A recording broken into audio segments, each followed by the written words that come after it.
Now that we got some homies in the chat, I'm going to explain what I did to this. So when I got this guitar, it's everything was totally stock. It's a Fender American Elite Strat from like 2016, I think. I got it in 2021. It's like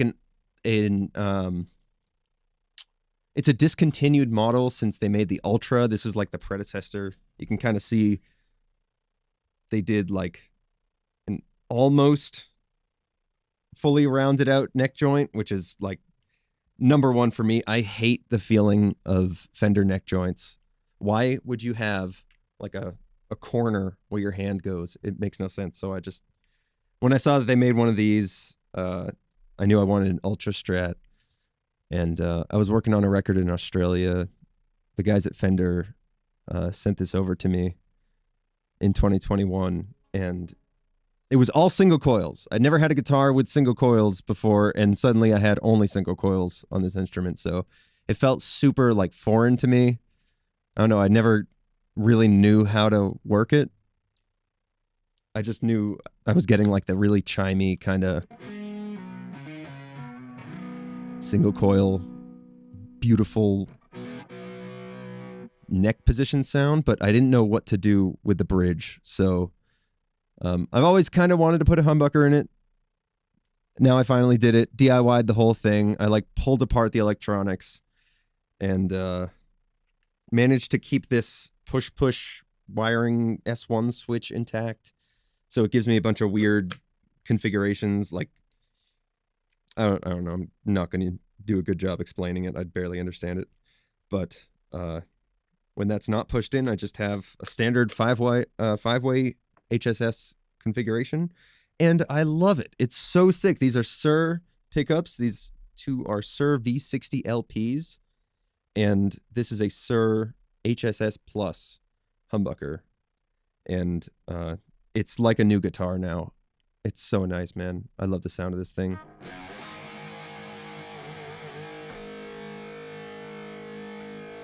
Art Projection Music. Sup, Randy? Love your videos, dude. Thanks for coming to hang, man. Blake, I never wanted single coils, but once I found how nasty they sound in high gain tones, it's all I want. If you're tuning to Double Drop D, there's a strong case for singles, dude. Single coils when you're going that low and lower. Holy shit, dude. I almost want to try a split coil bridge like on a 7 in like that kind of low range. I feel like that would sound really nice. Brian Luby, what is up? Brian Luby is in the house. How's it going, man? Thanks for coming to hang. We're on our dad rock shit today. Blake, I like the finish because it's almost sunburst, but it's not. Right, dude. If you're talking about this, I'm still kind of keeping up with the chat. But dude, I love the finish on this thing. I didn't choose it. So when I was working on that record with an artist called Tones and I in Australia, I was doing her first album. The guys at Fender didn't give me like a choice. I told them I needed a guitar. I don't have any guitars. This is Australia. I need something now. And they were like, sure. I said Ultra Strat in the email, and then they sent me this. And it's kind of a weird Strat because it's modern a little bit. Like it kind of looks like a Strat had a baby with a Mystic Dream. Like this on the bridge, this little truss rod. Here, I'll get a close up. The truss rod rotary instead of the standard headstock thing. And locking tuners. Oh, I'm doing that sick YouTuber shot. Check it out. Boom. So that's just like, it's perfect. I've never like been obsessed with Strats, but I've been obsessed with the Mystic Dream and the John Petrucci Music Man stuff. So this was kind of a cool solution to, this like fills a really cool need in my lineup. And it's great for all kinds of records. While I was pulling it apart to replace the pickups, I also decided to sand the neck down. And dude, I recommend looking into this if you like the feeling of Music Man necks, which have just always been addictive to me. I don't know. For the longest time, I had no idea what they were doing to make their necks feel like that. It felt like, I don't know, like a raw tone, but like kind of a, I don't know. I could always feel the grain, but it was really something about the Mystic Dream. When I was younger and I had no idea about neck finishes, I thought that it had to do with the Bird's Eye Maple neck. I was like, oh, Bird's Eye Maple necks feel like that. And now I know it's gunstock oil and gunstock wax. I strongly recommend, if you like the feeling of those necks, DIY sand your neck. Like, I can't believe how much better. It feels like more expensive now. Crazy. And it was not an expensive mod. Let's see. No, not. I have a Telecaster my buddy has let me borrow / store. Maybe it's a dud, but I really don't like it. Dude, see if he'd be down to mod it. Because there's a lot of stuff you can do that doesn't cost a lot, but will make it like feel nice and satisfy the masculine urge to break out power tools and sandpaper. Yours looks gorgeous, though. Thank you, Rankwill. Humbuckers are a bit dark for my taste, but then again, the only experience I have humbuckers is 707s. Oh, yeah, dude. These are not, like, this does not feel super familiar to me. I love the sound of this humbucker and these new singles, but brother, I am like, the tone hunting portion of today's stream is going to be a while. I want to, like, I'm not used to dialing in this sound, so we'll see. Give me some classic Breaking Benjamin. Dude, you got me. I don't know any Breaking Benjamin. They're in like a group of bands from that era that I just all sort of meld together for me. I don't really know any of their stuff. I'm sorry. Someone will get mad at me maybe. I still get the track you wrote with Polychrome DSP's graphene stuck in my head. Such incredible vibes. Dude, I forgot about that one. Oh, yeah. Thank you, homie. I'm glad you like it. I forgot about the Polychrome DSP stuff. I'll have to crack some of that open sometime. Chevelle is super heavy. Dude, I keep hearing that. That's one of those bands that, like, so many people have told me, like, check them out. You won't regret it. And I haven't. And nobody put me onto it when I was younger. So now I have to break habits to listen to new music. That's a whole thing anyway. How often do you fly out for projects? Man, every 2 years, there will be a period of like 8-ish months where I'm back and forth from here and either like Australia or London recently or Bali one time for projects with that artist I was talking about, Tones and I, that's like so different from anything I do on stream or on YouTube. But yeah, that project, I end up traveling a bunch. Stay tuned for album 3. That's currently in progress. Is that bridge stock? Yes, this is stock. How weird is that for Fender? Like this, it came with this cover off. So I snapped this on, and without it, it looks cool, but it just, I wanted it to look more like the Mystic Dream, and it came with this, so I was like, keep that thing on. Put a 30-inch neck on it. Don't tempt me, Blake. Don't tempt me, Blakey. He needs drop A for Brink and Benji. Yeah, I probably do. Speaking as someone who doesn't know any of their songs, I probably need drop A. I actually told Thomas about your stream, dude. Reach out if you want to try more stuff. Oh my God. Man, how long ago was that? Because he reached out to me. The Polychrome DSP, what would you call him? CEO, founder guy. Dude, if that was you that told him to reach out to me, thank you so much. I tried to, I tried to say hi to him at NAMM, and I missed him. I'm so sad. I was looking for him at the Strandberg booth. Dude's so cool. He's such a chill. He's so good. Like, he's such a good guitarist. And it's crazy that I discovered him from his plugins. That's how I am with Pure, or however you spell it. Everyone keeps telling me they're sick, but I haven't gotten around to listening. There's so much music. Dude, there's so much music. I get intimidated, and I end up listening to like one album at a time. Kind of same listening habits as when I was just like buying CDs and shit. I'm beta testing a new Polychrome DSP product as we speak. Okay, Arch Projection. Okay. Blake, dude, what? Yes, sir. Love to stream. Let him know. Send you some stuff. He's a great guy. Always reach out. Thank you, dude. So appreciate that. McRocklin guy, yeah. How could you have a name like McRocklin and not Shred? Like, I have no reason to believe that that isn't his real name. That's an amazing name. That's his real name. Okay. All right, guys. Let's get to tone hunting. You guys are hopefully seeing my screen now. So,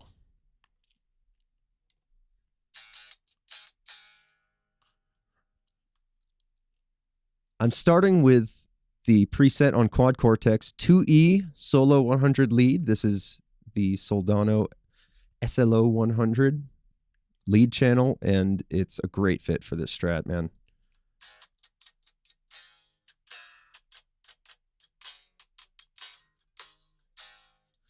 So I'm just going to just wreak havoc on this preset and save it as a whole new one. And we'll do that together. First off, I'm just going to switch out this gate for the plugin gate. I way prefer the plugin. Honestly, the plugin everything, the plugin gate, the plugin doubler is so nice. I prefer those to like the adaptive gate. This one has one after the amp. I'm going to leave that on until it annoys me.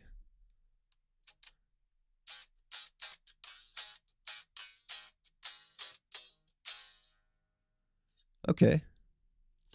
And like, I'm playing a bunch of rock riffs, but I'm actually going to probably try to channel some like prog fusion, like liquid tension experiment type stuff. I'm saying that as if I can play anything like them, but I'm going to like, kind of try to do something like that. I have no idea. We'll see. All right, got a doubler. This is like a tube screamer. Oh, no guitar sound. Uh-oh. I see what's going on with that. Sorry about that, guys. Fixed it. Oh my God, that's what happened last time.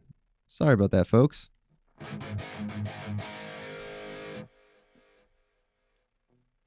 Everybody hearing guitar?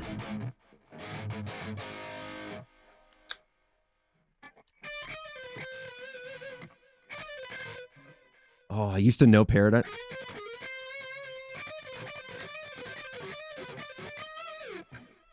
Now we see our YouTube page. Yay!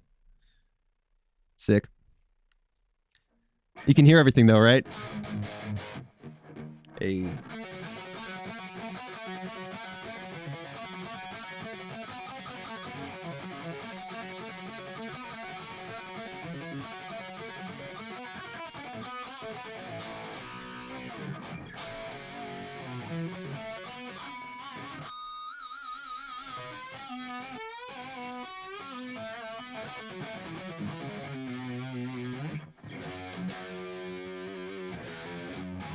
What?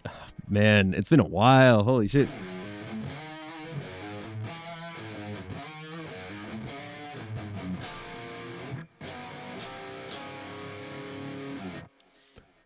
All right, see you later, Shimmer. Thanks for coming to hang.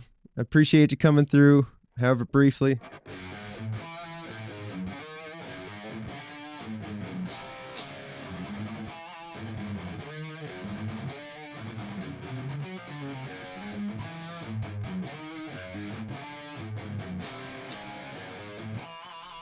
This is kind of a nice tone for that. When we collab, we can just have you do notes and I'll do rhythms because I can't play guitar actually.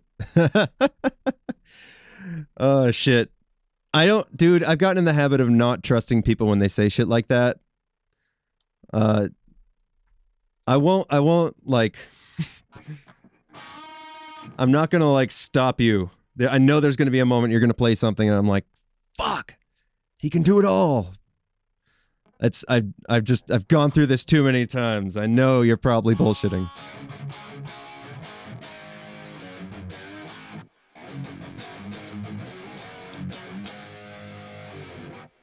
Hey, what's up, off to Kingfall? Found you from Thick Riff Thursdays. Dude, welcome. Welcome to the stream.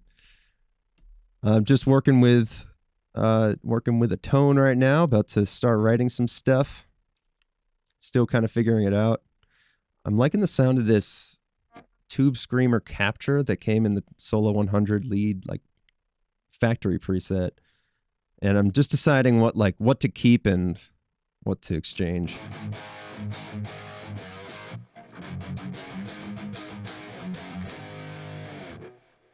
I like that. And then we have like a exotic drive too, though. That one's like a little more tame, I guess. I'm going to keep this Tube Screamer around. You never know. You really never know. I don't need a looper. How's this room? I really like having room verbs on my tone. Really quiet and super short. There's something about it that just, without that, it feels impossibly dry. You know, that digital dry sound?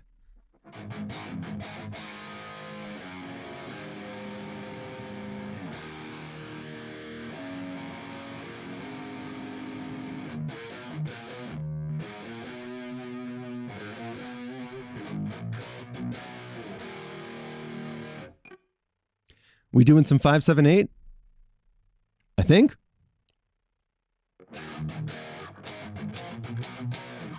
What's I feel like I'm on the outside of an inside joke right now.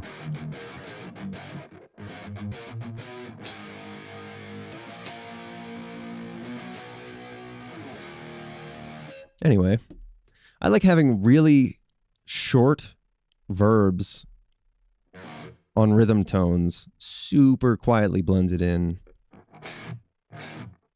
Really like almost imperceptible. Here's what it sounds like. All the way wet. That is a sound that you will hear when you record a cab in real life. When you have a cab room and you've mic'd an amp, you've mic'd a cab, and you've got a real amp blaring. That's a real sound. And without it, it's just more digital silence. I don't always have this on, like for super tight, like technical riffs. I don't like, that's not that important. But man, this sounds like a guitar and I want it to feel a little bit lively. So after the amp, we have a delay, something new and unusual for me. Putting that after. And this is from the factory preset as well. Another dotted eighth. Let's hear it.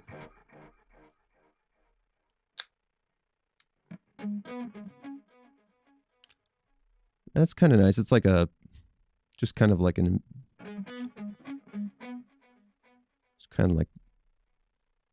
some reflections in there. I guess I'll keep that. I'll turn it down. That kind of ping pong delay, I always sort of consider it like part of my reverb space. So let me blend it with a Mind Hall.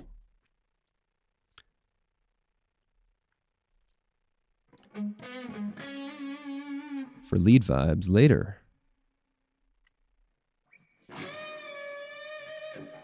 That's kind of wet. Like, hey.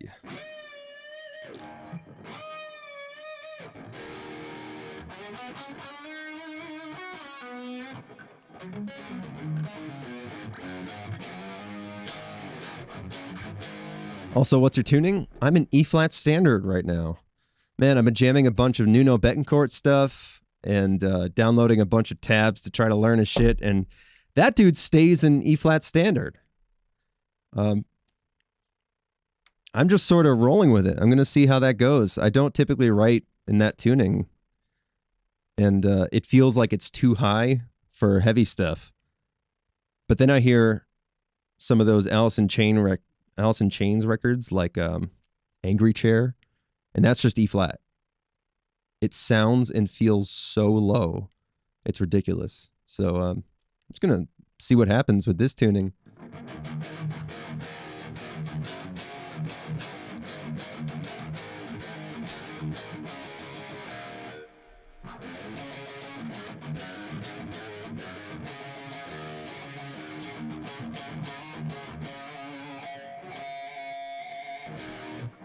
All right.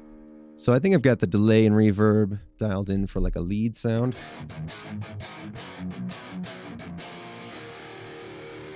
Let's see. How do we like our amp settings now? I already kind of messed with this because these are pretty high output pickups. It was actually driving the amp too much at first.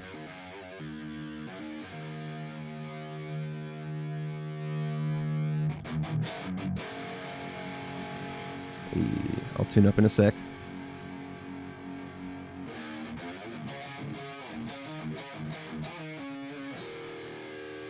That's kind of nice, but it's a little muddy. I feel like the amp gain.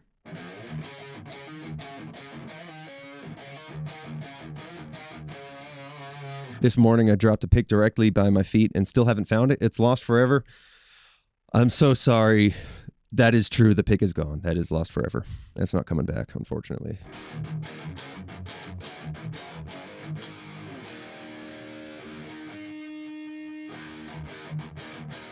All right, that's pretty nice. I'm happy with that. Also, there's a wah pedal in this factory preset that I started with, and low key, I just want to keep it. It only turns on when you like move the expression pedal. So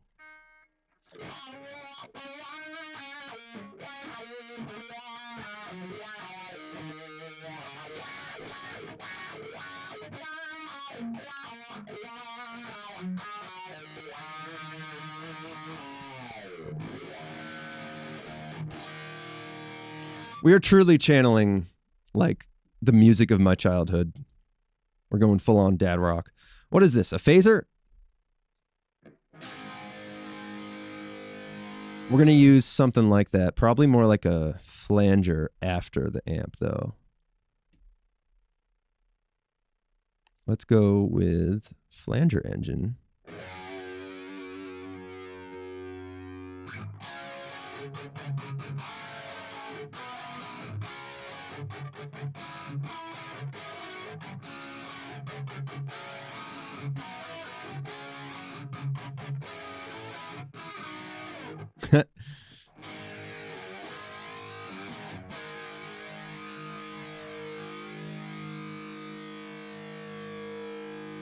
Cool. Turn the depth way up. Sure, smoothing. I've never messed with any of this on a flanger before. Whatever. Width up, though. And where's my feedback? Oh, intensity up. Absolutely, yes.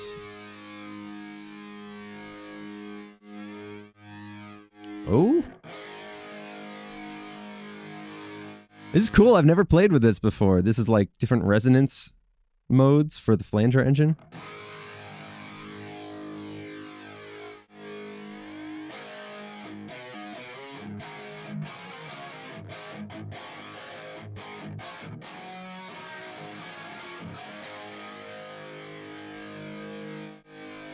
Full resonance, I think. Full or hollow. Dad here on Mom's YouTube account. Oh, that's so that's so sweet. What's up, Dad? How's it going? Waveform. Sorry, I'm like moving Cortex control because I have chat. You guys can't see it, but there's a window showing me where the dead zone is. And I'm doing that so that when I make a video, I'm not like editing underneath the text. You guys, you'll see on Saturday when I upload.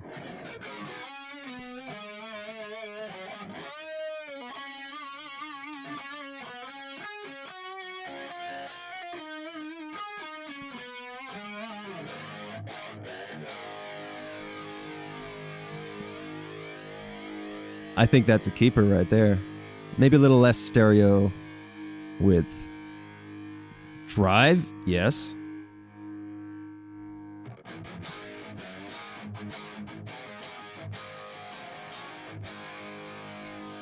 Cool.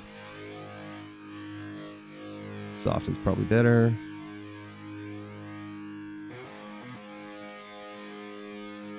There we go.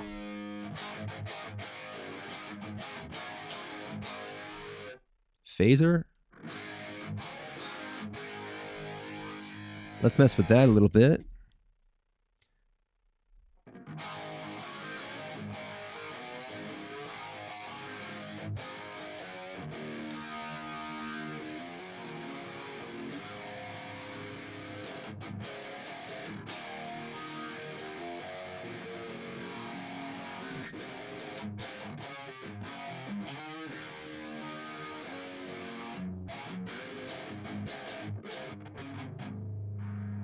Cool. Maybe a little less of it.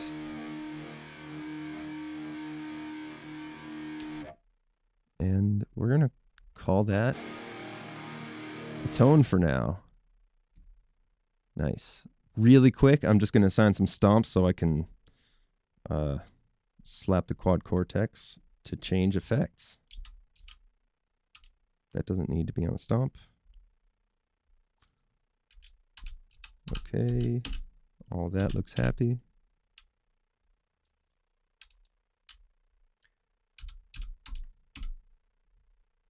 I'm going to assign you. Just a moment, folks.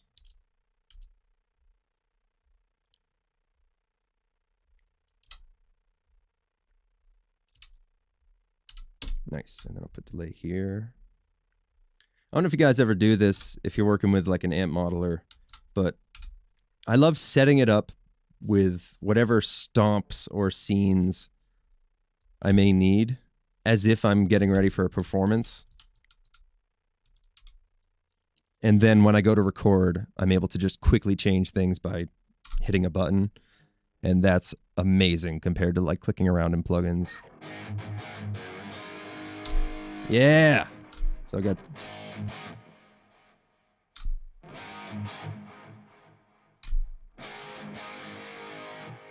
then a phaser.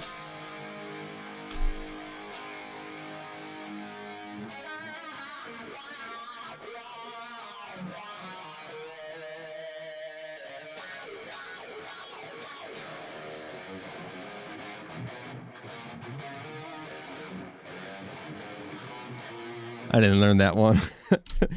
I cannot play like Nuno. I will try and I'll practice some more. I'd love to have his chops, but man, he plays some really tough guitar parts. It's like funky as much as it is shreddy. It's nuts.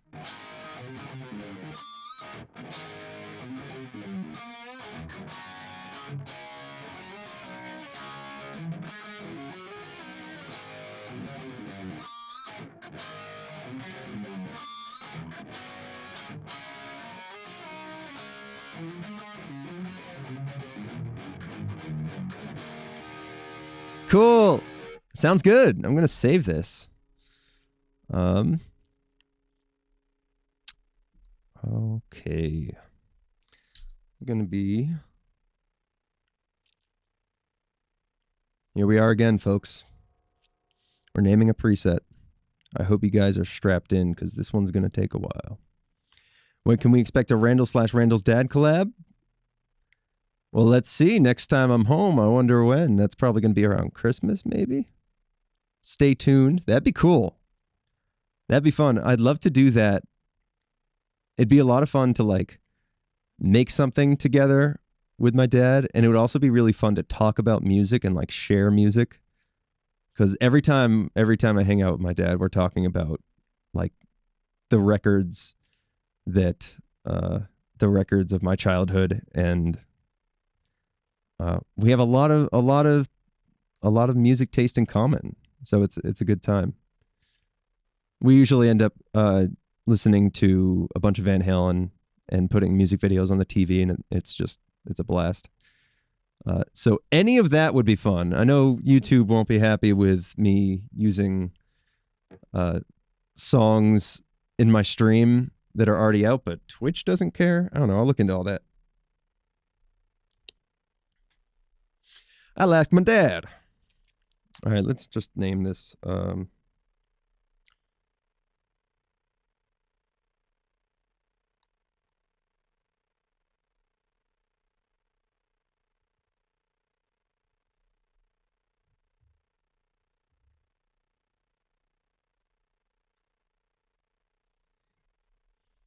New Strat. Who dis? That'll do, I guess. I don't know. We got the tone. Yeah, it's not feasible on YouTube. YouTube, even a 1-second clip is enough to take you down. Gotcha. Okay. Thank you. Good looking out, Blake. I've avoided it just in case this entire time. But now that's a pretty solid reason to just not play other people's music in my videos unless I'm talking loudly over it. And it's not for long. All right, so we got a tone here. Let's see. I opened up Logic and I started to kind of just like put together the drum sounds and the bass sound that I want to use, but it's all super rough. Let's see. Even if you talk over, YouTube's a mess. Oh, shit. Really? Okay. It's been, I can think of maybe like 1 or 2 times in my videos when I've done that. So I feel, I guess that just sort of slipped under the radar for them, but damn, dude, good looking out. Hi, everyone. Have a great rest of your day. Bye, everyone. See you later, Proxor. Thanks for coming to hang. Dude, always good to see you come by.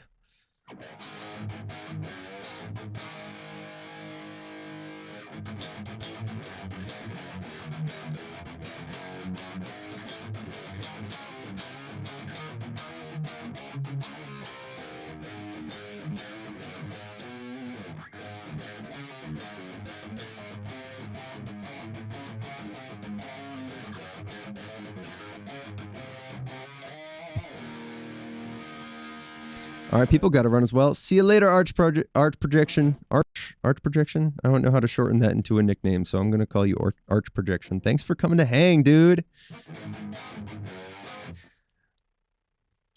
They straight up barred me from monetizing my stuff in some ways because I had too many videos with copyrighted content. Oh my God. Just doing mix suggestions? That's rough, man. Damn, can't even like talk about a mix and show it with the class. Had to delete the videos, not even make them private. Jesus. Okay. Call me Arch. Hell yeah, man. See you later, dude. Had to delete the videos. Damn, YouTube. I don't even know if that's like... That's probably the right thing, right? Like to protect like the music creators. I don't even think I'm against that. That's just brutal. That is tough to deal with. Damn, I bet Twitch even has something about their VODs, right? Because you can rewatch those. Anyway, I'm going to do research on that, and we'll see, because I've been wanting to jam some stuff with you guys. I want to talk a little bit more about some music I've been jamming lately before we get into it. Are any of you in chat familiar with this record? Have you seen this man? Yeah, but Twitch just silences the audio and no harm is done. Oh, see, that makes sense. Okay, got it. This record right here, I discovered this through Guitar Hero when I was like 14, maybe younger. And I'm not going to hit play on it because apparently I will be crucified by the YouTube mods, but this record right here really influenced me a lot. Listen to the songs Anything and Son of Pearl. Those right there, like the production is clearly like a home studio production in 2007. So be prepared for like the sounds of like an electric kit and maybe like pod tones. But dude, the writing, the riffs, the melodies are really cool. It's a lot of fun. And I was just listening back to this just because I've been thinking about those Nuno records from me starting out playing guitar. And this is another record from that era of my like guitar journey that was really influential on me. And I was just listening to this EP again. There's some good stuff in there. I strongly recommend listening to these since I can't share them. But yeah, it turns out I looked him up and it's a fellow Berkeley alum, Zach Kamens. And he's got like, I saw some crazy names in this thumbnail. He's got like a bunch of musicians that collaborate with him, like special guest Jordan Rudess, Roy Stolt. I saw Naveen Copperwise, is it, from Animals as Leaders fame? I'm like, dude, he's got some killer players on his project, and I haven't kept up with any of the newer records, so I just went down like a mini little rabbit hole with this stuff, and just really nostalgic for me and cool songwriting, cool ideas in this music. So that's kind of what I'm channeling. I sort of put it in a similar category to like Liquid Tension Experiment. It's very fusion-y, prog, and there will be like synth interludes and things, but it's very much like guitar driven. And yeah, listening to that first EP, that was one that really stuck with me.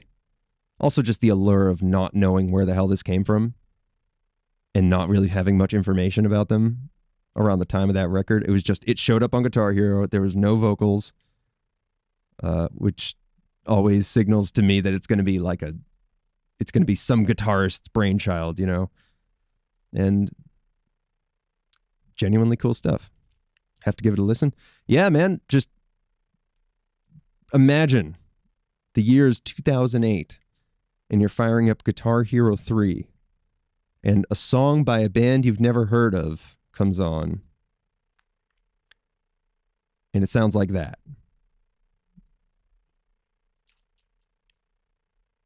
Let's try to channel some of that. The song Son of Pearl has this kind of like up-tempo groove to it. So I'm going to start sort of riffing over drums like this. Really just kind of minimal. And then later something like this.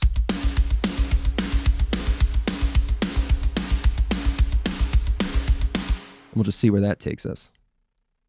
I'd give myself some room on the screen here.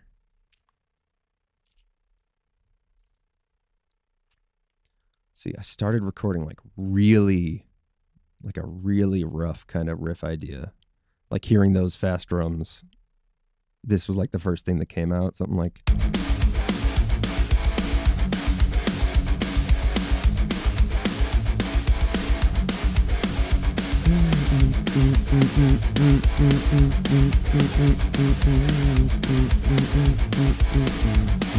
I'll have to write some like weird fusion-y fills in between that.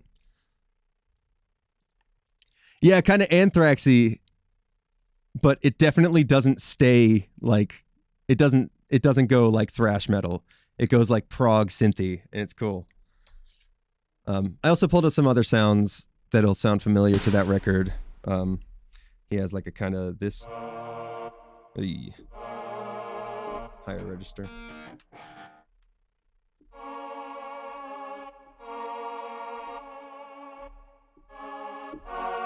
We'll play with those later. And some Jordan Rudess presets. We're going to get kind of synthy with this one, guys.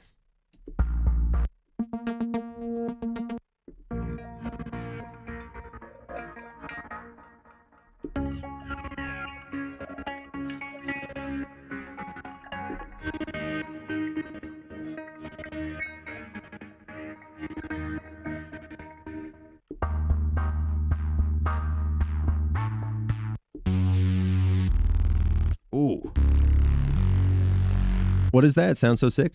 The first sound I pulled up is a Mellotron with like a choir sample. This is like the first sampler. This is a modeler of like the first ever sampler in history which used like a tape loop. And it sounded lo-fi and cool.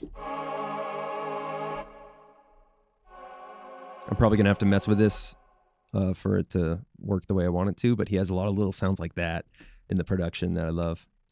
And this is Omnisphere. The Moog Tribute Library has a bunch of stuff that Jordan Rudess made.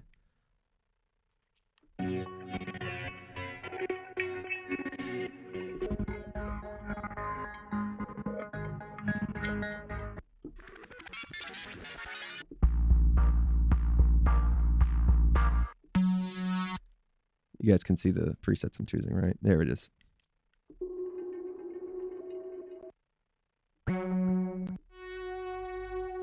Oh, random button? Yeah. Just hit random so they'll just go in random order.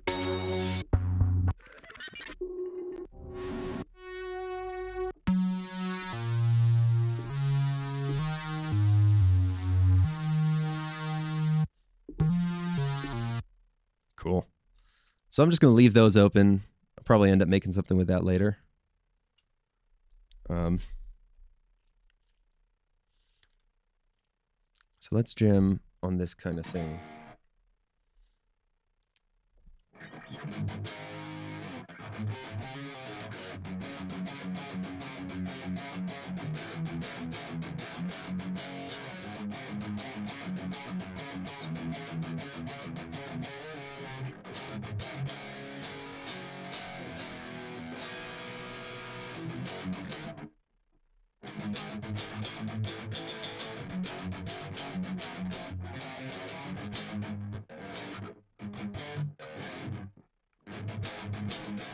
Oh, cool.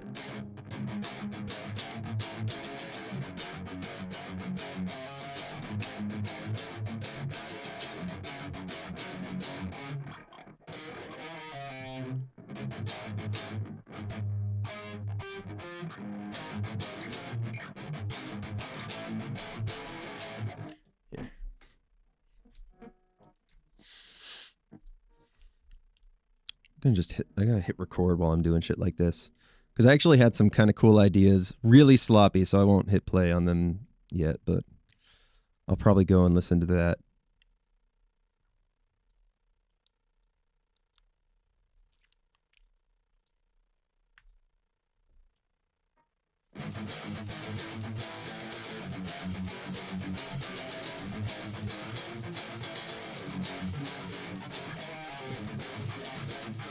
Ah, the down picking, holy shit.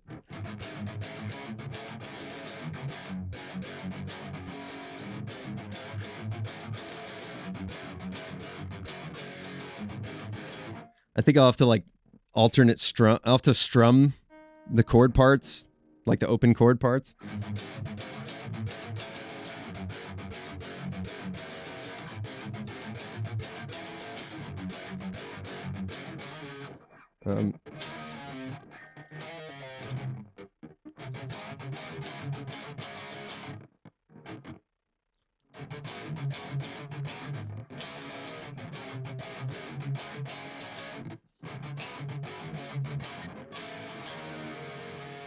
It's cool. I'll do some of these like upside down power chord things.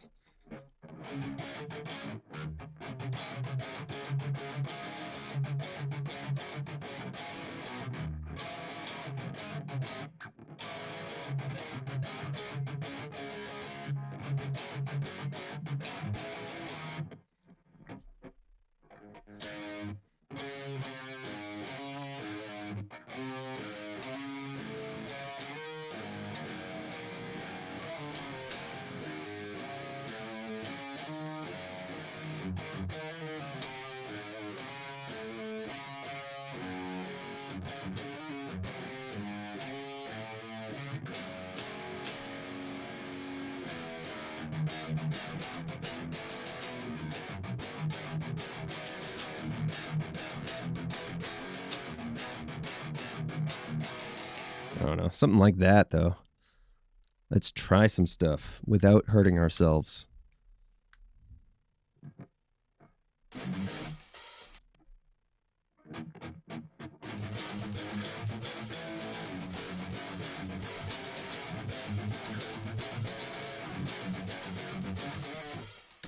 And that fill is going to be like...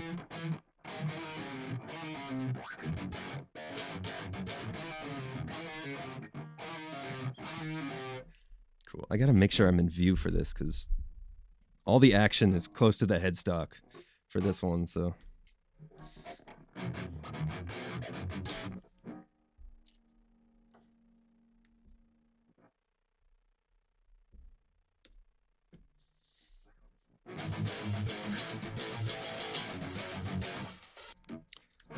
Gonna have the click be double time as well. What? Hello, Logic Manual. I didn't ask for you. There we go.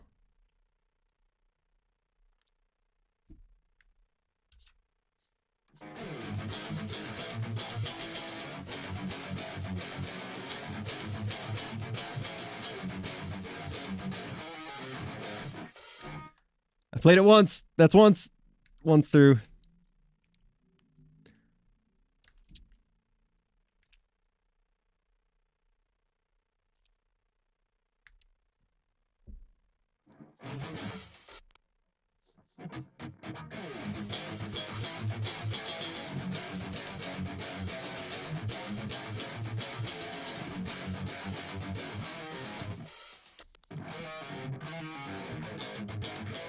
Is that Randall Hetfield?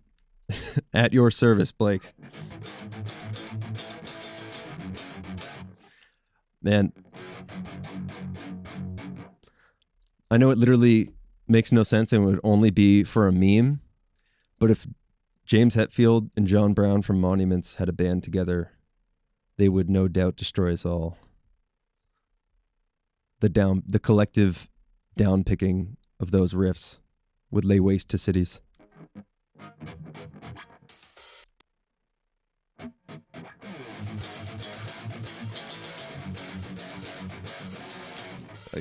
This is going to be cool, though. I like it.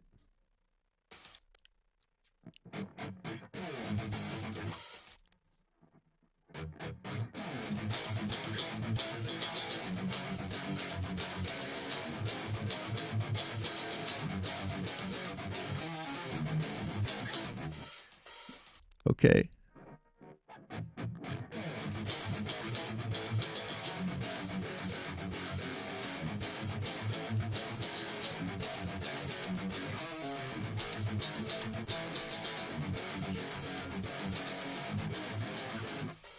Okay, I got that first rotation, so we're going to hear that double tracked.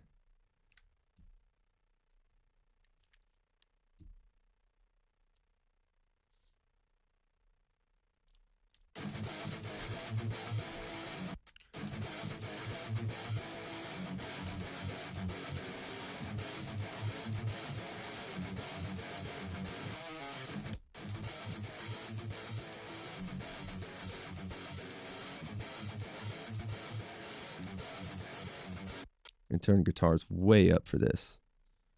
Why are you so quiet? You're the guitarist. What?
That'd be kind of a cool.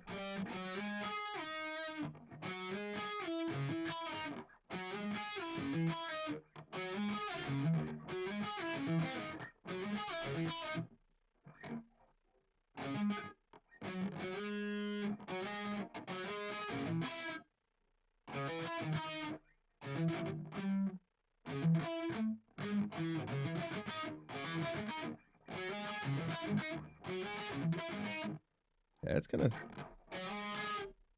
that's kind of a cool turnaround.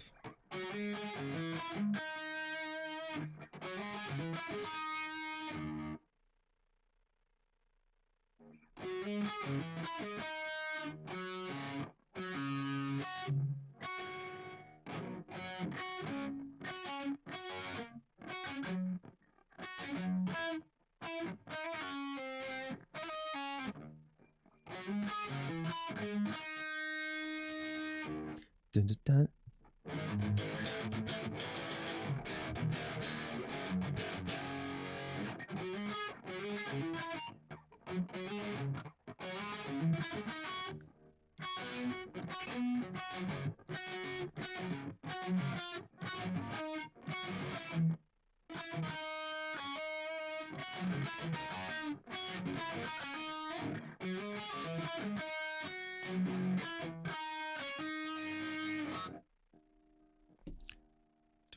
Dun, dun, dun, dun, dun.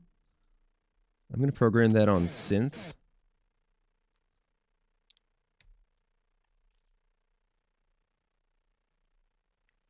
All right, I've got today's idea in my head. It's officially there in my head. That little turnaround revealed everything to me.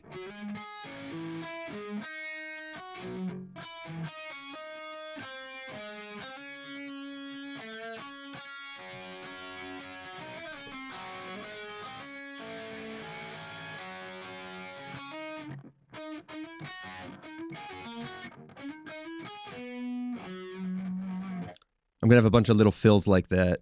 Just like, what's his name? Okay. Zach Cammons. I want to know that name, you know, like this was a project that actually really influenced me. Zach Cammons is an influential musician to me. It's crazy that I went this long without actually knowing his name. Just an Endless Sporadic was all I knew. Oh, look at that old pod. There's an 11 rack, Axe-Fx 2. Damn. That old iMac tower. What a time, man. Great, great music. Love that project. Here, let me get this over here.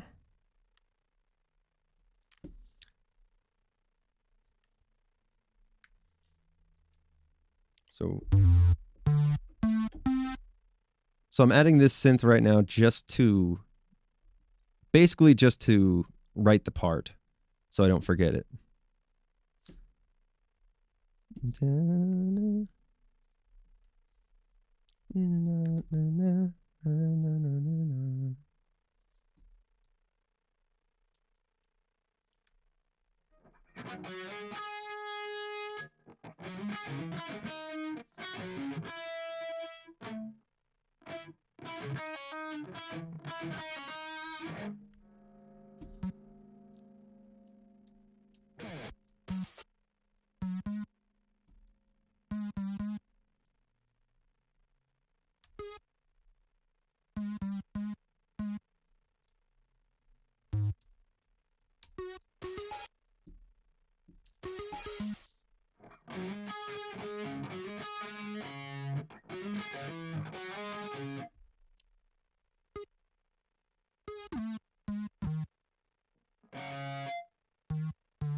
There we go.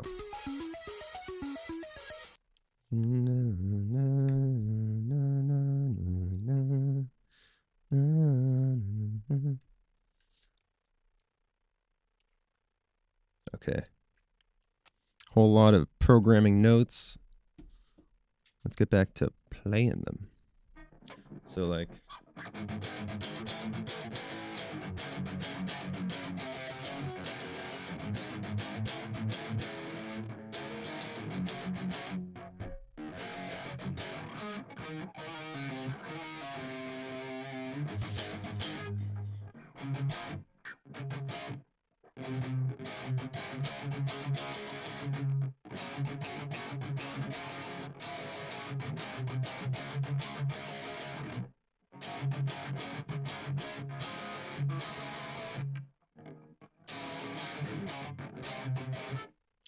oh, what if I double the guitars, but I have the left guitar doing those upside down power chords that go on top?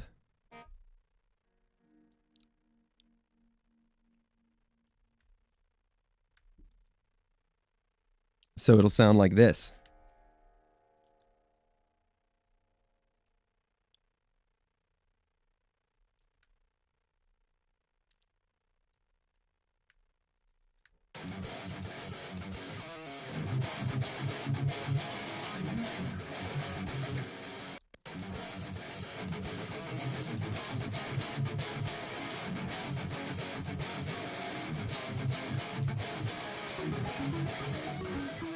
And that's where that turnaround's going to go.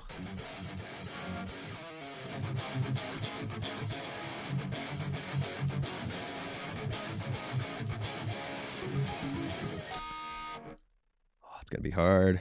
This is going to be a tough one to play, guys. This is going to be an endurance challenge for me.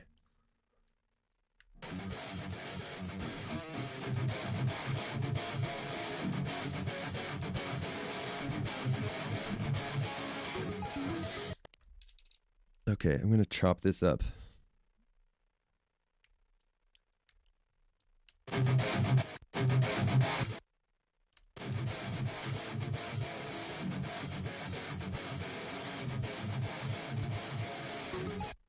And that's where I'll play that crazy fill.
Oh, this is tough.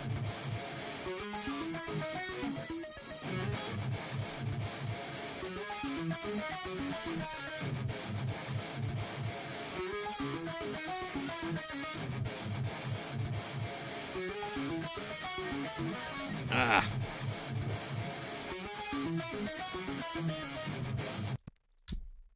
Got to be some takes in there.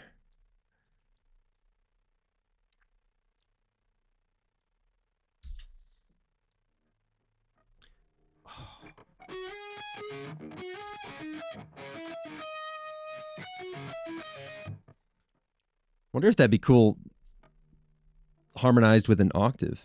I wonder which would be cooler, harmonizing that with an octave, which might sound kind of out of left field, or harmonizing it with an octave below.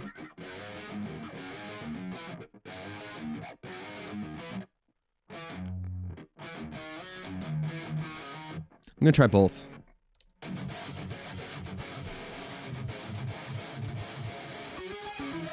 Hey.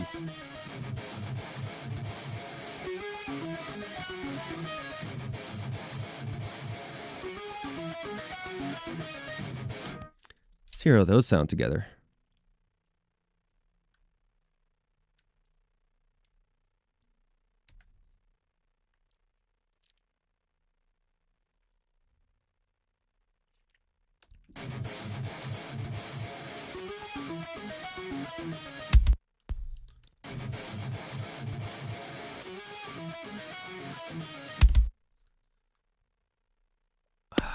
I think I'll leave the high octave, but it's not going to be in my rhythm tracks.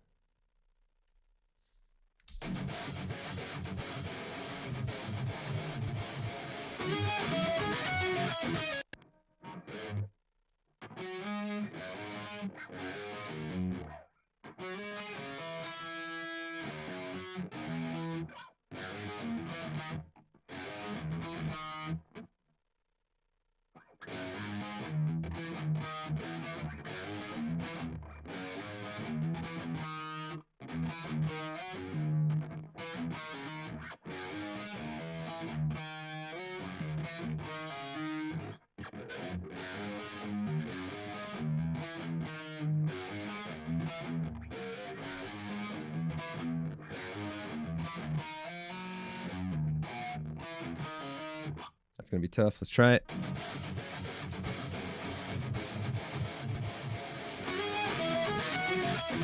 Absolutely not yet.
That's cool. God, I love this part. Would love to play it someday.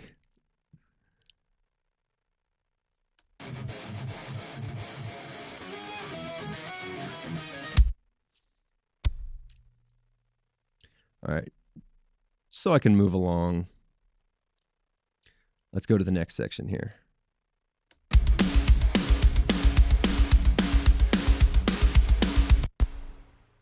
You're awfully quiet, rhythm guitars. What's going on?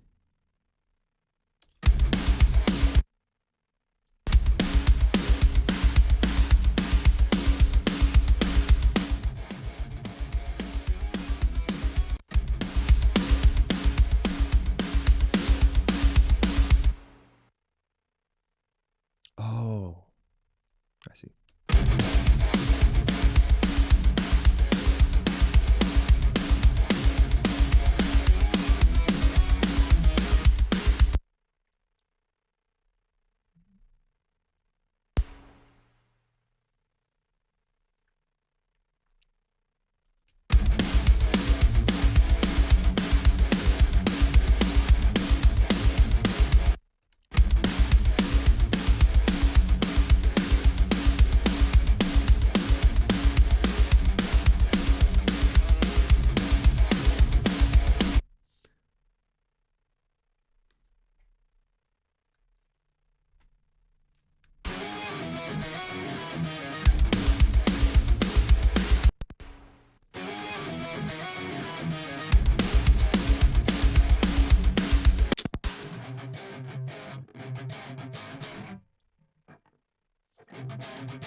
So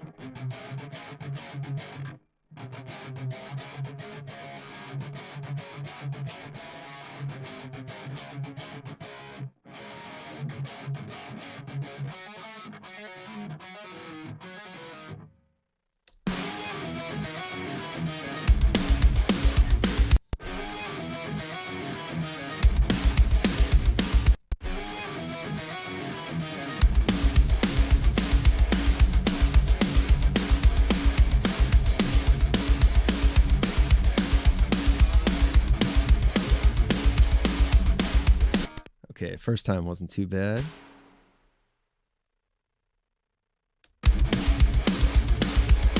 Ay, I take it back.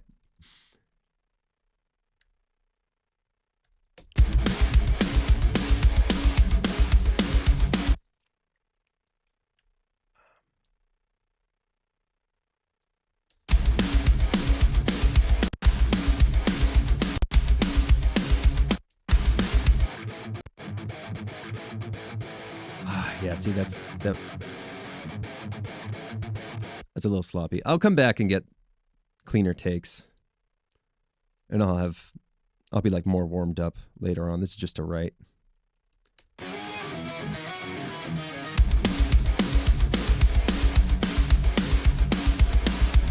Randy, please share the secret you use to get drums sounding like you're getting hit by Mike Tyson or something. Let's see what I've got going on today. Here, I'll pull the mixer view out, and I'll share some stuff of what's going on today. So, that's all on view, yeah? Today, we've got Monarch drums.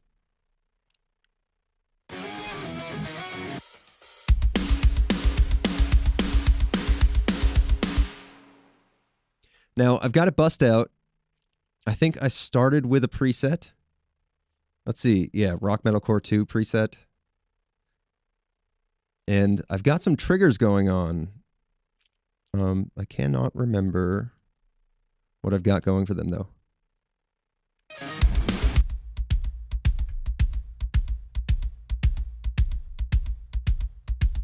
Looks like a Pearl Masters kick. Triggered on top. That sounds like Otohome. Yep. Yeah, so I've got kick and snare triggers on top of the kit. And now on the drums bus, let's see what I got going. I have a compressor here. Come on, play.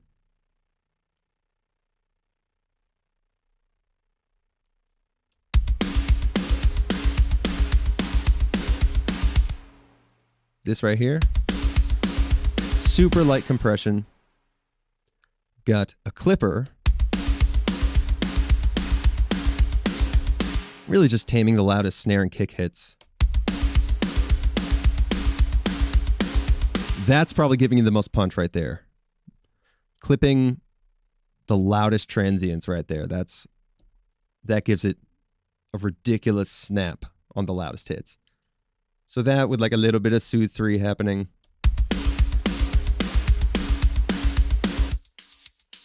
Just some unpleasant stuff, you know?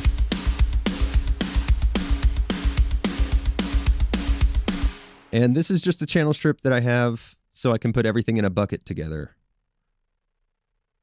So it'll double as like my EQ section for when I do some like mixing moves later.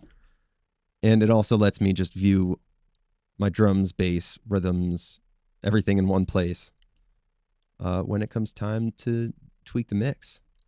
Man, strongly recommend checking out Chris Badan's channel for a lot of mixing tips. And like, he has some crazy stuff on his Patreon. Strongly recommend checking him out if you're trying to get your drums to slam. Because that dude, man, he shares some really good stuff. Love that man.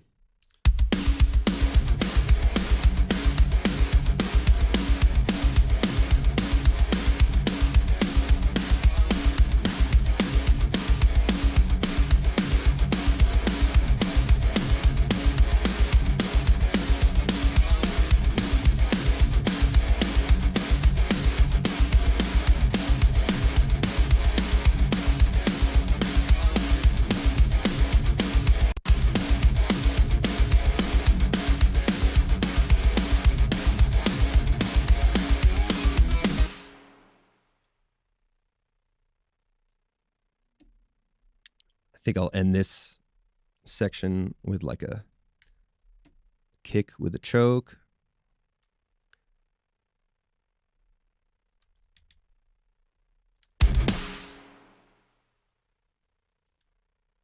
It always throws me off that the Monarch kit is placed like an octave above where most kits are. Like the kick is on C0. That just throws me off a little bit every time. Here.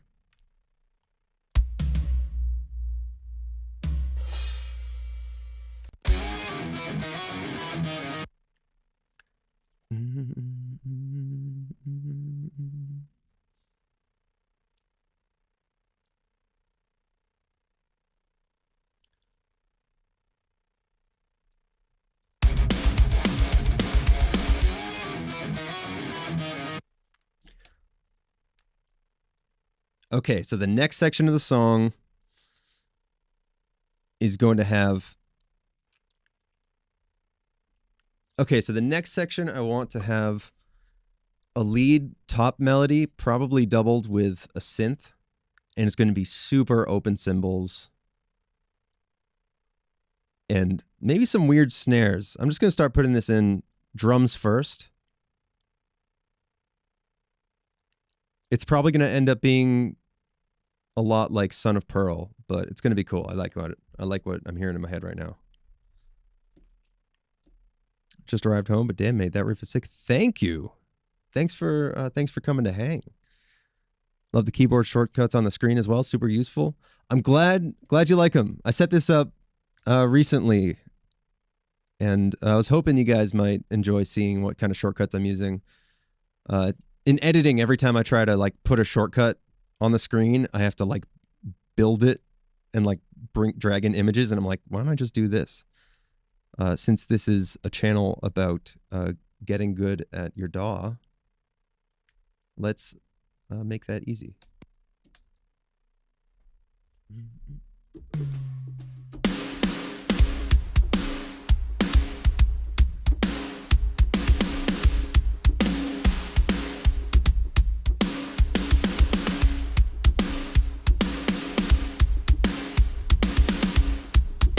That's kind of the groove I'm hearing in my head.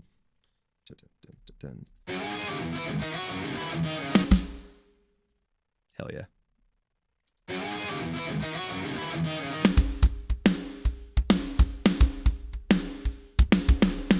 Ugh.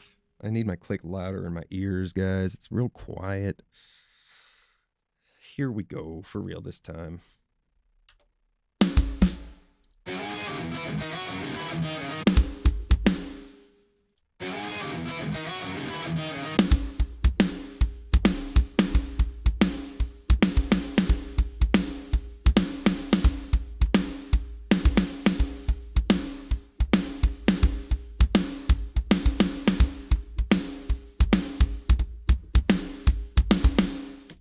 That's probably going to need some love. It's probably going to need good old quantize, but that's kind of the groove I'm hearing.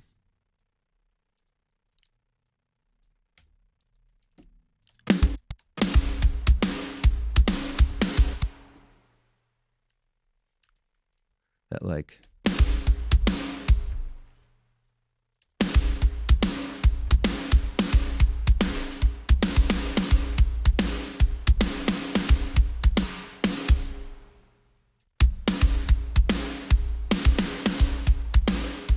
I use the first half for ease of editing. Yeah, it's very Dream Theater. That drum part reminds me of Dream Theater for some reason. Yes, dude, it sounds very Dream Theater. Having the snares be like kind of on... The snares are in weird places. They're more like hits than they are like a backbeat, you know?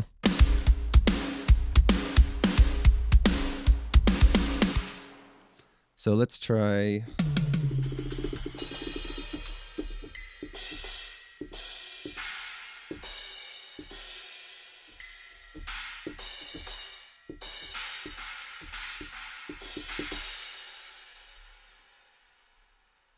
So like...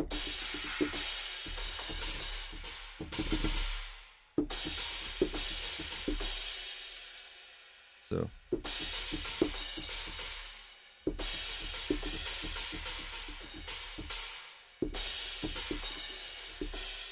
I have no idea what the cymbals are going to be doing quite yet.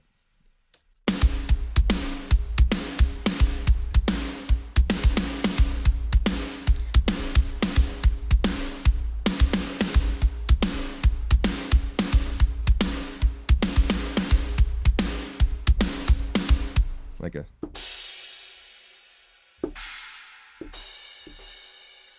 I'm going to try something very simple, and then I have something more complex in my head.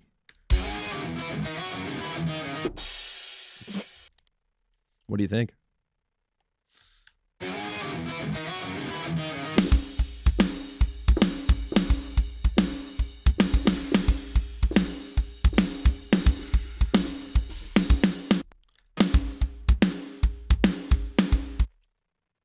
Here we go.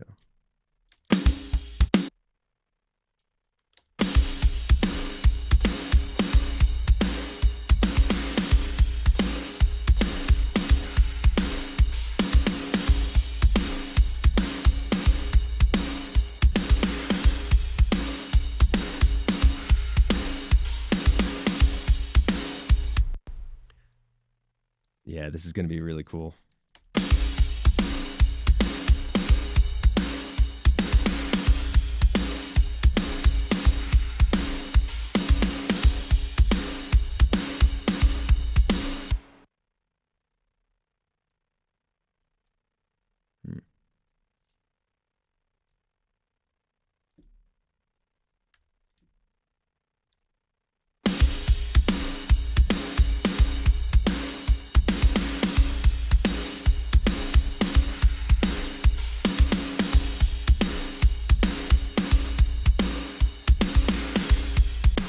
So maybe like...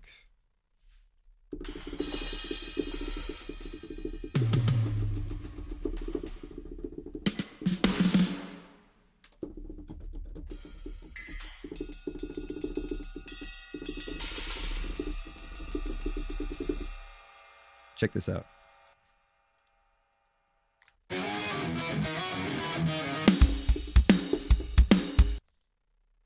God, I've been recording empty guitar tracks by accident this whole time.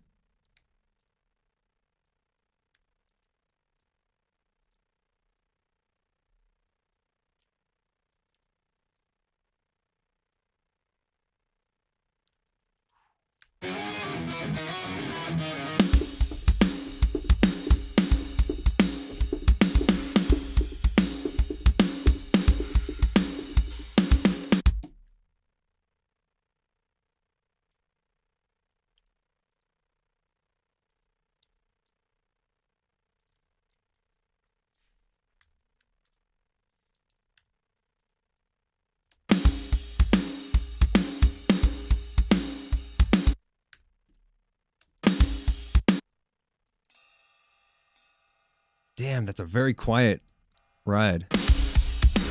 Oh, okay. I had like low latency mode on. Yeah, so here's what I'm hearing. In between those cymbal hits, I kind of want like,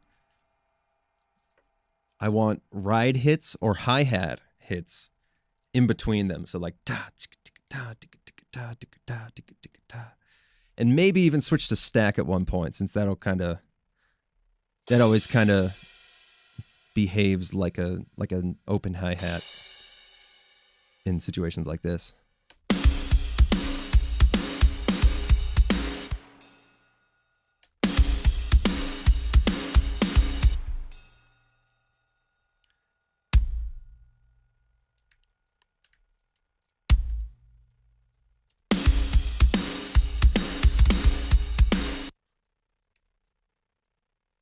Put in one of these. Last stream, Corny was here, and he called that a brap. A brap.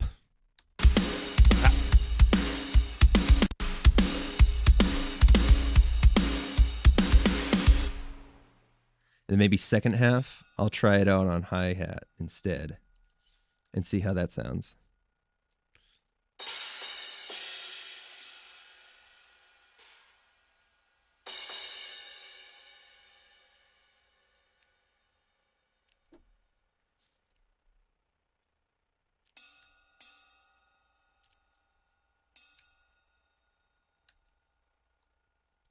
Whoa.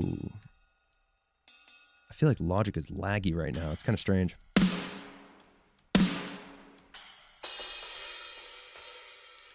There we go.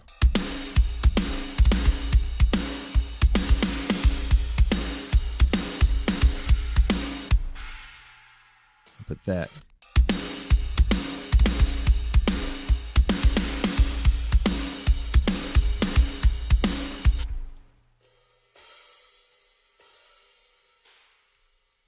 And all that's going to be, all of these hits are going to be hi-hat.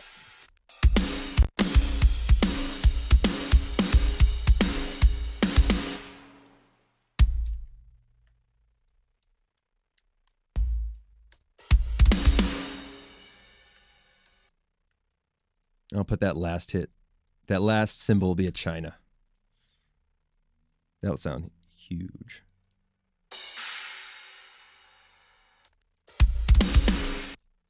Cool.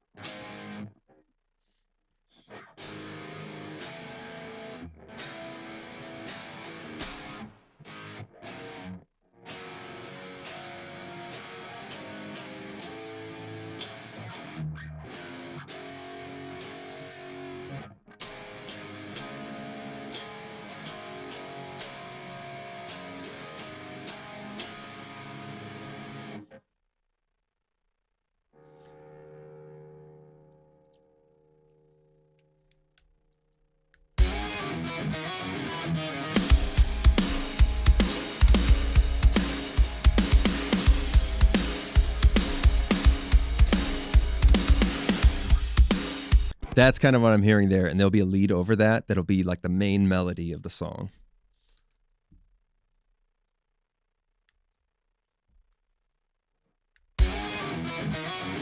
Oh, low latency. It'll be.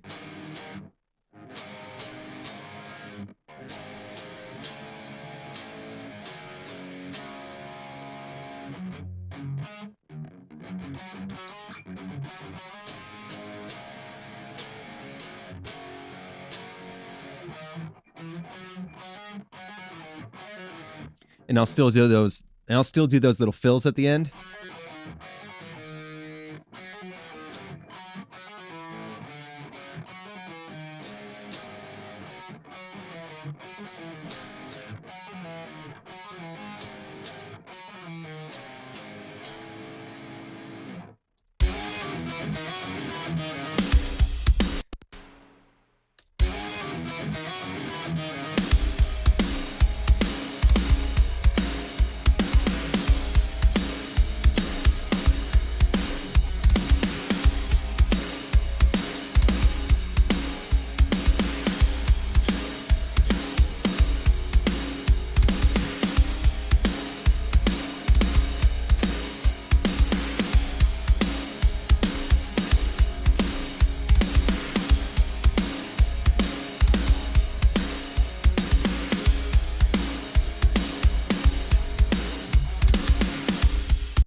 That could be a cool turnaround.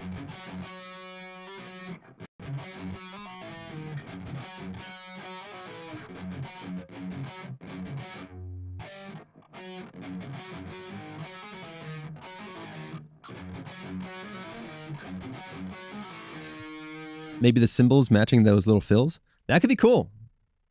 Like something fast, kind of Mike Portnoy, just like everybody kind of on the same track. This is going to be one of those type of prog songs, that's for sure. Where everybody is, like the band is playing the riff. You know, it's not like there's a riff and a drum part. It's like, no, everybody is playing the riff. It's going to be one of those for sure.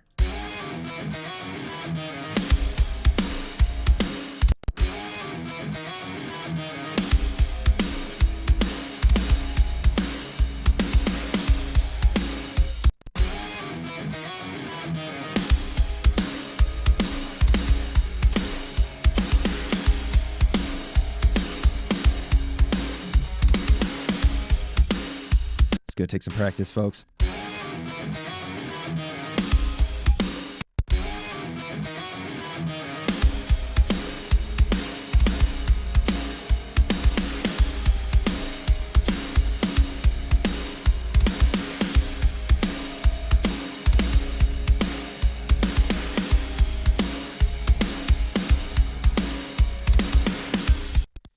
Okay. And then I'll do the fills separate. So.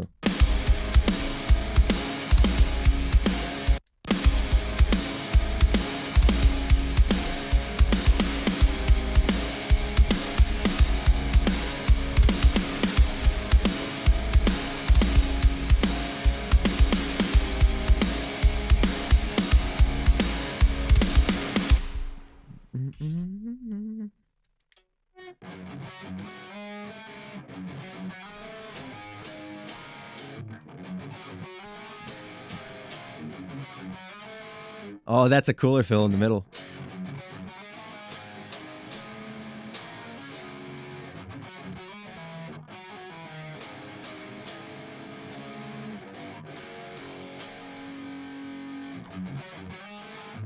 Or maybe for like the last time.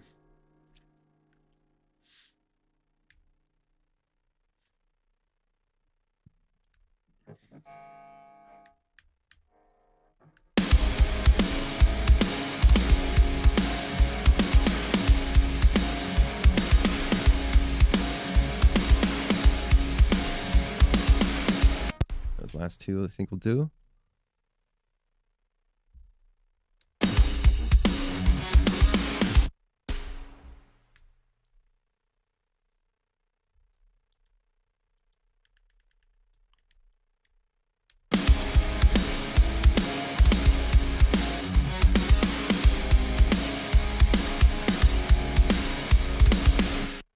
So.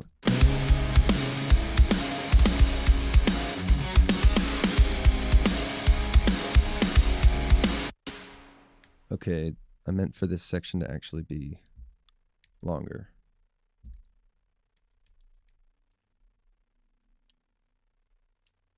And then this fill will be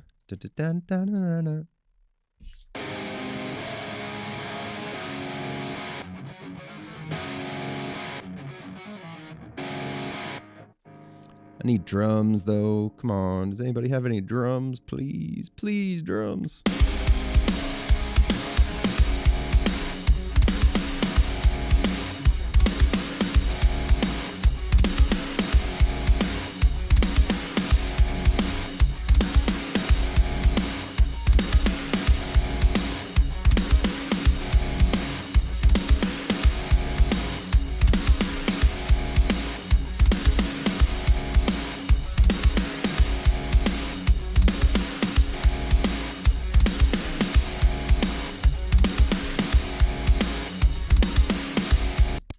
Got to be some in there, dude. Come on now.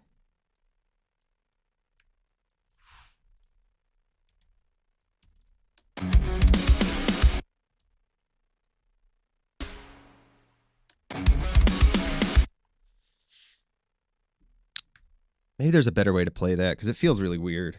These kinds of stretches, I don't know why I write these for myself sometimes.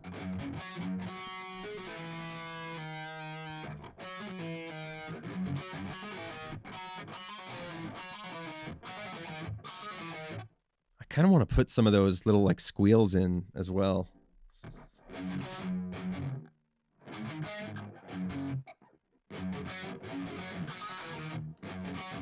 Yeah, why don't I just play it with the open strings?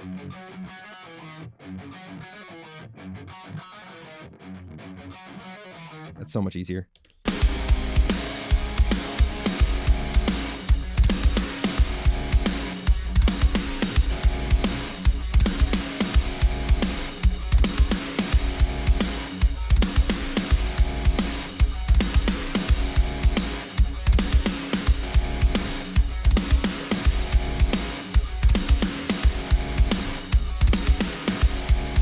Okay, last one and third to last one.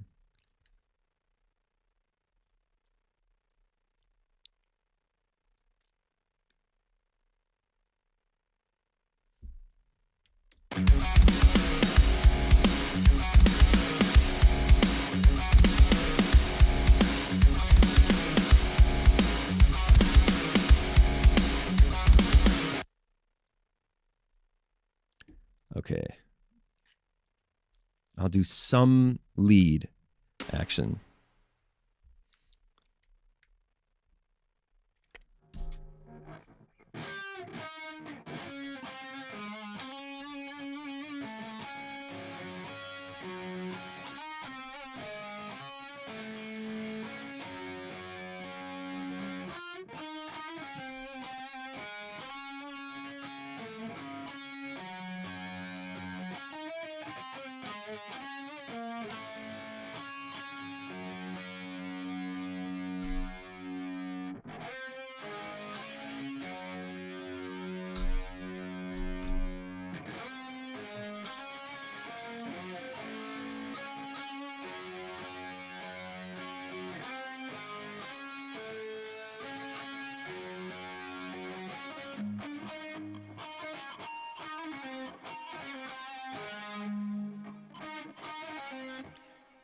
The lead is going to harmonize with the rhythm parts. It's going to be really cool.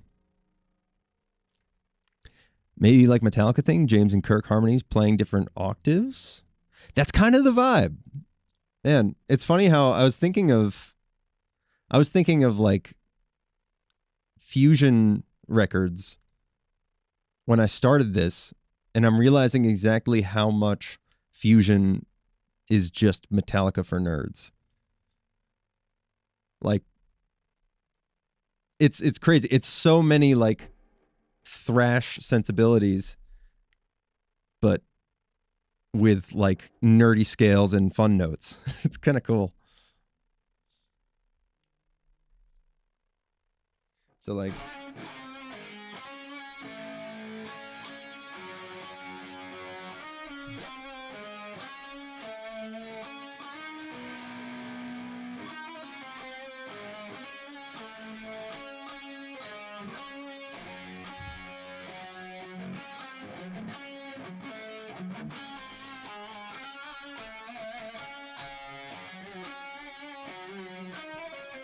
it's going to be a really simple lead part, but I want to play it super expressive.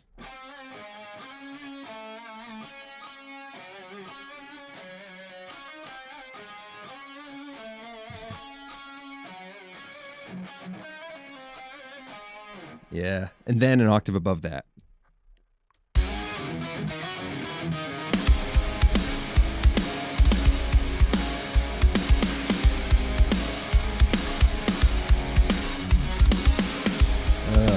This tempo is too fast, man. At first I was like, just power through it. It's the right tempo. But maybe tempo goes down in this part. And maybe like a little bit across the board. I'm going to arm all of these so I can change tempo without any drama. And then we're just going to fuck with this tempo, you know? Flex, go ahead. Do what you gotta do, turn on your flex.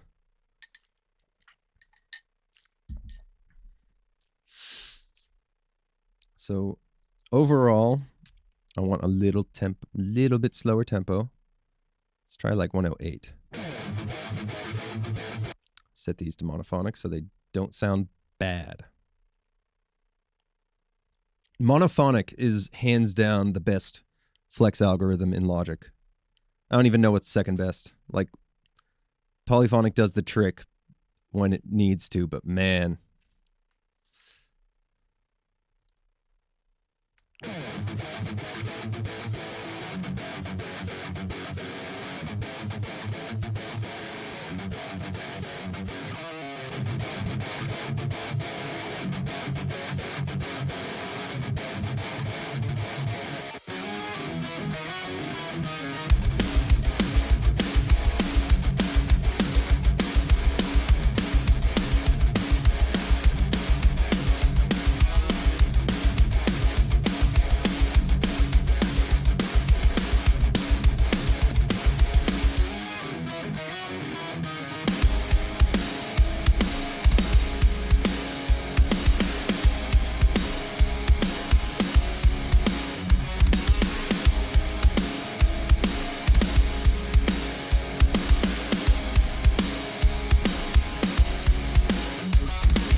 Cool.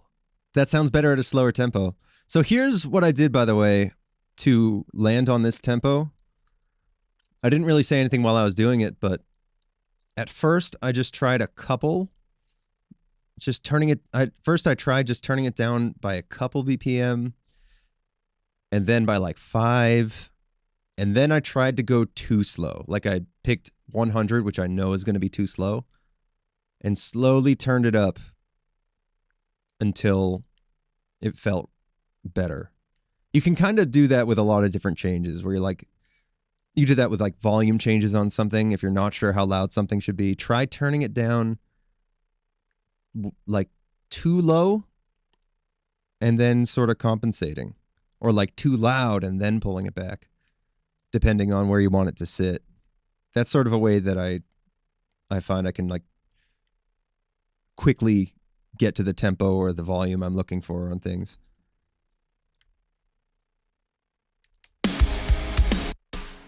All right, do a batch fade situation.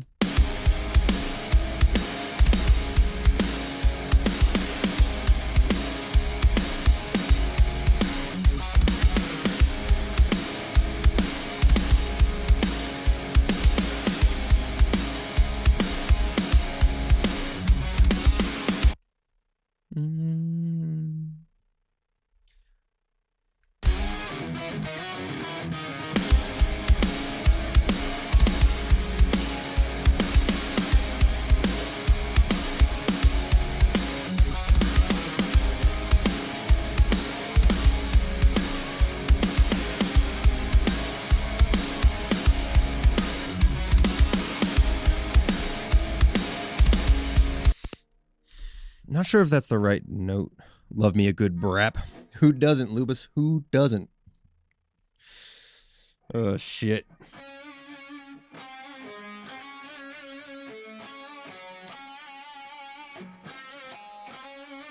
I kind of like having some kind of tiny tempo adjustment right there at this section. Maybe I'll have it go down to like 102.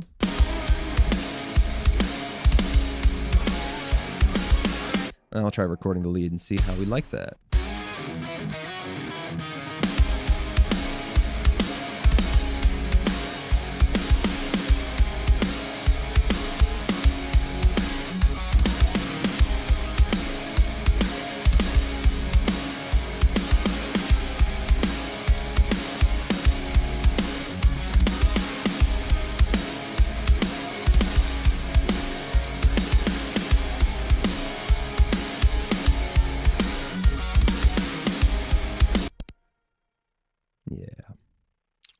Tempo feels much better.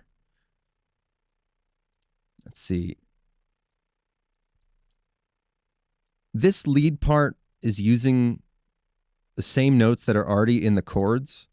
So I feel like it's not really adding much to the conversation. You know, like...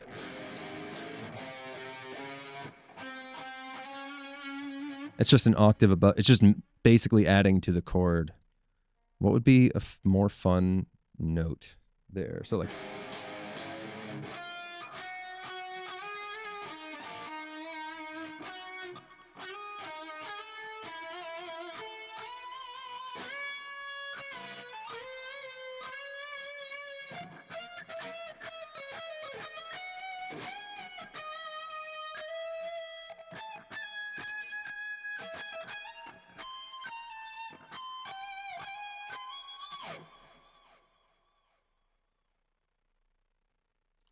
There's some cool notes in there.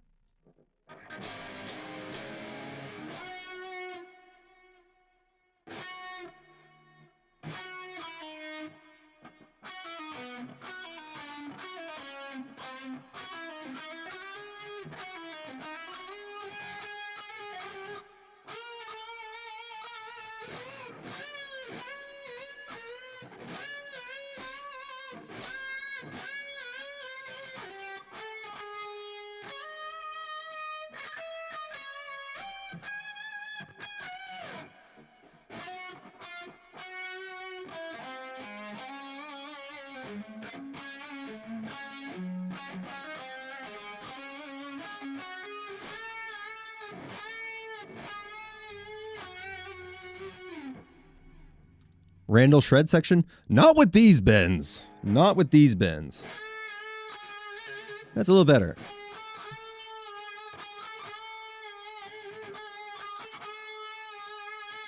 I have a bad habit of overshooting bends. You know, like... I'll be a little sharp in a not cool way. Like, I need to do that. Anybody know that Guthrie Govan exercise where you do this? You like fret the note that you're going to bend to. And in between. Anybody else know that Guthrie Govan exercise or Guthrie Govan exercise? Anybody else know that Guthrie Govan exercise where you like fret the target note that you're going to bend to and then you bend it? So like.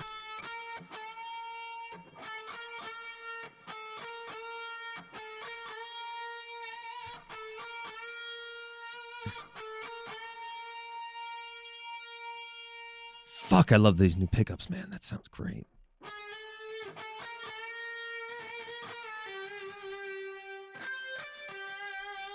Damn, I need the chops to live up to these pickups.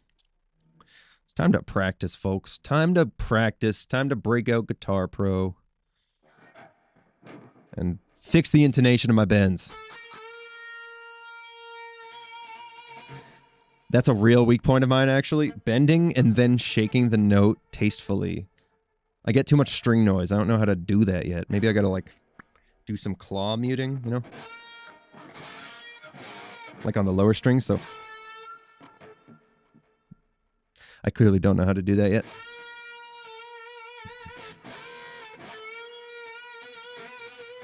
Like, how does anybody avoid that?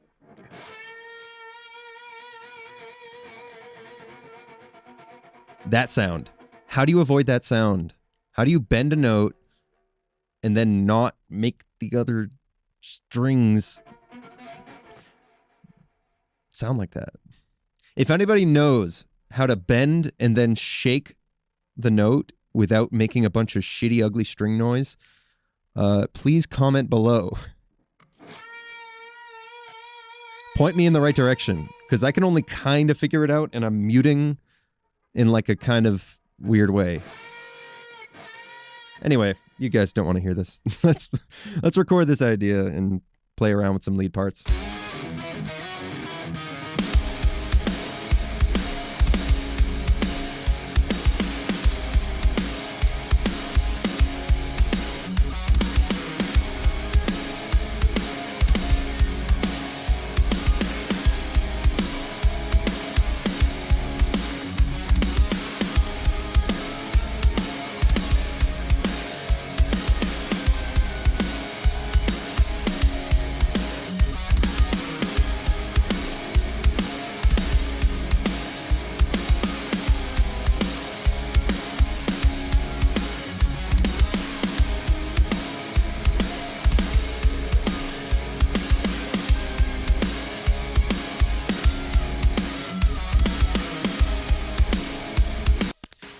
I do not have the chops for this genre.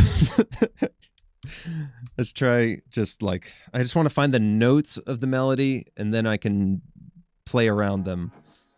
And I'll get more and more comfortable with the Phrygian dominant thing.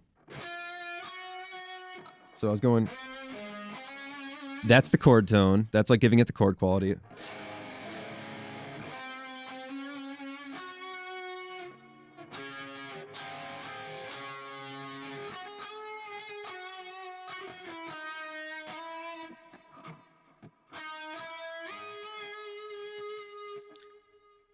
That's kind of a cool line. Like,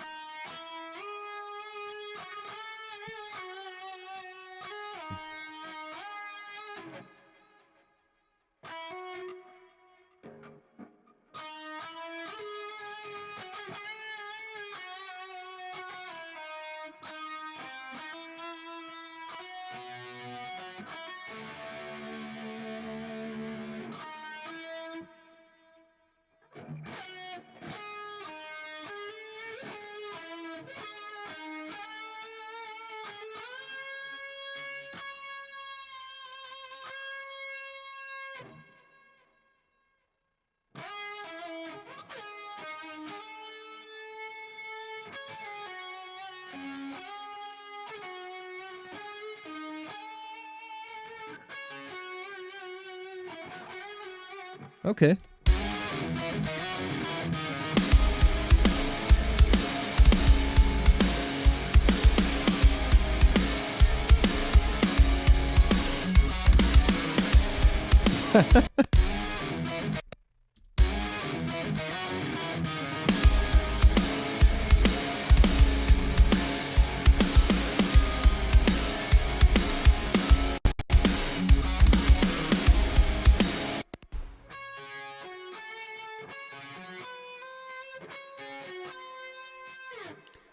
Whew. What the fuck is my lead line gonna sound like?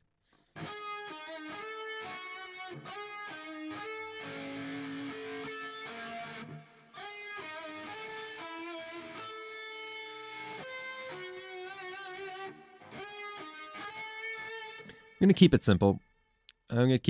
Whatever I do, if I do a simplified version of the idea, I'm going to end up just hearing it over time. You know, like if I just do a basic version of what this melody is actually supposed to be, then sitting with it, living with it, I'll be able to figure out what the notes end up being. So I'm just going to do that instead of subjecting you guys to absolute like shitty dad bends for like an hour.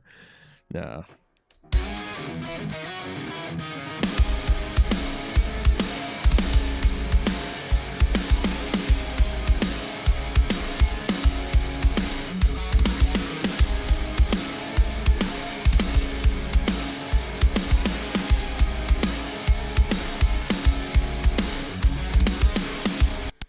All right, let me try harmonizing.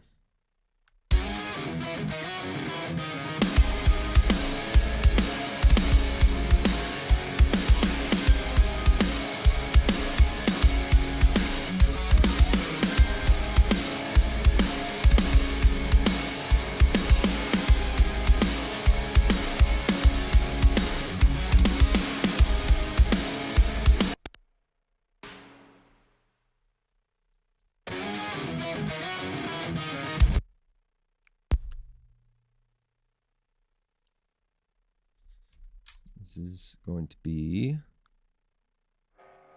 QC lead 1. It's a DI lead 1.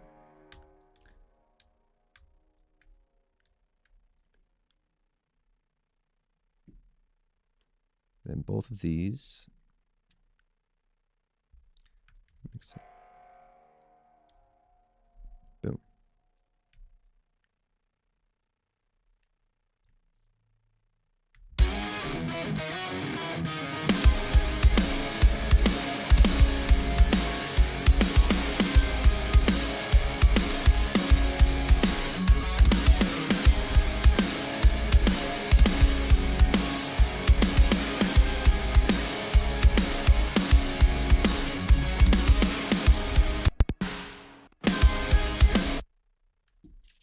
Something like that.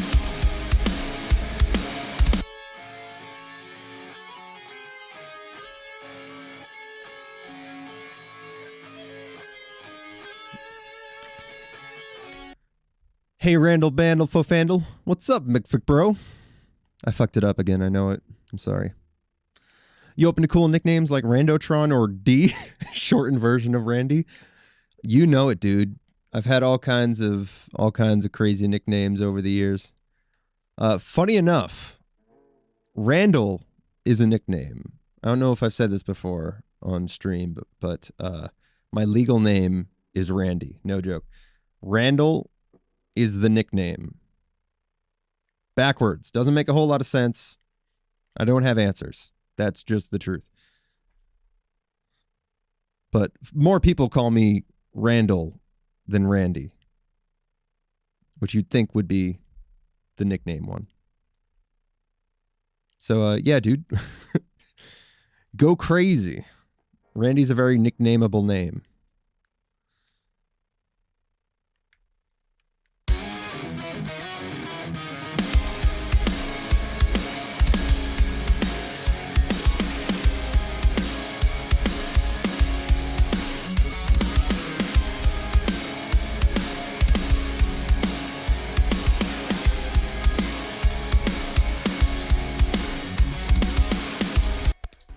Man, I'm not sure about this lead melody. Like, I know there's something more fitting, and I just don't know what it is yet. So this is a placeholder. Lead guitars.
Okay, I'm going to save this patch. We're going to switch to bass mode right now. So I can kind of process what's going on here and figure out what the lead line will be. I love the idea of this being harmonized, though. I do like that.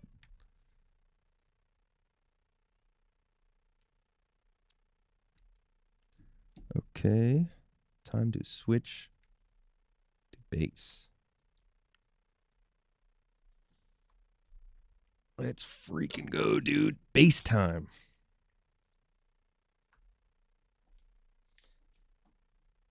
This is the best part of the whole thing. This is the most satisfying part. When you hear that riff with bass, that's what it's all about. I know we like to bully bass players. We like to talk down to them. And we're right. Yeah, no, I have no caveat for that. That's just it. Searing, what's up? How's it going, dude? You caught me just as I started talking out of my ass about bass. Let's go.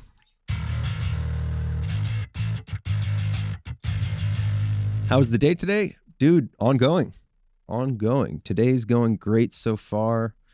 We got some sort of like fusion-y ideas inspired by the mods I just did on my Strat, and also an old project called An Endless Sporadic that I discovered from Guitar Hero like years ago, which I don't know how many people actually know about this project. But dude, let me pull up I can't play it because YouTube. But oh, hello, that's behind the scenes. This project, this album right here, this EP was such an inspiration to me, and I forgot about it until recently. I started going down the rabbit hole of old records, and the songs Anything and Son of Pearl are like, it's just really good stuff. And it's prog fusion. Like, it's not particularly shreddy, but it's well composed prog rock. And the riffs are really cool. This is like a homemade record from 2007. So it's this guy named Zach Kamens, who he's a fellow Berklee alum, and apparently he found a way to get one of his songs in Guitar Hero 3. That's how I heard of him. And now he's got a project where he collaborates with some pretty big names. I mean, Naveen Copperwise from Animals as Leaders fame. I saw Jordan Rudess apparently playing with him, Roy Stolt. Like, these are some pretty big names in prog coming to hang out with him. So it looks like he's getting his flowers, but I never hear about this project. It felt like this like one-off record I just fell in love with, listened on repeat, and now I just never I'm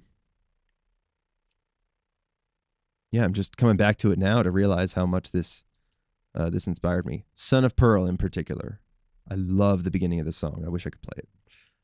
I mean, like, I wish I could play it on stream for you guys. I also wish I could play it on guitar.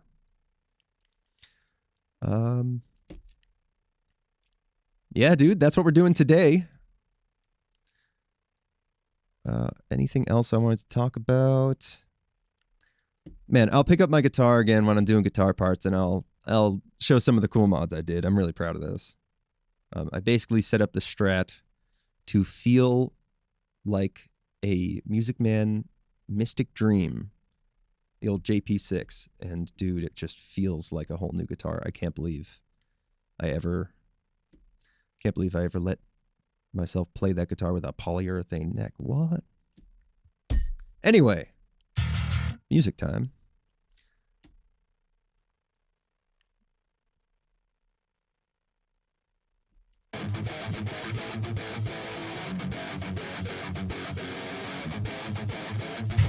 That's pretty good. Bass is going to come in at the same time as the drums turn into a real groove.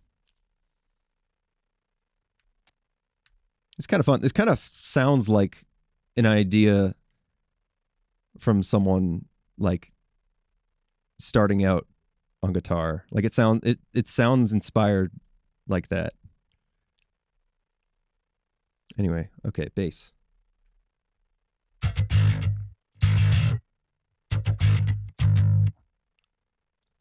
Let's see.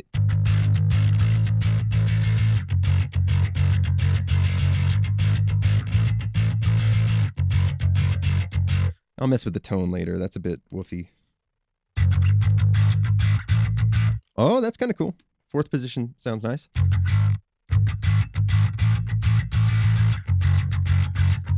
Congrats on the new guitar, man.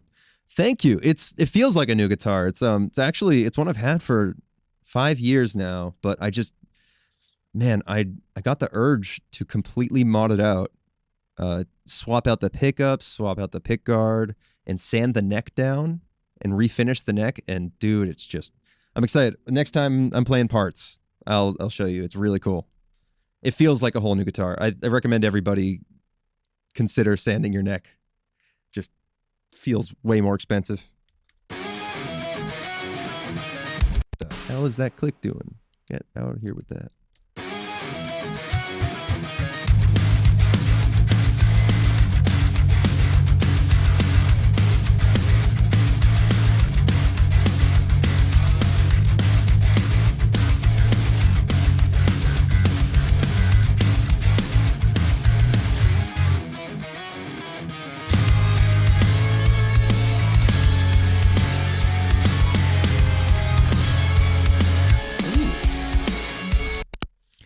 Someone commented on one of my videos saying something like, why is the bass always doing the same thing as guitar? And for a lot of the heavier stuff and a lot of heavier riffs, there's a good reason for that. But here, I actually kind of want to try making a bass part that was played by a bass player, you know, not just mimicking the guitar. The guitars aren't even mimicking the guitars. Let's have the bass do his own thing.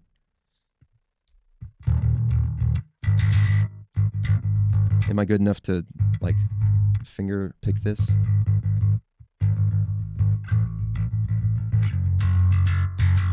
Like, what bass player would play on this and how would they play?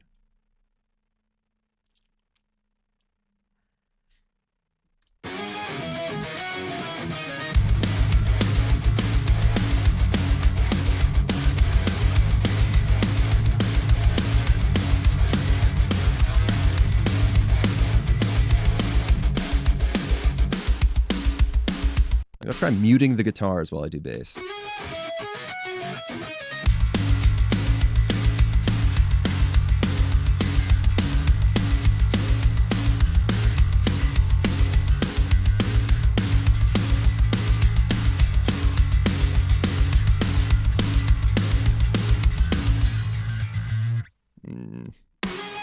It's getting me there, though.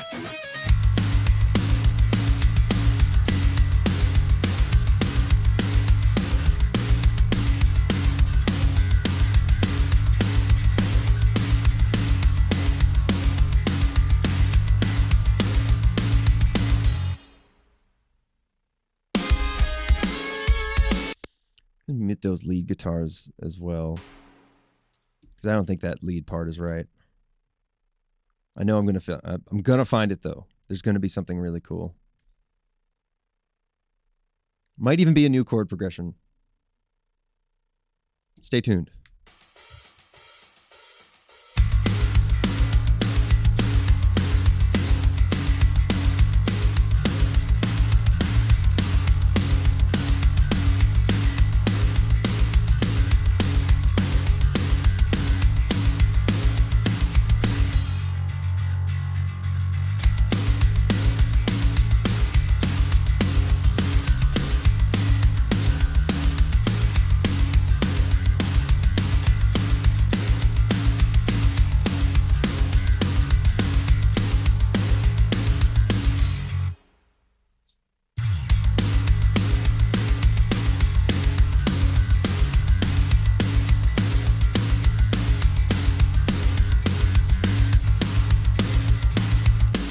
I think I like the first half of that, minus the turnaround.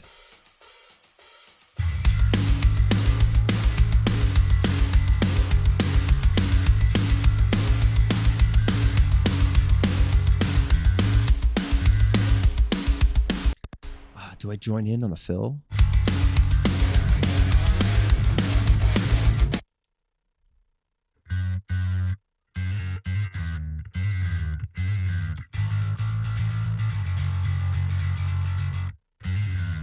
That intro is nostalgic, right?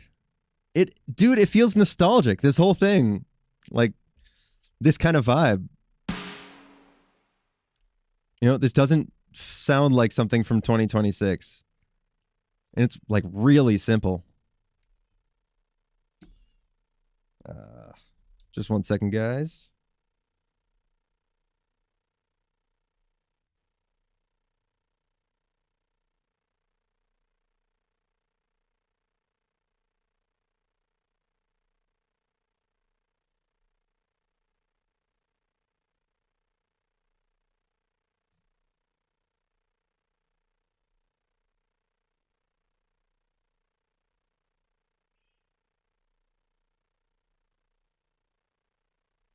All right. Go ahead. Go ahead, Willa. My cat's bugging me for dinner. But I'm streaming right now. So I'm sending her to the wifey. Yep. It worked.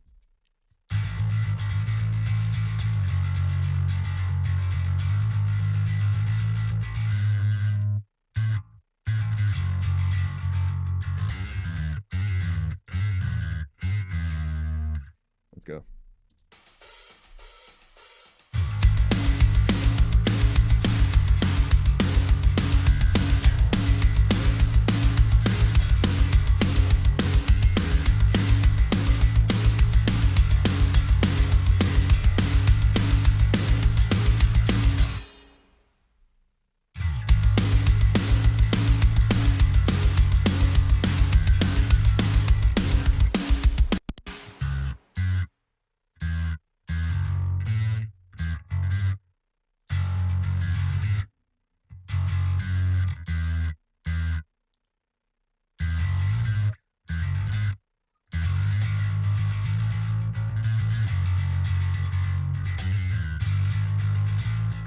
That's it.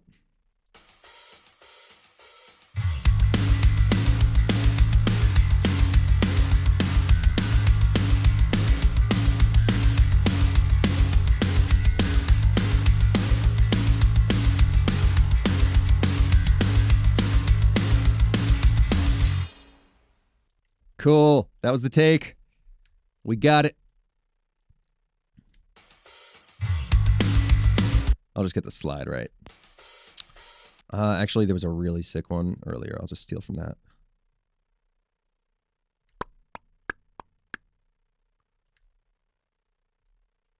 I think it was this one.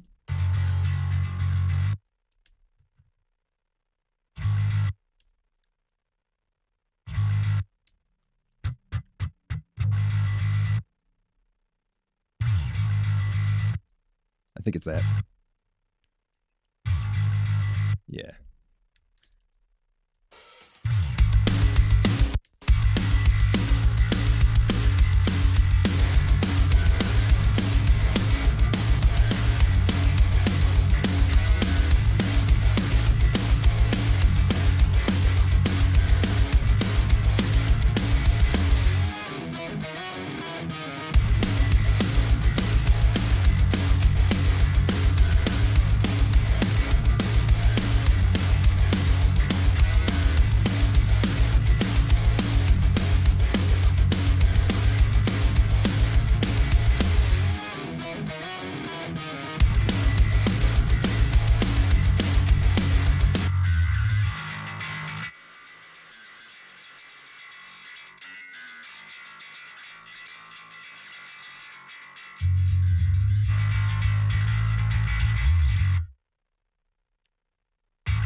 Okay, after listening to that bass part a few times, I'm going to get a few more takes.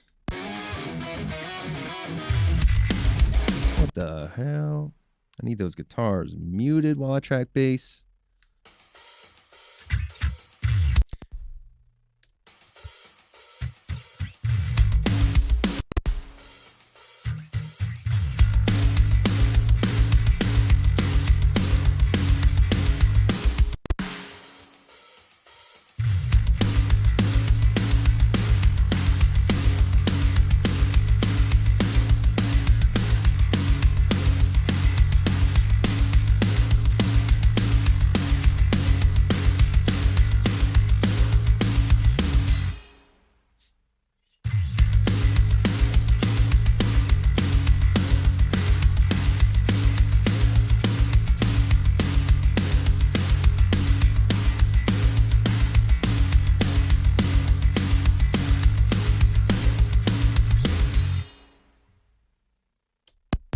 Okay, that's going to be the main take, and I'll just play in the fills now over that.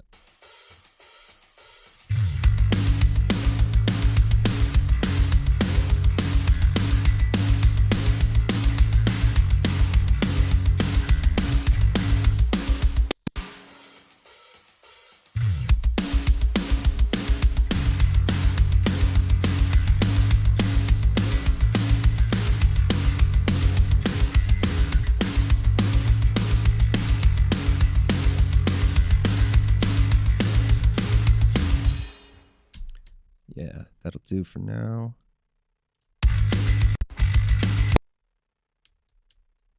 Oh, is that a Logic crash? That sounded like a Logic crash. Maybe. All right. Let's go ahead and restart Logic.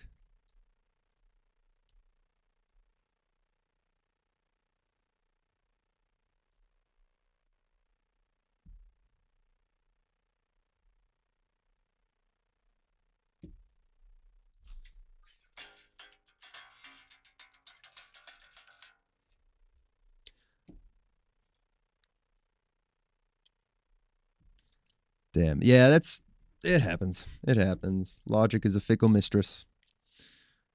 It's really tough. It's like, I swear, half of learning a DAW is just learning its unfixable problems. They all have unfixable problems. It's just learning how to manage those, I think, is like, that's the real ticket to learning DAWs and getting good at production.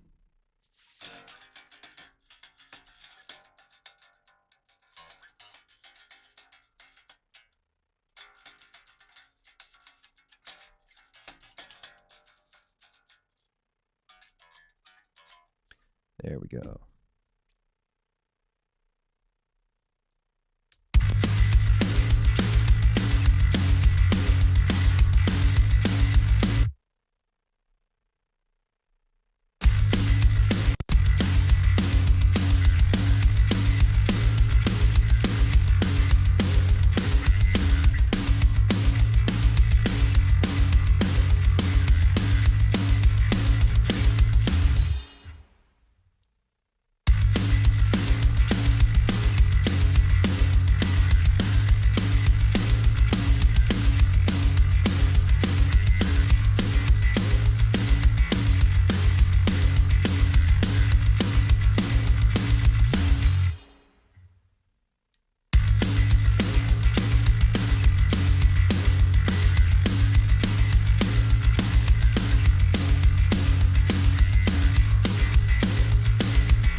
Impulse made its way into my liked songs recently. Dude. Crazy. That's pretty unlikely, right? In 2026 for that song to like pop up. How'd you come across it? Because I don't hear many people talking about that project. It's super, like, I think it's underrated. Crazy coincidence that you came across it recently.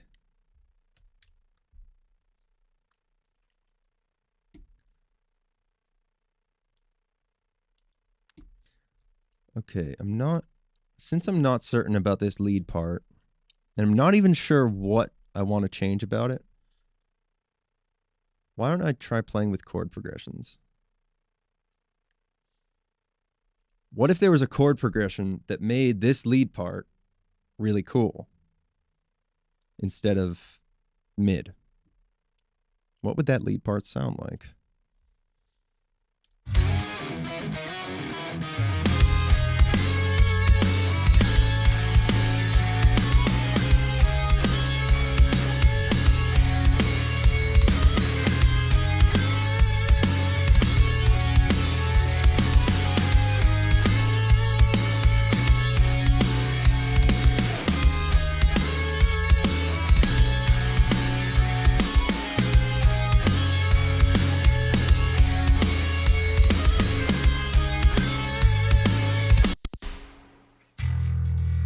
Going to the flat six is kind of... That could be the answer. Just fitting in...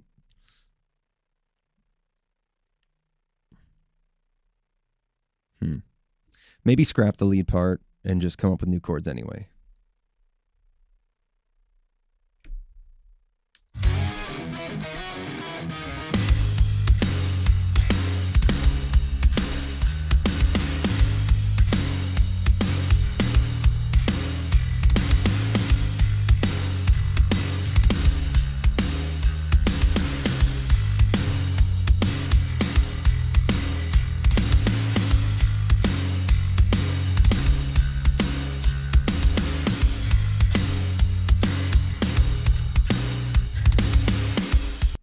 There's something there.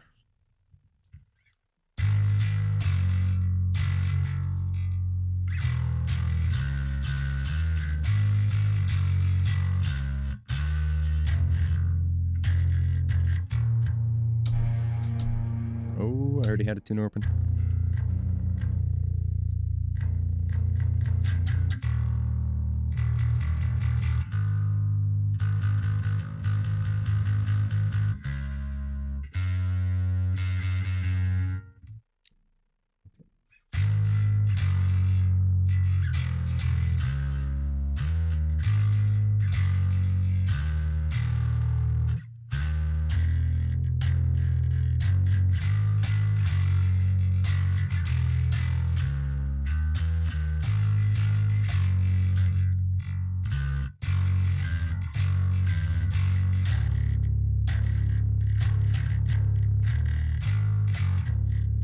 Okay, yeah, I think there's a cooler chord progression there. Okay. Let's get cozy and play some bass.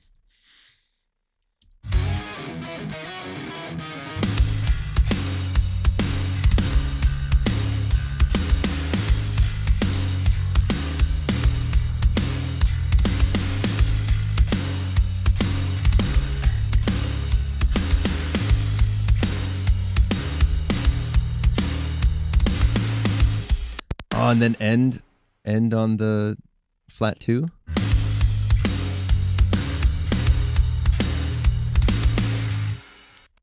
That's a cooler chord progression. I think that'll inspire a better lead part.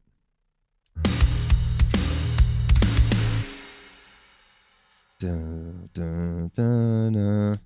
That might be straight up ripping off Son of Pearl. I'll double check so I actually write something new.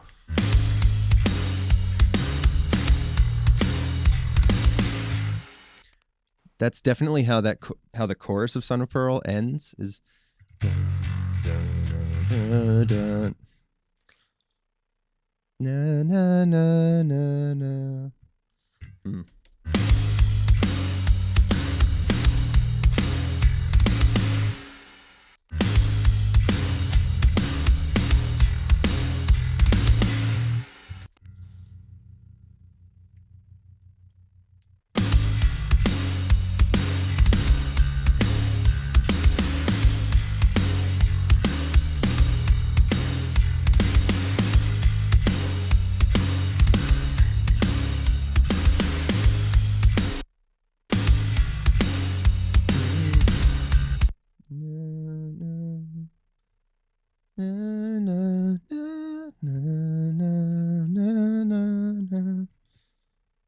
Yeah.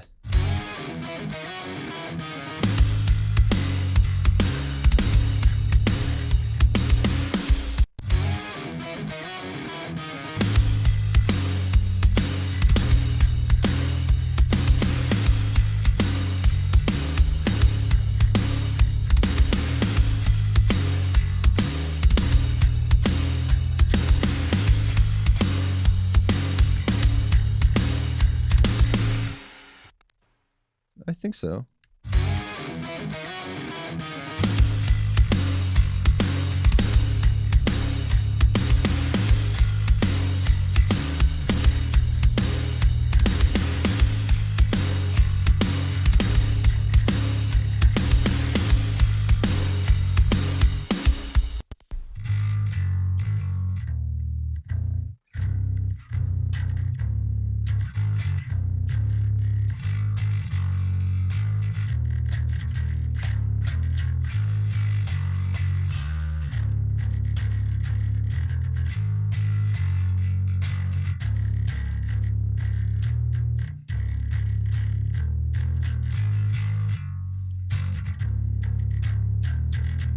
Yes.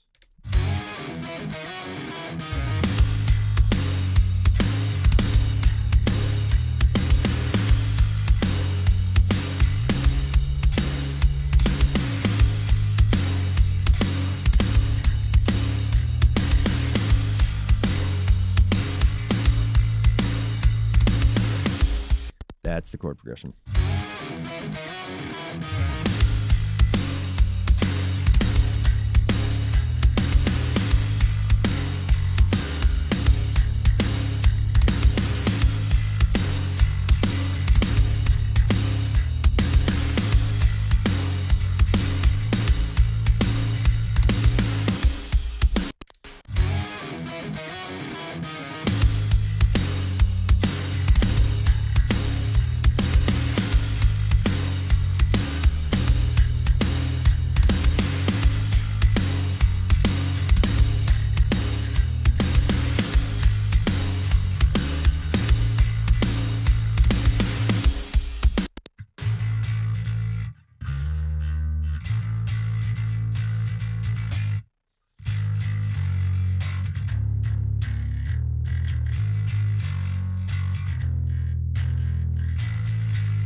Yes.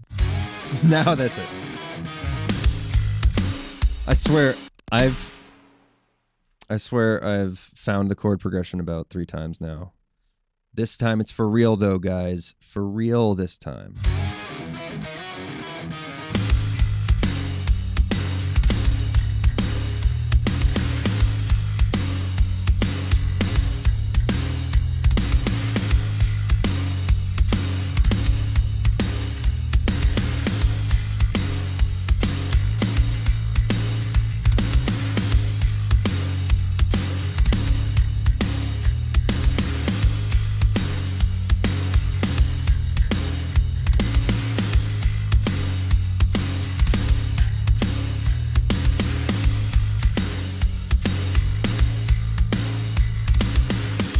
Yes.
Yep.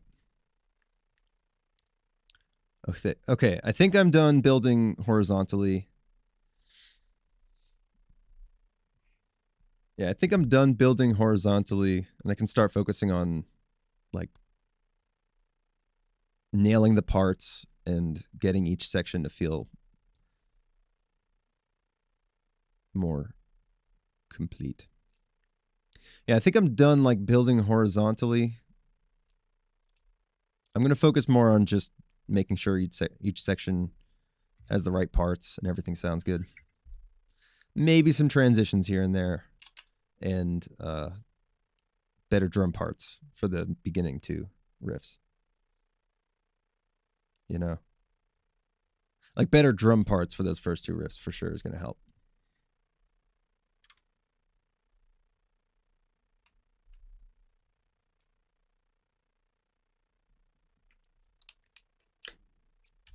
Yes. Oh, this guitar feels so freaking good, dude.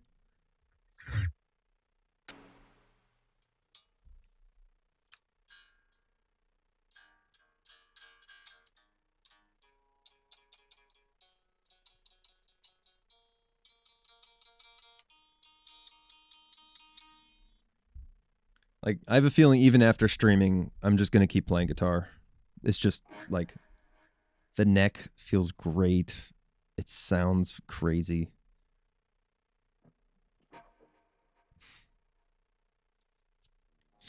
Still not happy with Fender as a company because of all of the reasons. But I'm holding a really cool guitar. This one's good. God, imagine putting out a cease and desist after years and years of like totally being chill with S-type guitars. Just suddenly being like, wait, no, just kidding. It's actually art. Crazy. Yeah.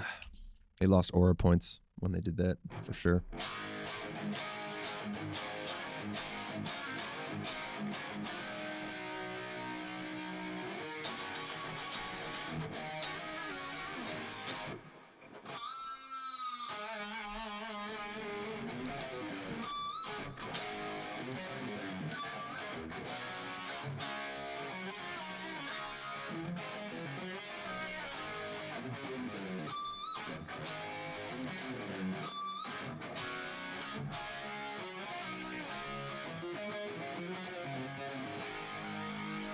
God, that's addictive to play. I gotta learn more Nuno stuff. Gotta learn more extreme songs. They're so fun to play when you get them down.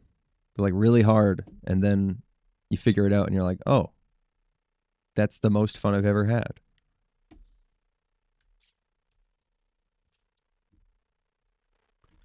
Okay.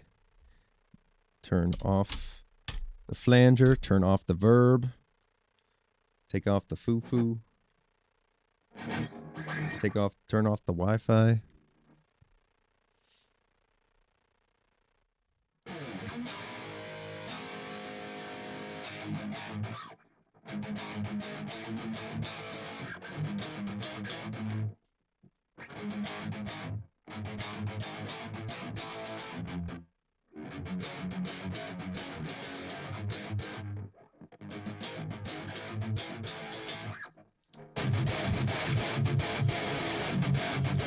I kind of like leaving the intro, like the very first guitar part that comes in, kind of messy.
Oh my God, my forearm.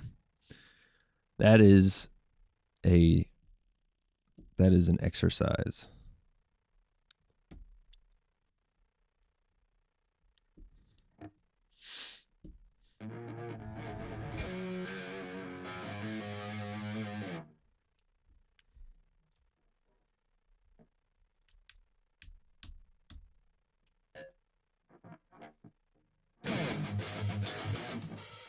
Every time.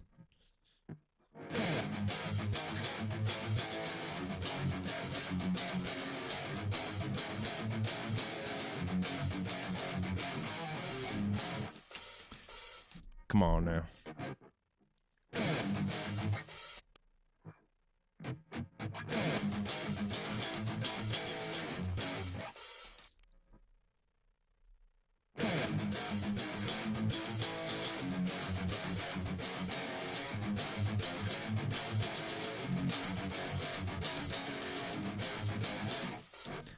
Okay. I'm going to punch in the fill.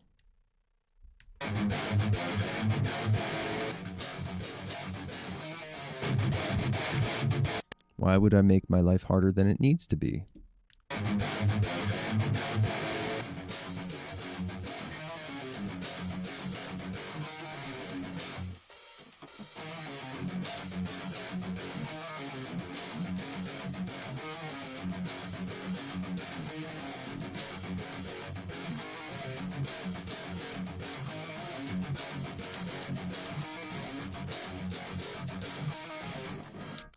Last one's perfect.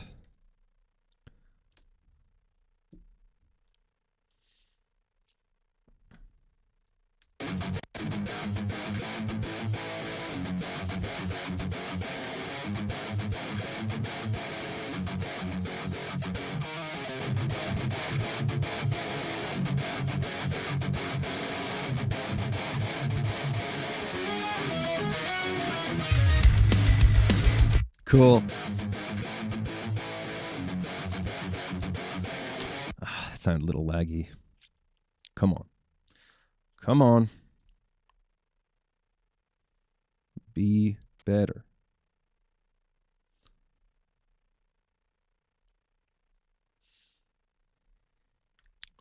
I'm going to relax my forearm for a bit.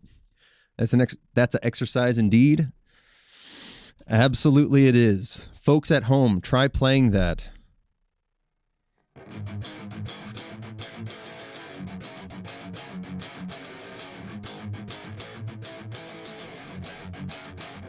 Honestly, for the open chords, if you just strum up down for those and only down pick the palm mutes, that actually gives my hand plenty of time to rest. Like, I cannot play it only down strum. Like, I cannot play it only with downstrokes. It has to be in between. Whoops.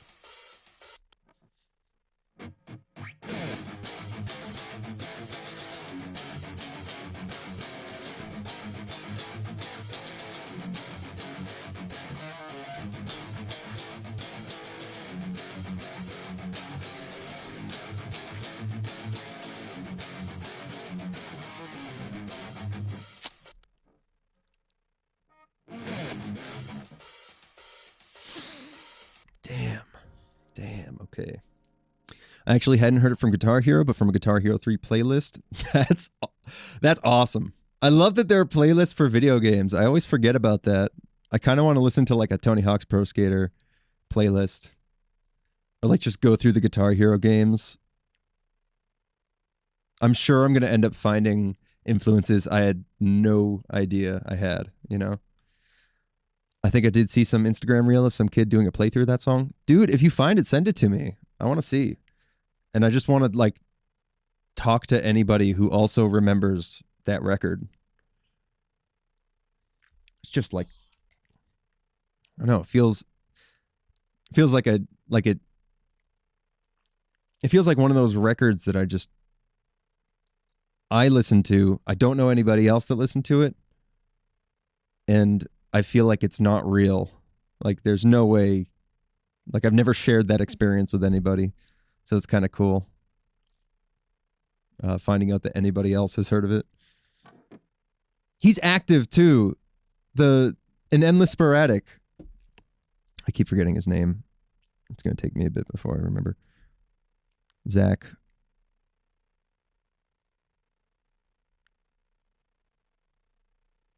Kemmons. Zach Kemmons, he's still active. I'm talking about it like it's past tense because that record's really old, but like that's still an active band. I'm going to check out their Insta.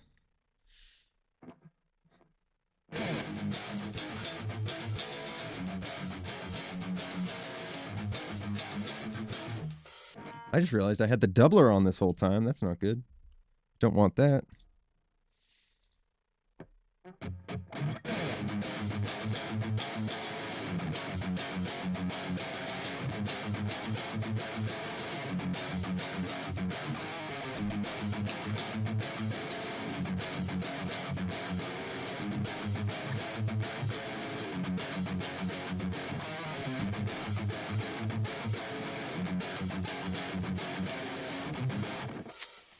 Okay.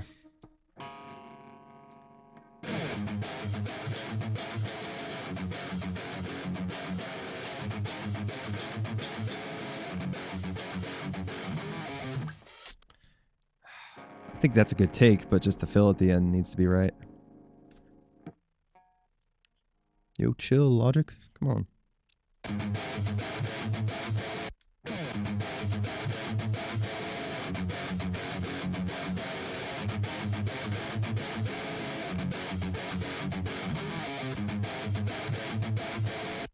That low key kind of hurt. Searing, did you try it? Did you try the riff? It's not easy.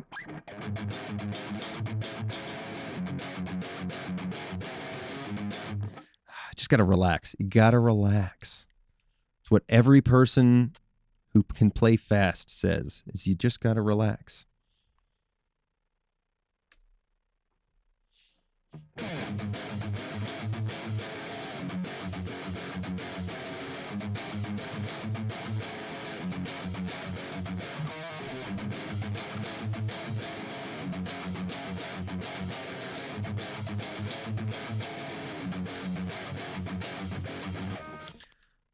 I'm going to call that the take. Boom.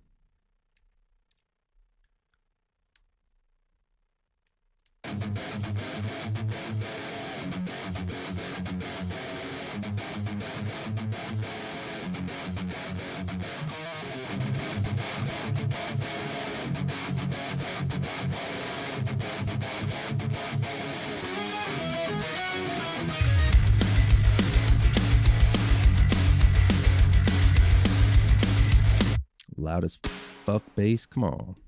You're loud as fuck, dude. It's almost too much low end in it as well.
Maybe single notes, because I'm not getting great definition. Like, with this tone. So like,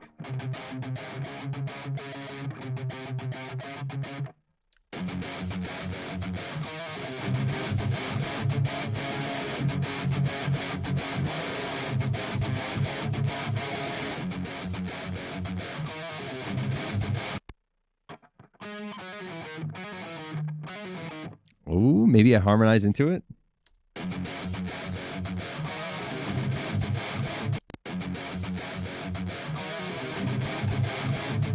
Yep. Hey.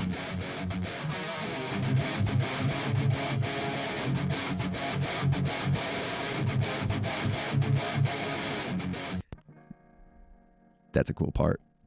That's a cool part, guys. I think that's a cool part. Oh, whoops.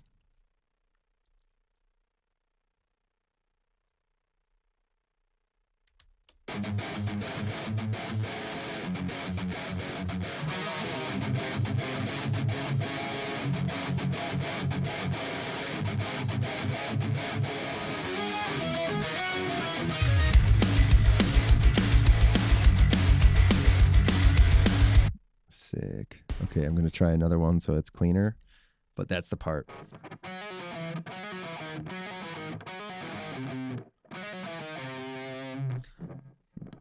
Gotta move so you can like see what I'm playing too, for those who want to follow along at home. One sec.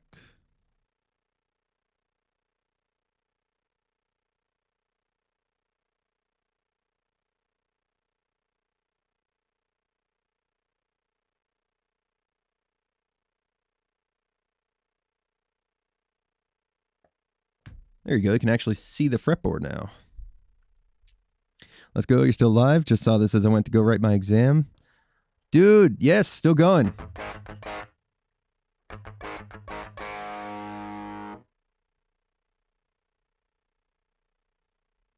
How did I just change my tone? Did I didn't even notice I bumped into the quad cortex.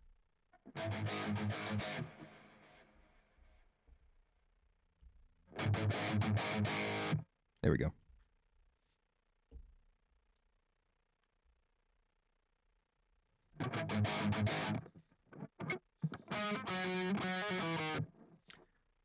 I shouldn't be muted now. You can hear me, right? Oh, I see. Message retracted.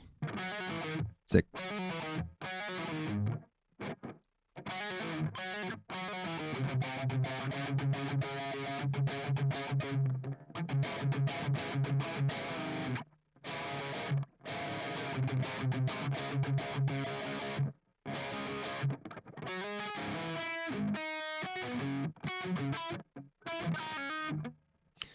I don't know if I'll play that one again. It's getting kind of late.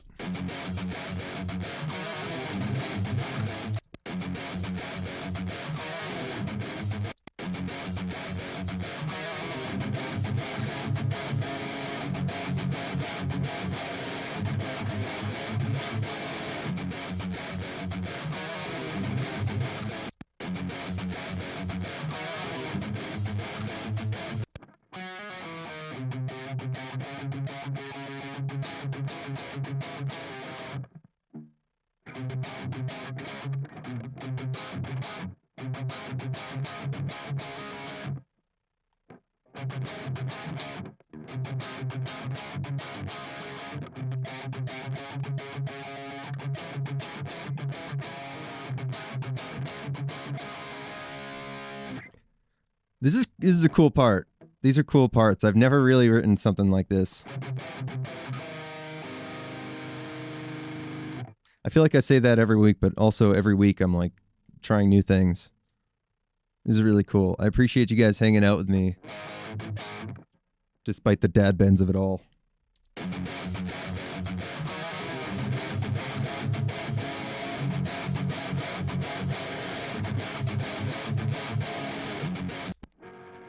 That could have been it. Might could, guys.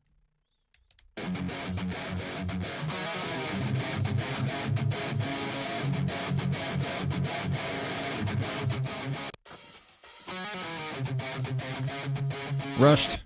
I rushed it.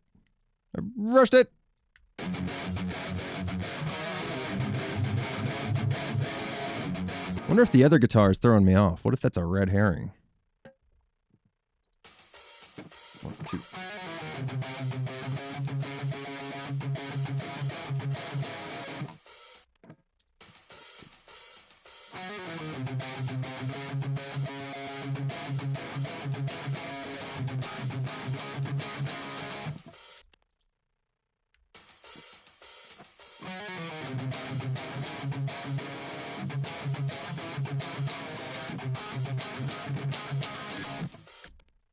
That had some attitude in it.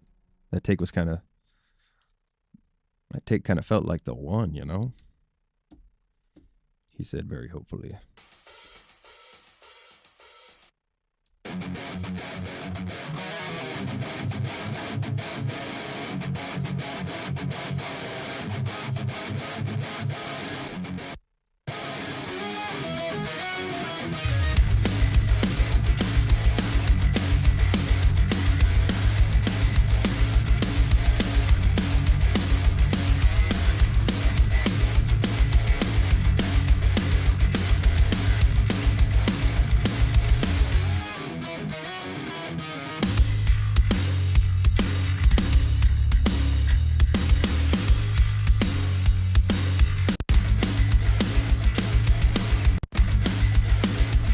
Yeah, that's rushed. Okay, let's see what I gotta do. I just gotta retract this right here.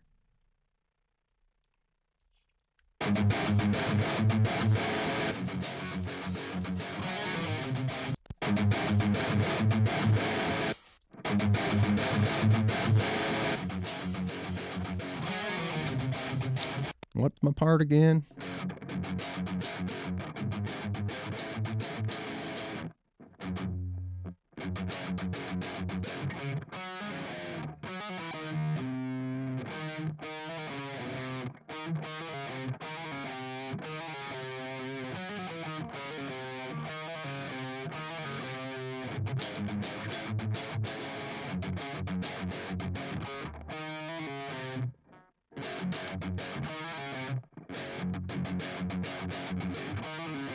Yeah.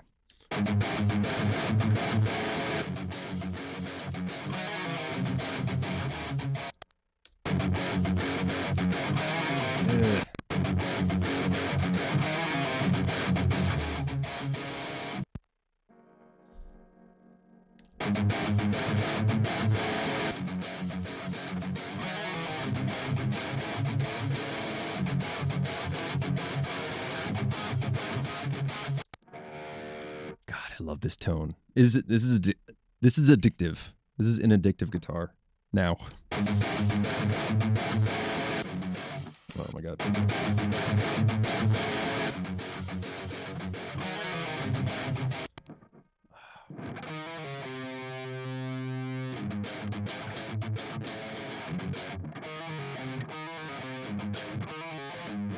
That's how I'll lead in.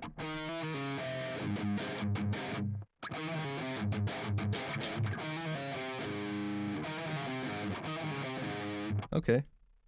This is playable. This is playable. This is a part.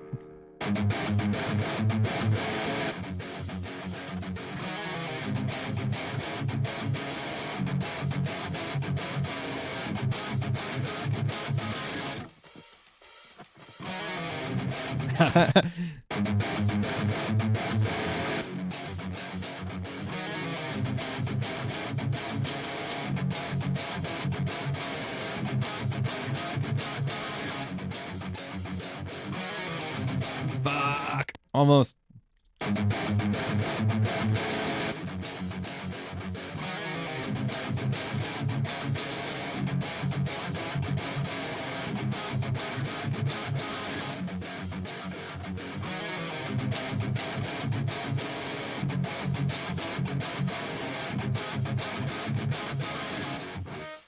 Whew. That's the part. That's it. I think I got the takes, guys. I think those are the takes. Whew. Gonna be making that sound a lot with how much I'm working my forearms. It burns. It burns. Fast riffs hurt.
Cool.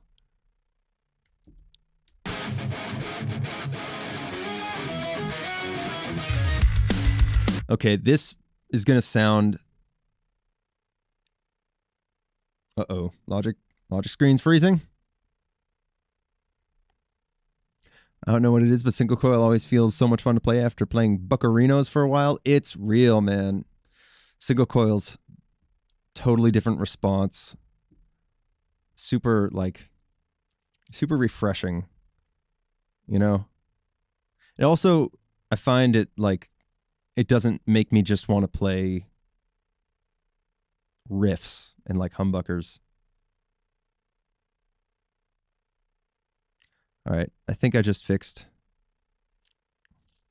the logic screen. Thank you for letting me know, Searing. Let me know if that happens again, because I can fix that. But yeah, man, when you go, like when you're playing with single coils and then like when you're playing with single coils and you go to play something that only really works with a humbucker, you get like a completely new perspective on the instrument. You'll suddenly like snap out of it and you're like, oh my God, there's more to do. There's more to be played on the guitar. Also just clean tones with single coils. You know, there's nothing like it.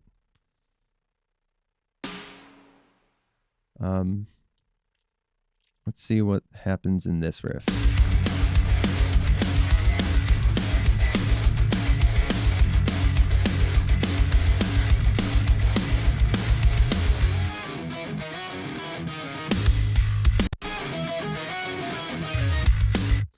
Okay.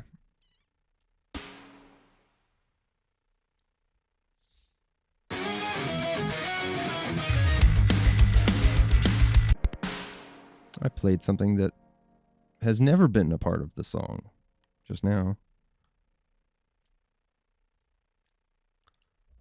All right, now I'm just going to double track the harmony part in this section without any single note stuff. It's all going to be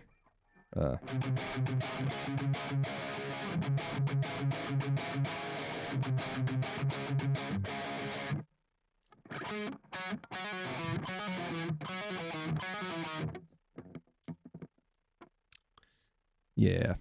Evan, you know what's kind of weird too is that this is a humbucker as well. Like one of the mods I did to this, I can't remember if you were here when I was talking about it, but I swapped all of the stock Fender noiseless pickups for Sir. I've got like Sir V60 LP and an HSS Plus in the humbucker. So even though this is a humbucker though, it sounds and feels completely different to any other humbucker guitar I have. Like it doesn't sound... I had this exact same pickup on a Strandberg Pliny model a couple years ago, and that's why I chose this pickup. And it sounds so different. Like it really, the guitar, the Strat just sounds a type of way. You know? I'm going to probably do some more research on what that is. Because it's curious. It sounded like, at first I thought it was blending a single coil in or something. I'm like, that's so, like, it just wasn't Wasn't what I was used to, but I like it.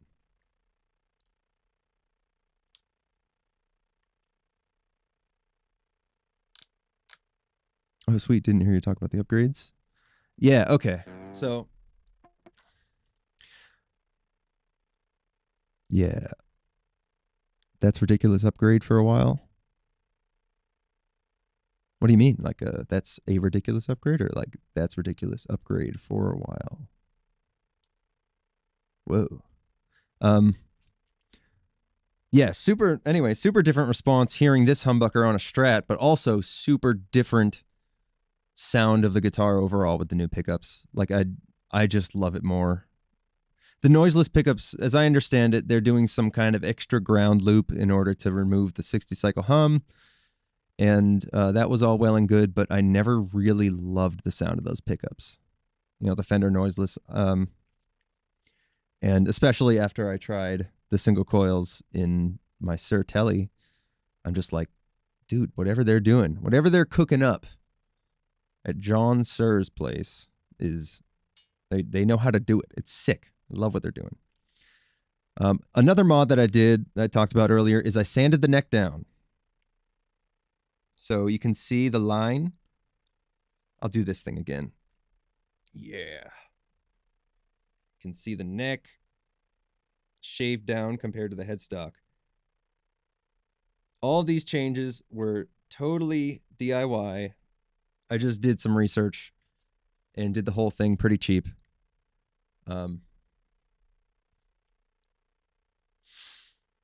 I strongly recommend, if you like the feeling of Music Man necks, I strongly recommend consider sanding your neck down, because it was really easy. And I just followed a video Ben Eller uploaded like 10 years ago or something, and it all worked. They just sand it down raw, and then they use, like at Music Man, they just take a raw neck and they just give it a few coats of gunstock oil and then gunstock wax. And it just feels right. There's a few other steps that Ben Eller goes through in that video. I'm going to link it in the description after.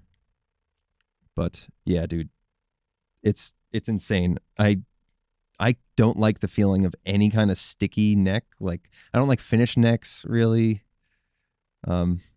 And Music Man has always had, like, I don't know what it is, but they've always had the best feeling necks. Just the finish has always felt the best. So turns out that's what it is. It's gunstock oil and gunstock wax. That's nice. Must be smooth as heck. Yeah, dude. No, it's like, I'm not even like a shredder. I don't need to, excuse me. I'm not even like a shredder guy. You know, I don't need to, I don't need to minimize friction like that, but it just, I can't get my hands off this guitar, and that's a good feeling. Strongly recommend DIY the fuck out of your guitar. It feels like I added $1,000 to its value. Like, it feels like a more expensive guitar than before. Check it out. I have a Misha Mansour signature with the unfinished roasted maple neck, and it feels so nice.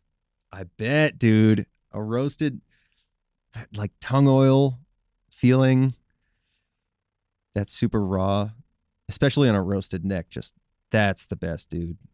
Roasted maple neck is the coolest.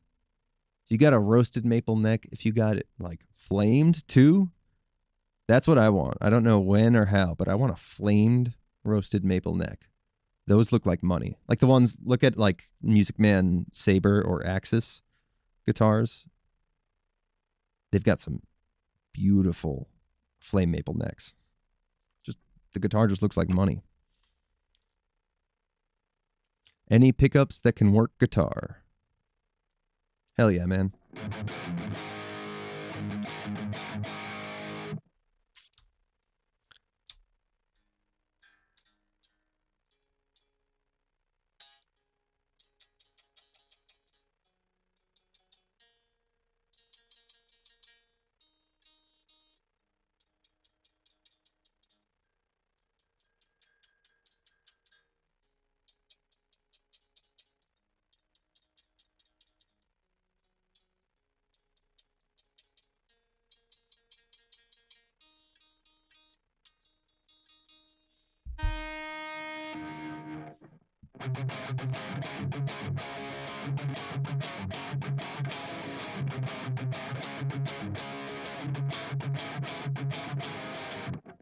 Only expensive riffs allowed on those bad boys. Oh yeah, only expensive riffs.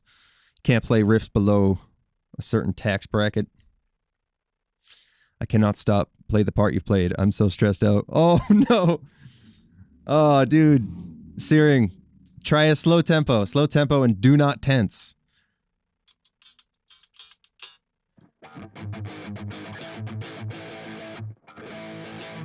And on those up down parts, really loosen up there.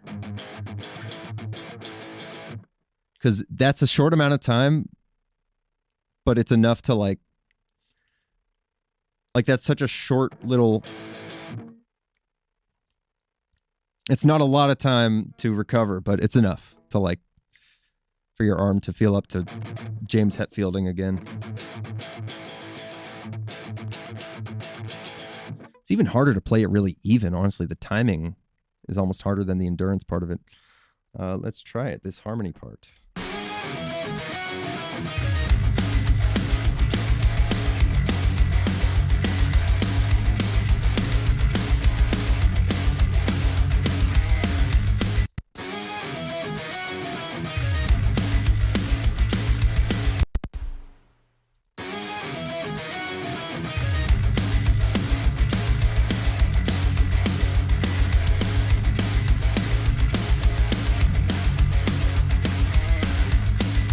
I messed up the turnaround, but I can punch that.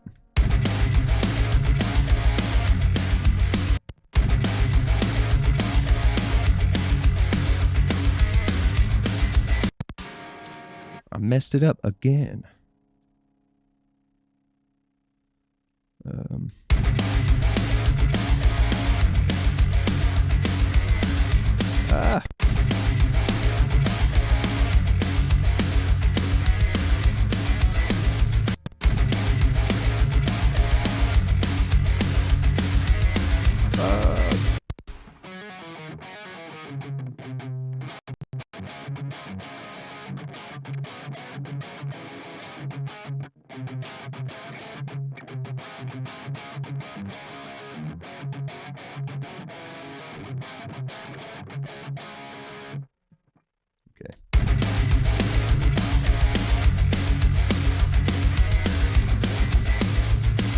Almost.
I think that's it. I think I got it. Oh, yeah.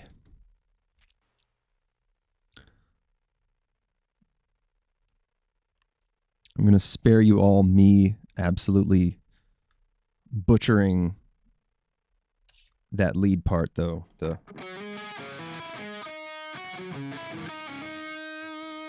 I could do it. I'm going to lose steam, and I want to finish this song for you guys. So let's work on this chord progression and then lead line, and then we'll give it a listen.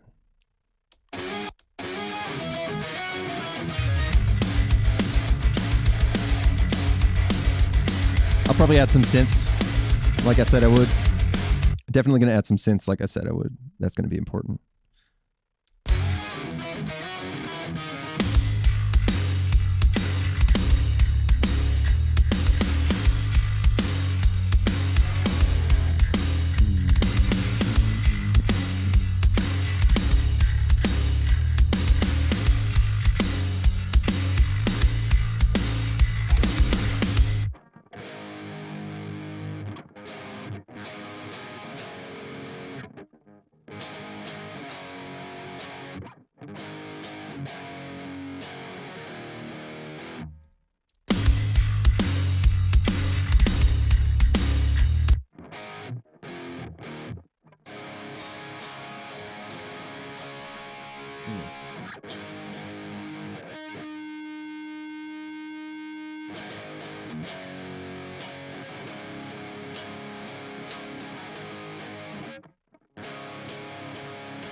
Do I do open chords for this?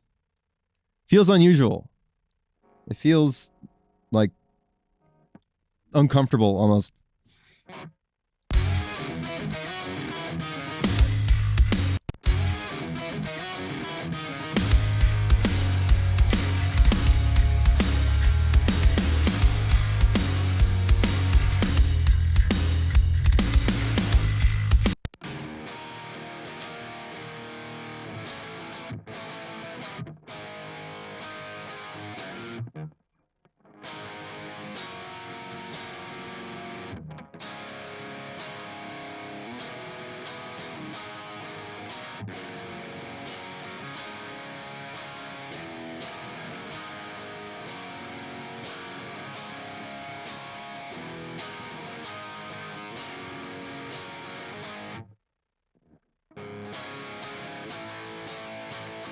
That'll be cool.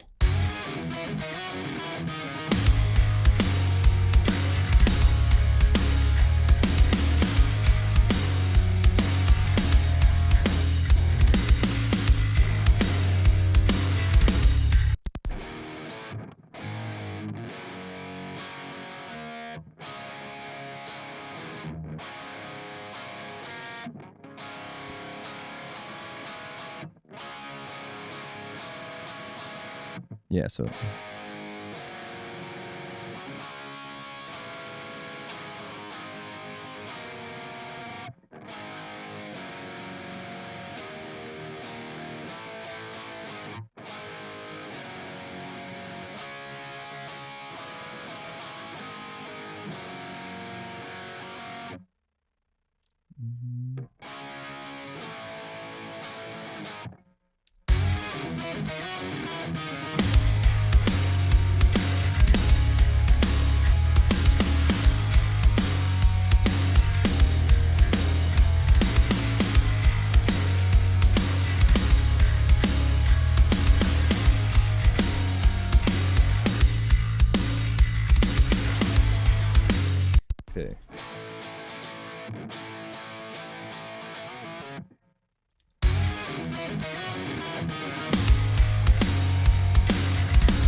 This should be the easy part. This should be the easy part. What's going on?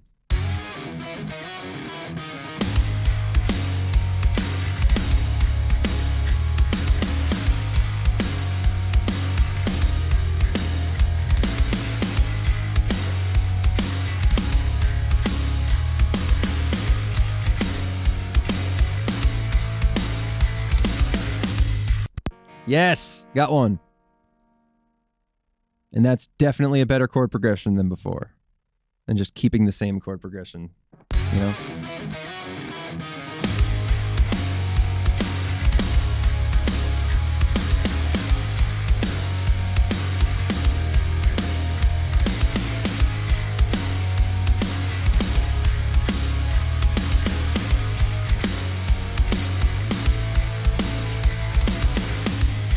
Cool.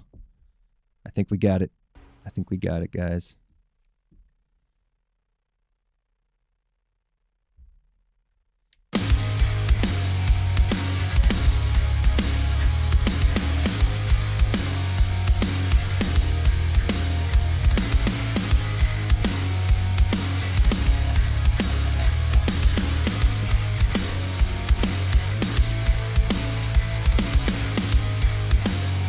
Yeah. That sounds like rock and roll. This is rock and roll. This is a rock. This is a rock episode. That's what this is. I like the rock episode. It's fun. Okay, I don't even want to hear that old lead part I had.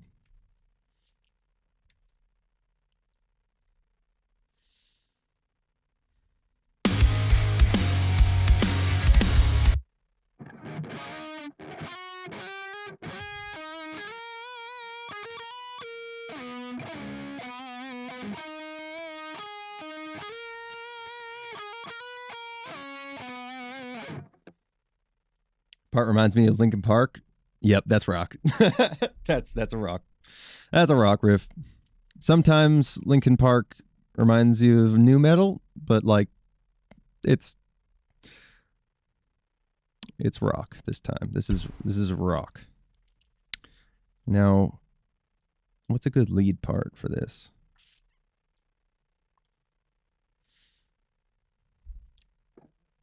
Let's turn on some effects.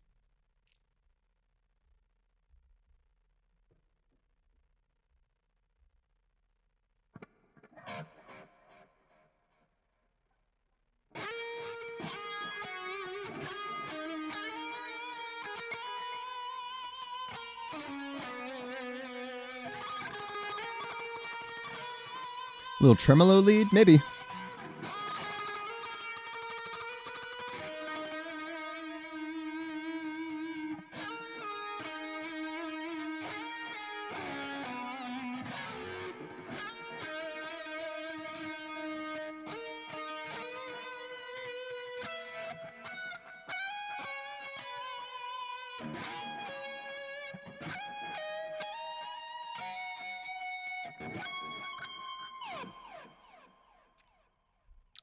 Let's play around.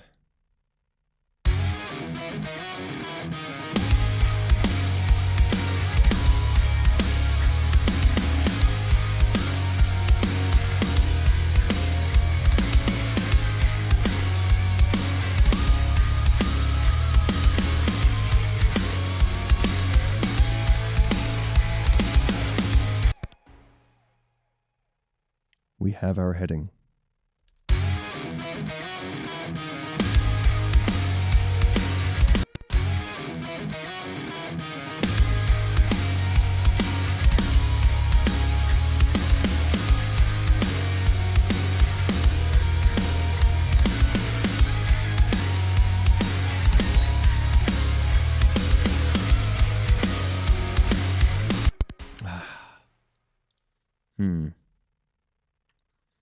What do we want?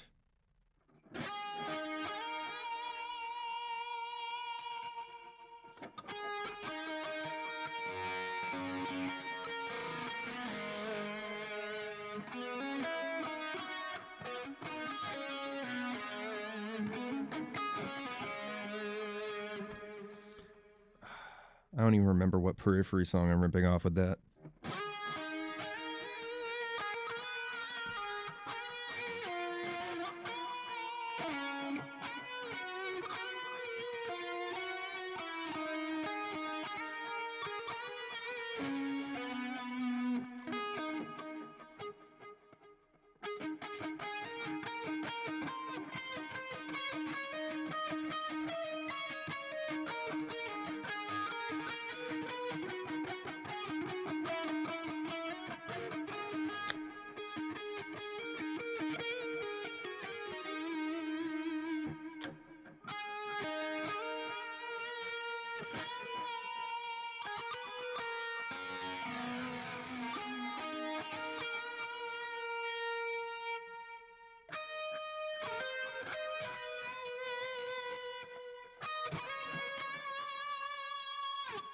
That's a cool note.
Thanks for hanging out with me, guys.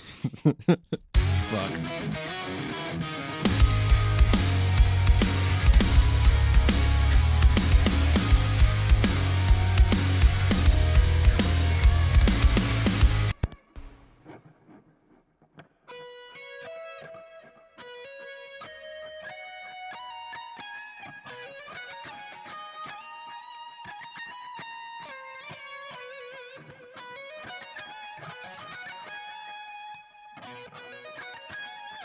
That'll be a cool transition to the higher.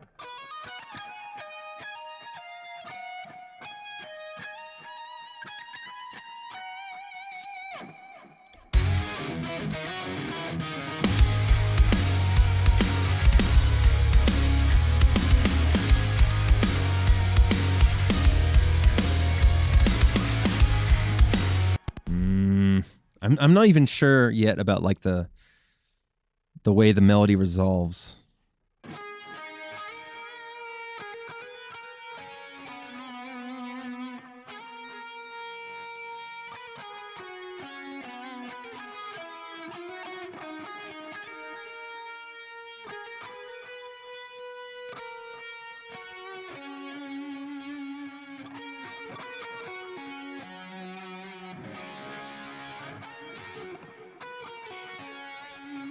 That's kind of a smart way to do it because it follows the chord.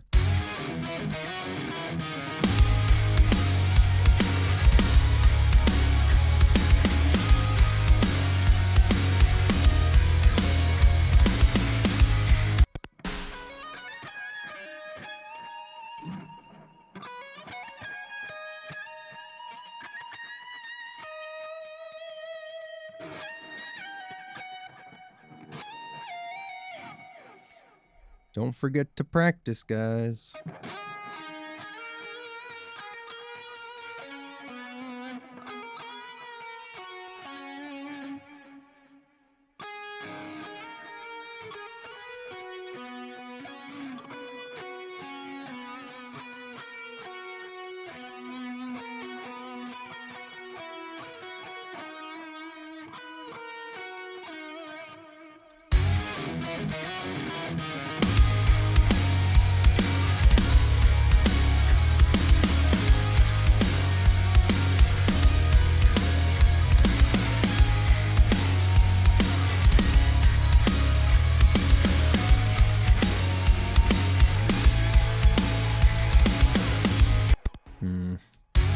Getting there.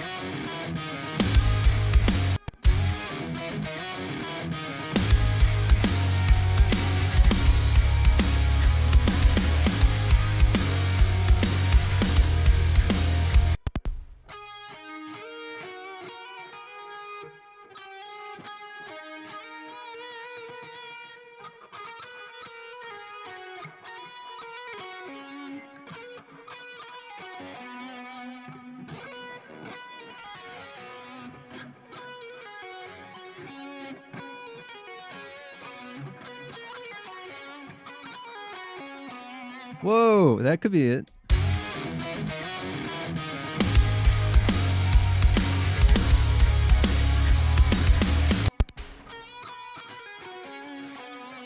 Okay.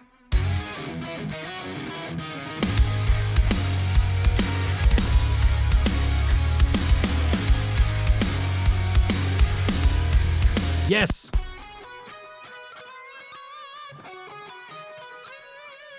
Yeah, we're building the melody, guys.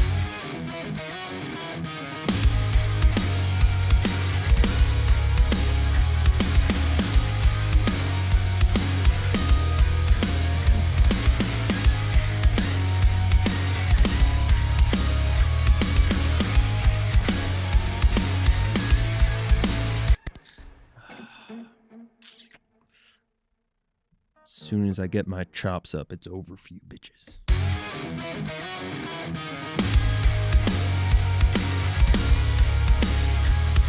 What was it?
Yes. Yes. No.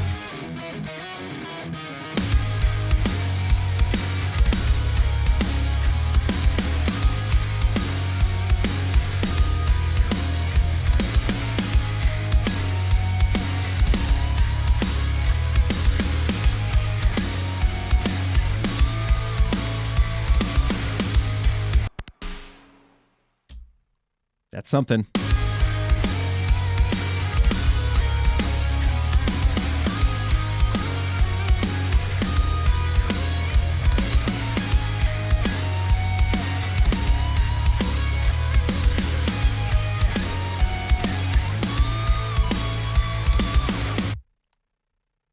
Nice. Nice. That's our new take. Now just clean some parts up.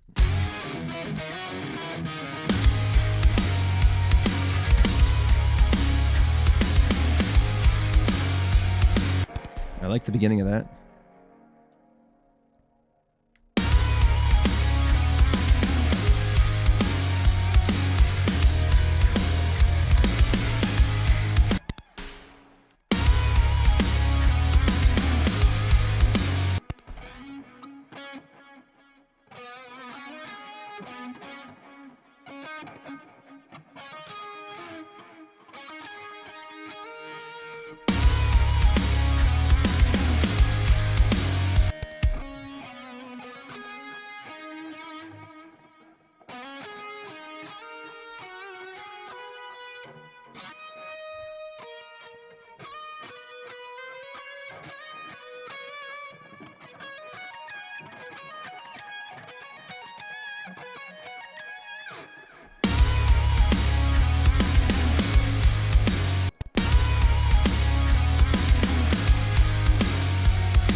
on now.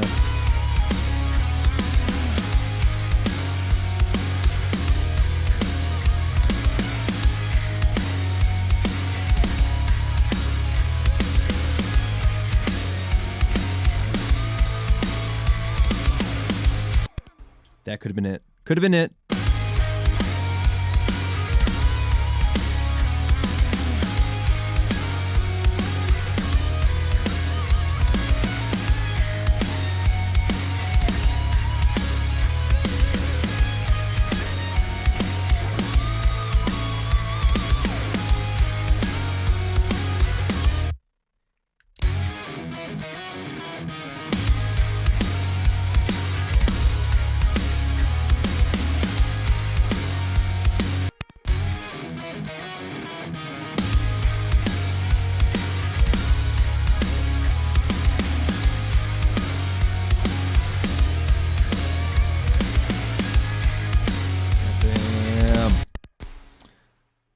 Sweet. Kind of reminded me of something you hear in Sonic Adventure 2 type boss fight. Hell yeah. Hell yeah.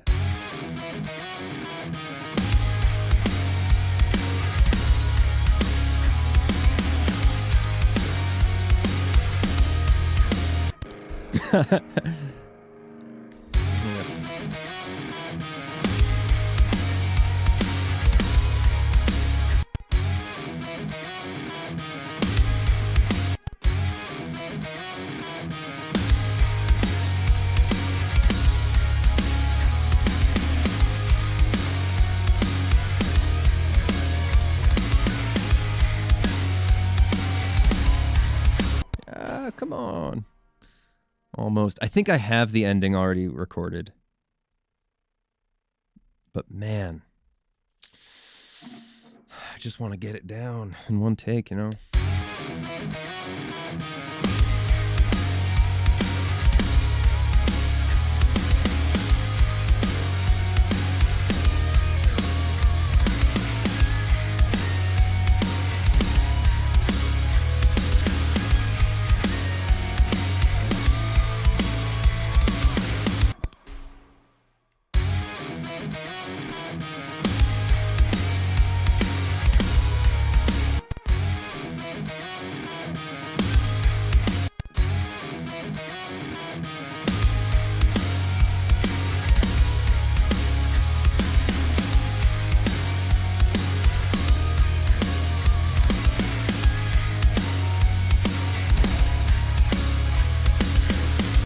All right, I think I got the ending in the first take.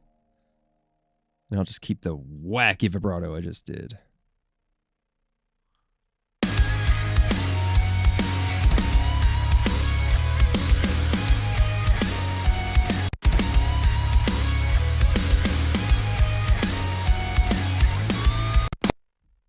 Oh no, Logic. I think Logic just crashed. Damn, okay. You know what? I've decided that that's a good thing. That's a sign. I need to practice this. And then I'll nail it. And then the song will be good. Okay. Yes, fine, I'll practice it.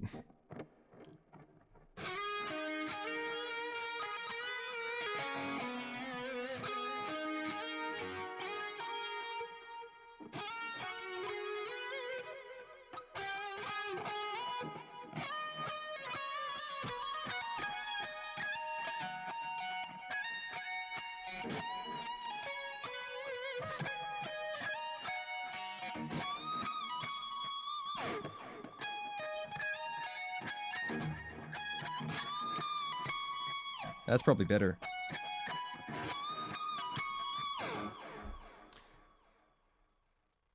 Yeah.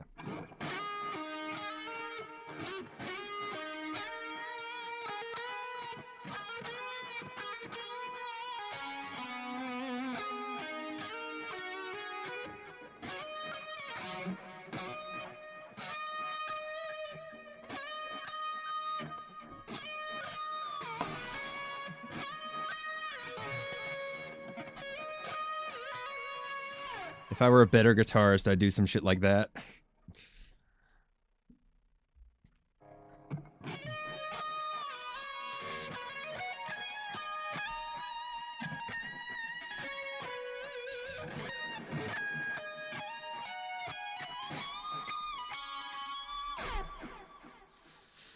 Hey.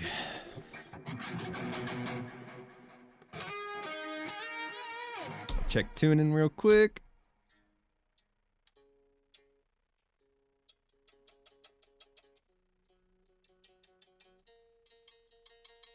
I knew it. A little flat.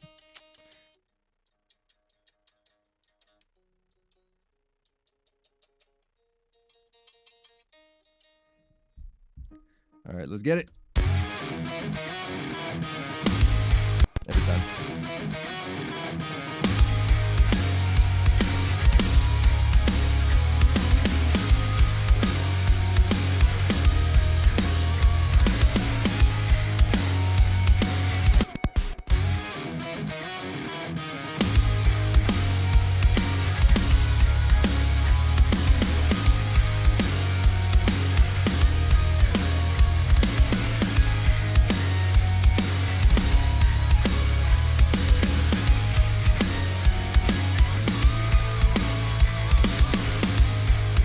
I got it.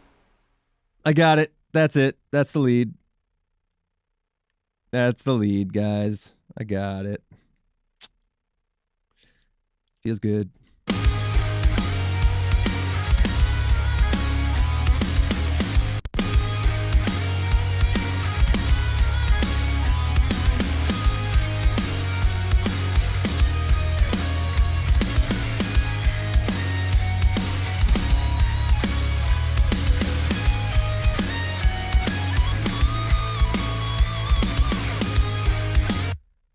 All right, did I let the echo, did I let like the delay and reverb fade out? I absolutely didn't. Okay, I just gotta punch the, I'll just punch the last notes.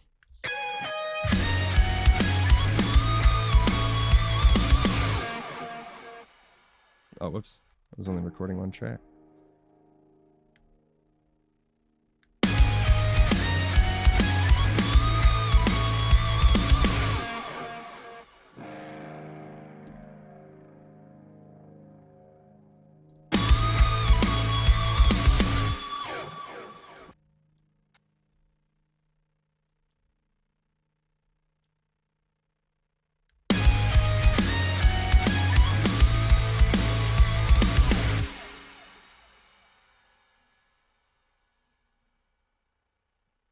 Nice, nice, nice, nice.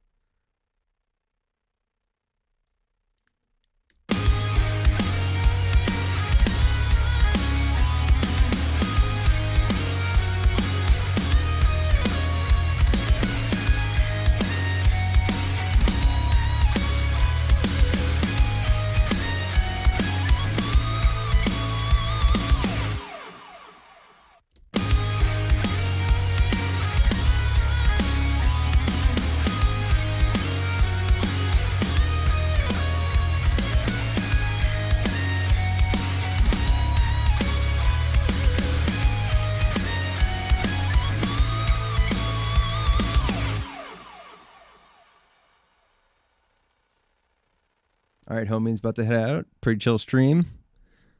I'll catch you at the next one. Thanks so much for hanging out, Searing. Dude, good to see you. Good to hang. Always good vibes. Take it easy, man.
Maybe I'll have like a glidier sound than this.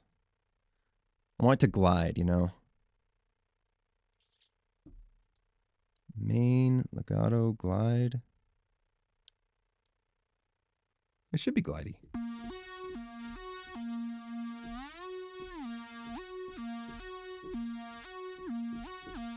There we go.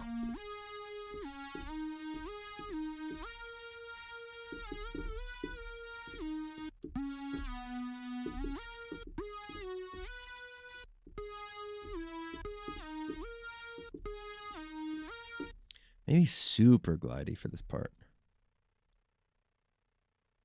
Enable host automation.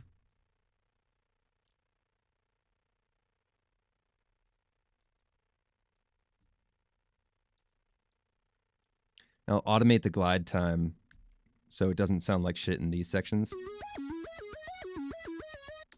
But then it can be glidey.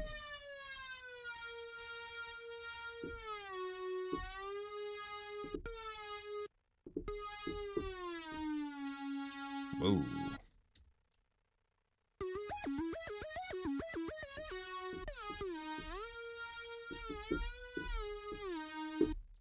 I'll figure it out.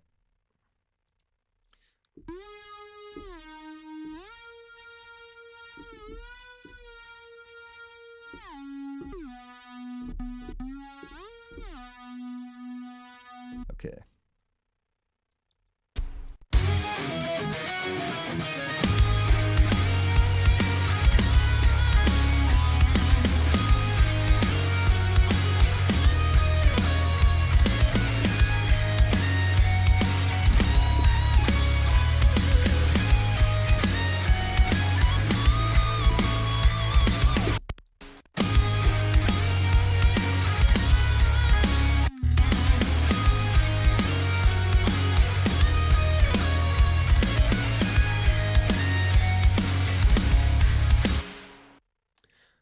I'm assuming I'm late for the tone hunt. Yeah, I got it going pretty quickly. I'll give you a quick breakdown though. Basically, I started with a factory preset on Quad Cortex.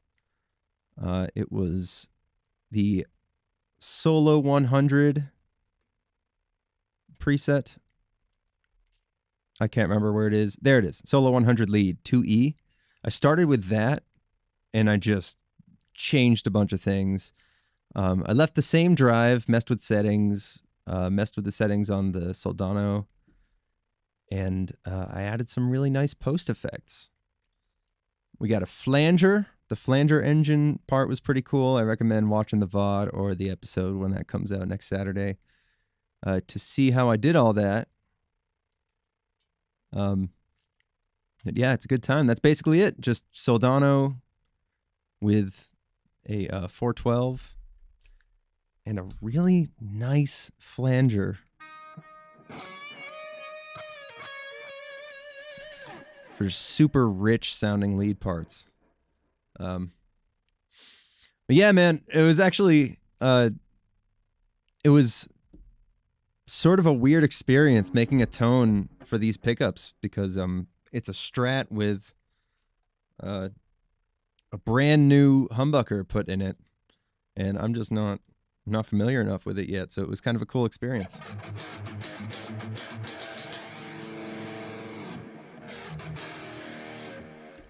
Yeah, the subtle flanger, dude. It's a vibe. Okay. So I'm going to edit this synth part.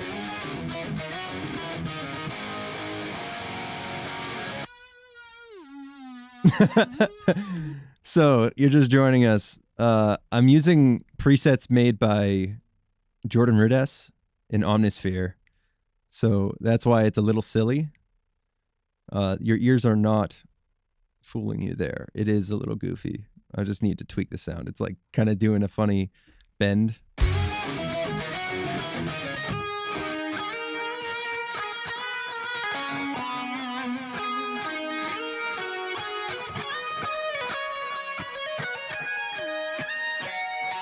I fucked up the notes there.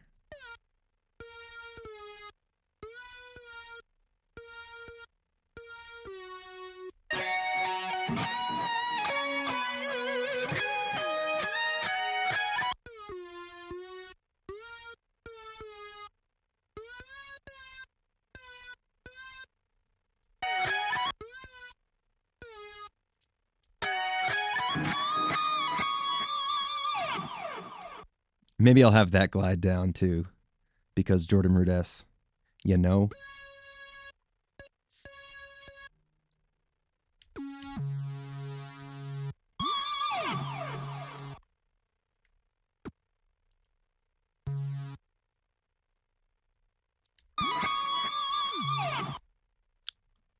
And I'm automating the glide time on this synth so I can make it do stuff like this.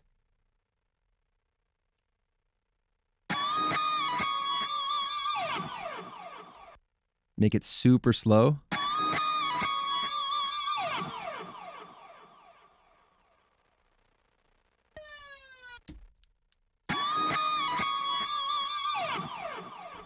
Maybe a little bit faster so it reaches a lower note.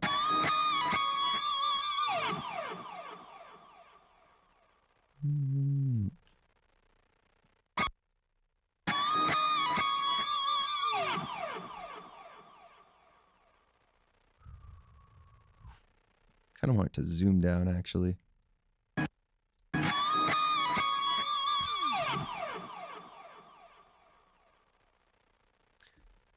Kind of like the guitar is.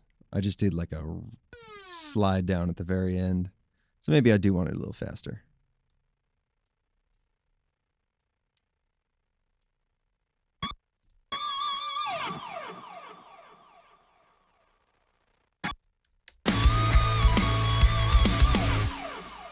Yeah, that's nice.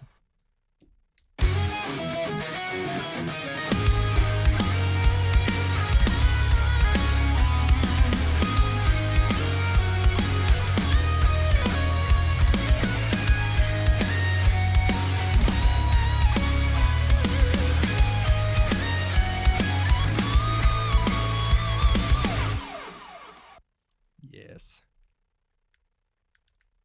That's my Jordan Rudess lead. And now I'm going to add this kind of cool, I had like a Mellotron sound. And I'm a little unsure about how it's going to fit. Low-key Dragon Ball Z sounds so tough. Dude, it is kind of, isn't it? I'm enjoying that, man. This is like a rock stream. This is like a prog rock stream. And I'm honestly here for it. Yeah, I got this Mellotron sound pulled up.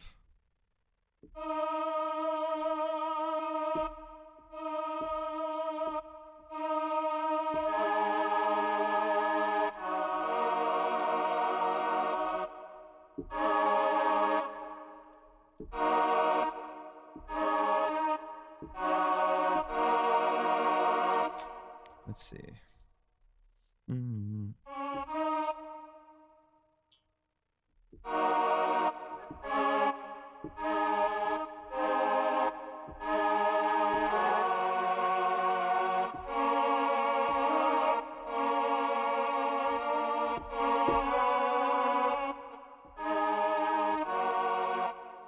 Maybe it'll fit. I don't know. I was kind of trying to do something like one of those endless sporadic records I was listening to earlier.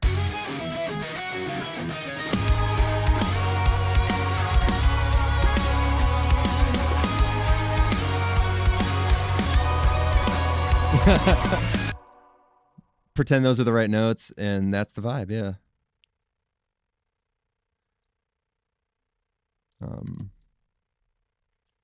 And also quieter.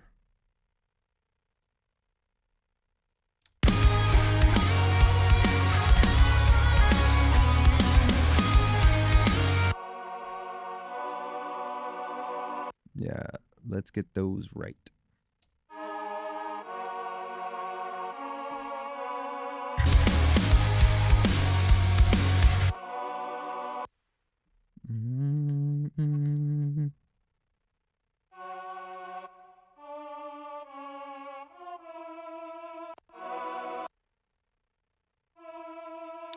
I know it goes to A as the very last chord, and it's really quick.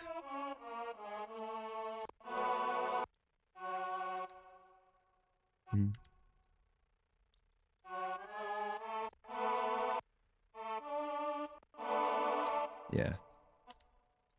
So like.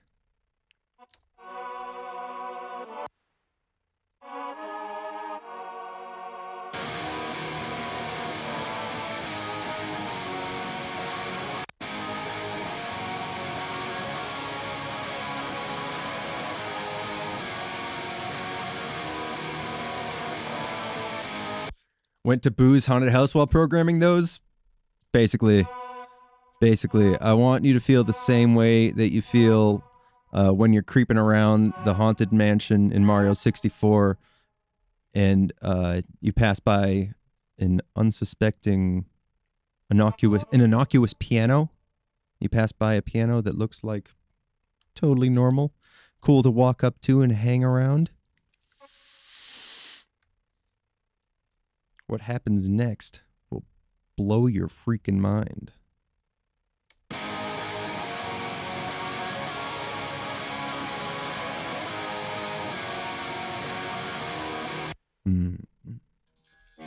Goes to E. Or E flat.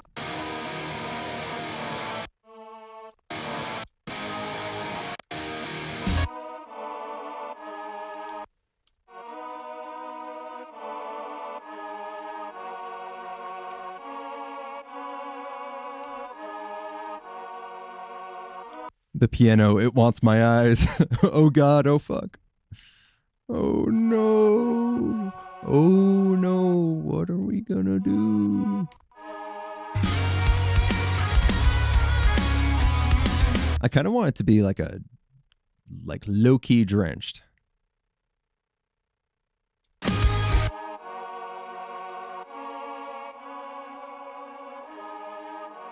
Okay, small piano room.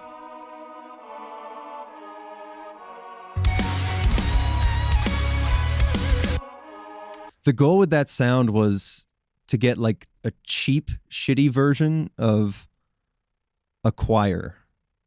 You know, like the kind of like a choir sound that you'd find on a synth that has like multiple patches on it for performance. You know, like a gig keyboard. I wanted to find that. So we have Mellotron for that. Let's see what it sounds like an octave higher. Doesn't exist an octave higher. Okay. The thing about Mellotron is that its samples are pretty limited. These samples, you only have these many notes to play. And outside of that range, just straight up it doesn't work. Which I get, it's trying to do something like the original real-life Mellotron. It's a little annoying right now, though.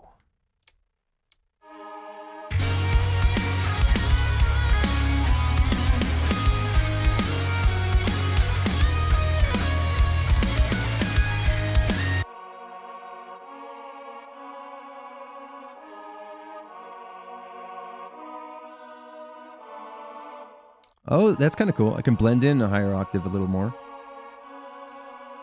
Whoops.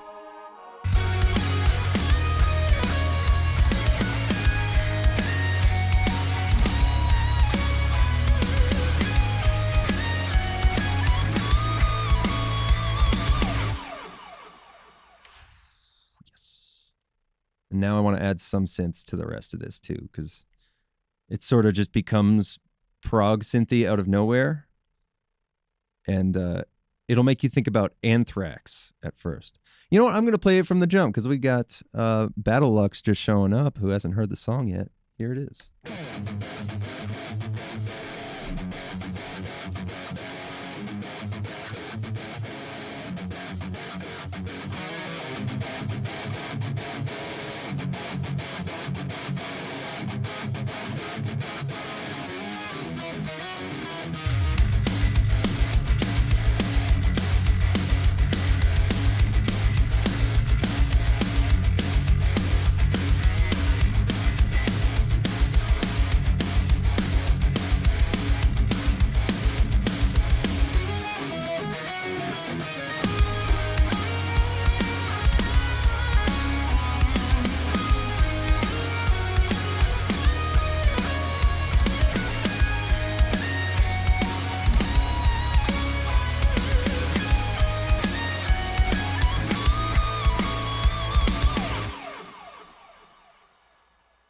Pretty cool.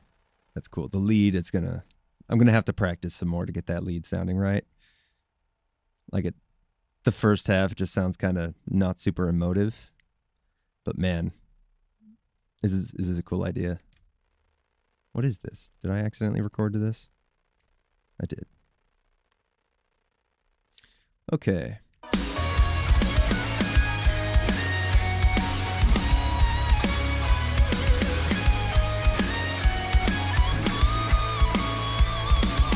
When that second guitar come in, brother. Yeah, man. For real. Like we were talking about it earlier in chat.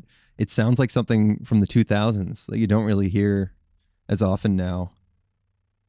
Like it's really minimal. This doesn't sound like produced, you know? And I'm enjoying it. I'm here for the nostalgia.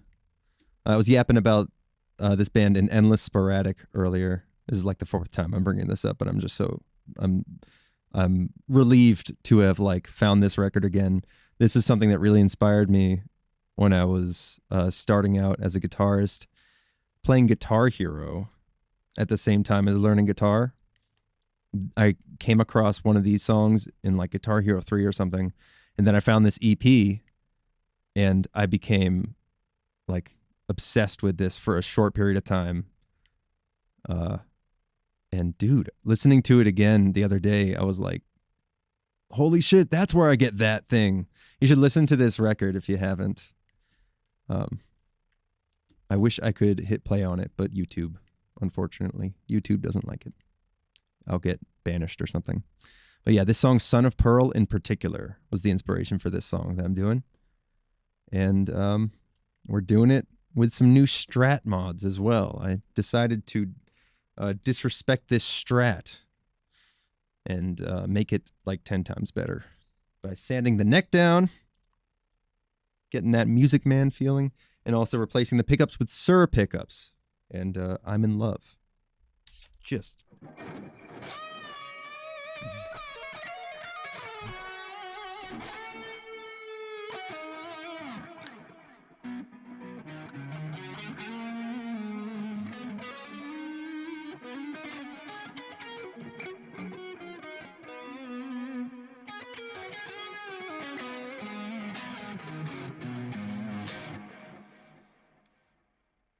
And I'm on stream, so I can't edit my mistakes out. All right. I need synths. I need more synths. Let's get something going here.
You know, when I started this idea, I thought I was going to do some kind of dotted eighth clean guitar because of the song Son of Pearl. So maybe I'll do that kind of thing with a synth. Let's try it. Because if you listen to that song, I thought it was a synth at first. Until I saw a video of it earlier today. I thought that was like a synth part. Oh, hello. I'm gonna find something more palatable.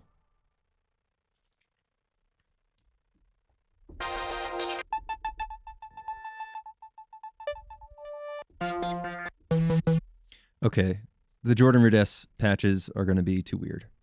So let's go to...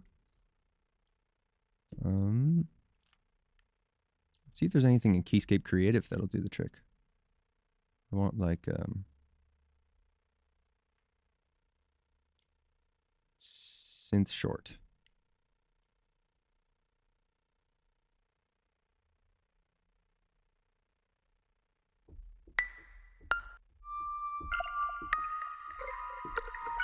God, I fucking love Omnisphere.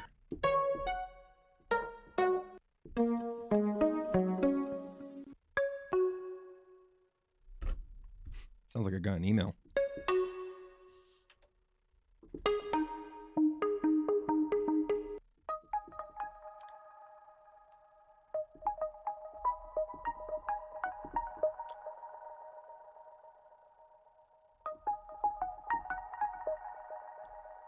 That's my toxic trait.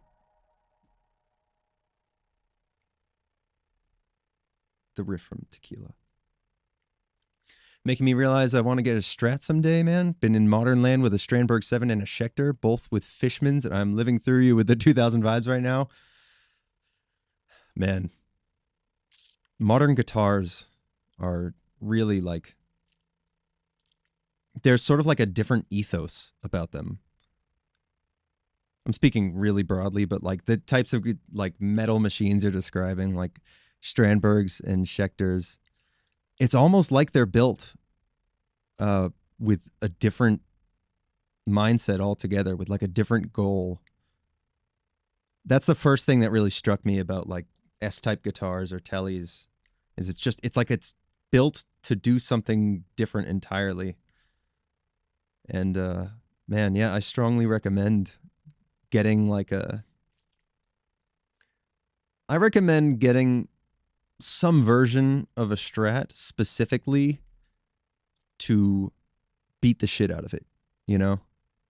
Like, I think that's sort of my take on the Strat. I think it's a lot of people's take on the Strat, but like, it's truly a guitar that's meant to be worn, and like, you're not supposed to really be precious with it, and it's cooler that way. Like, this is the first time I've really, I think it's my first time modding a guitar like this. I did a bunch of stupid shit to my Ibanez guitars when I was a teenager, but like, this is the first time I modded a guitar to completion. And it's a Strat, and it felt right, and that's kind of why I wanted to do it on my own. And like, some things about the mods and the work I did on it are a little crooked and shitty. Like, it has a few quirks as a result, but it plays and sounds nice, and I kind of like that it's got the shit beaten out of it a little bit. You know what I mean? Like, the headstock doesn't match the neck anymore, and you can see some of the poly still on the neck joint, you know, on the heel. And like, I accidentally like scraped off part of the pick guard here. You can barely see it, but while I was like trying to shield it, so it's got a few of those little marks, and I love just letting it be that guitar. Like, I bumped it against the desk earlier and felt nothing. You know what I mean? It's like, it's just kind of, this is the guitar for that.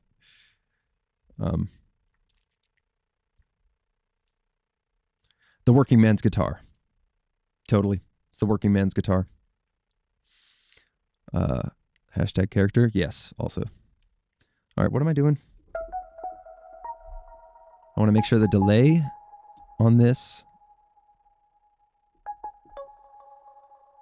Where's that delay coming from? Oh, aux. I see. I want the delay to be louder. Whoa.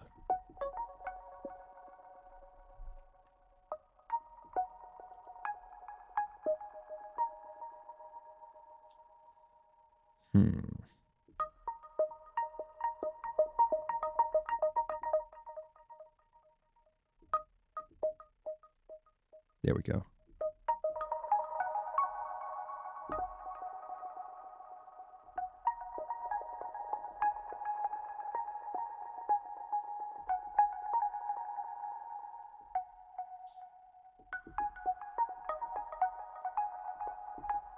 And I'll even roll off a bit more, I think.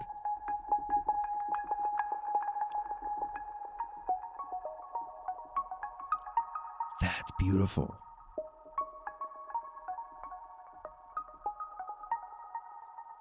I love that.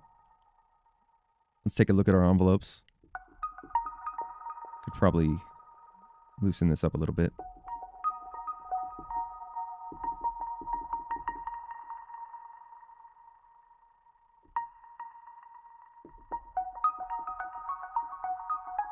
Yeah, that's cool.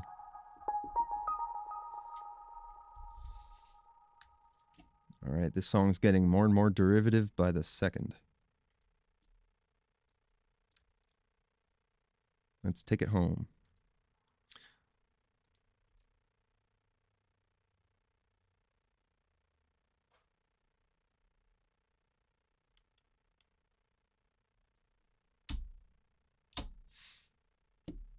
Okay.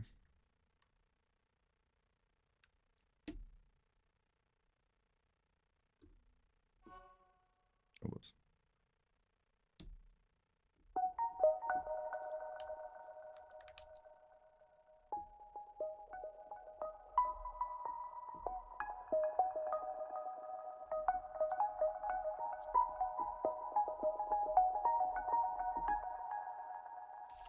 What key are we in? A flat.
Not really sure if I like this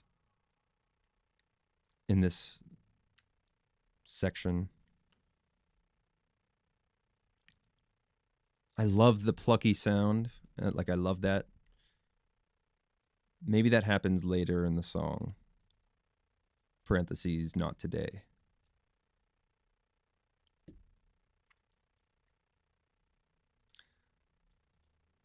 I'll try something with Diva, maybe.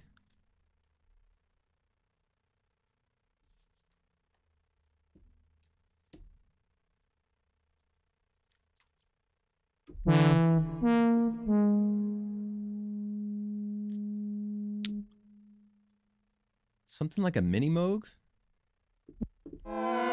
Jesus Christ.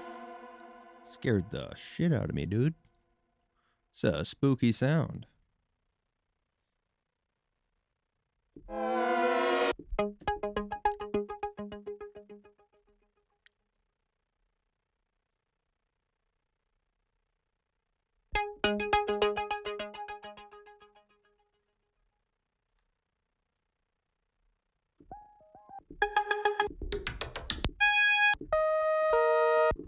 I want something kind of buzzy.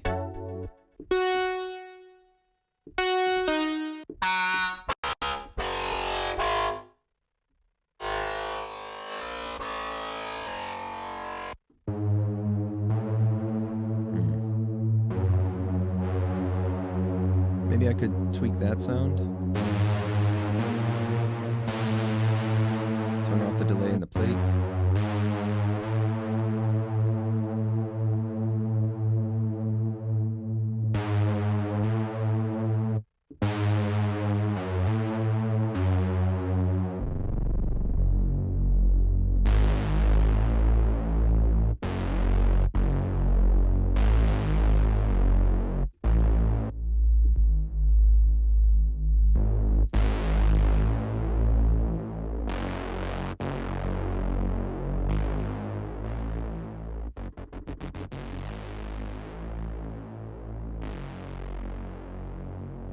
That could be cool. Might be a weird vibe for this, but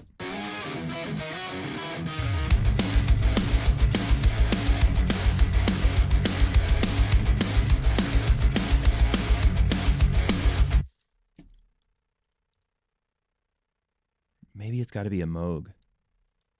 That might be it. Like maybe I just programmed the guitar part on a mini Moog. Let's try that.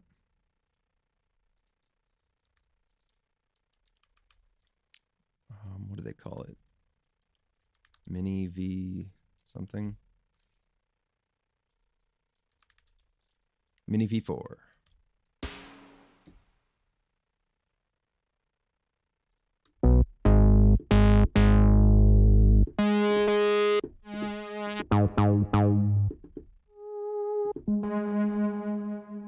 Bass.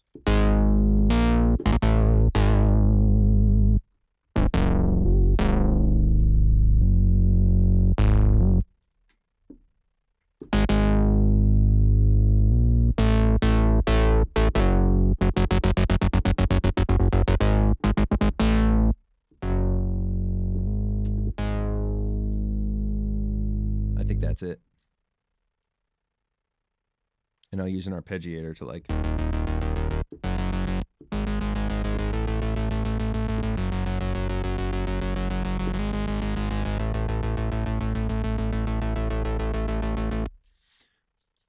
You know, I haven't really done any Logic tips in this episode, so here's one right now.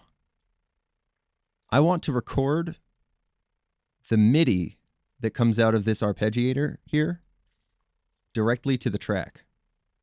So to do that, once you've added it as a MIDI effect, click the slot below and check this box here. Record MIDI to track here. It'll give you the orange arrows like that. And now watch what happens when I record.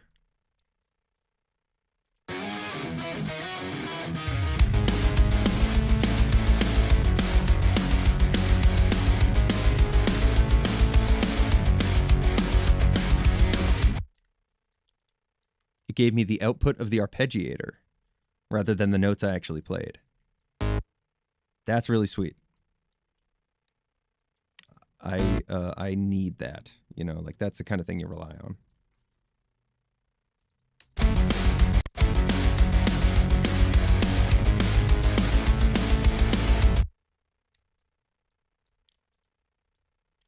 I think this whole thing just needs to get nudged.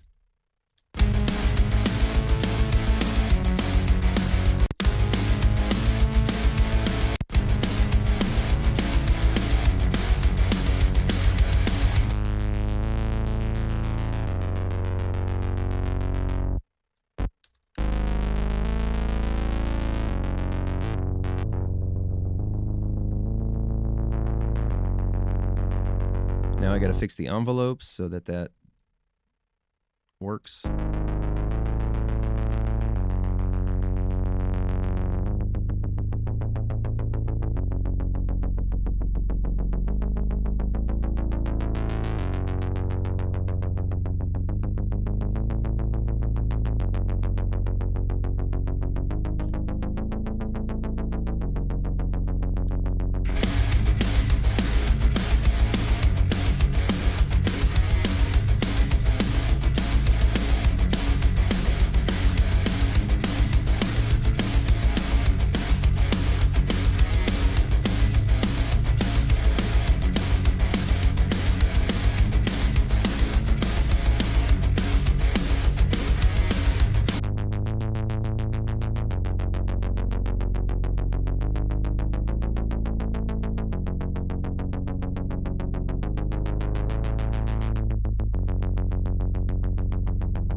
summon a cat. Willa's been hanging out from time to time during stream, but never in frame. Willa. There she is. Almost.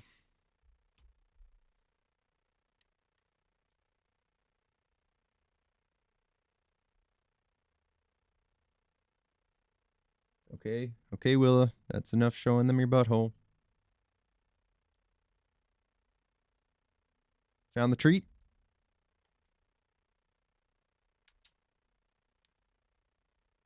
Hello. Yes.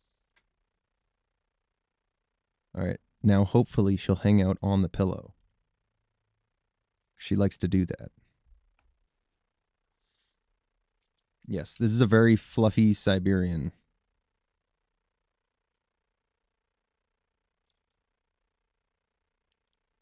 Exploring the studio.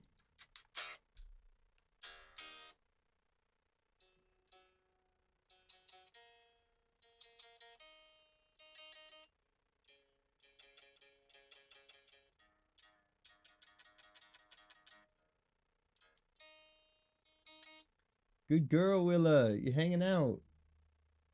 Okay. See ya. Oh, very sweet. Good girl.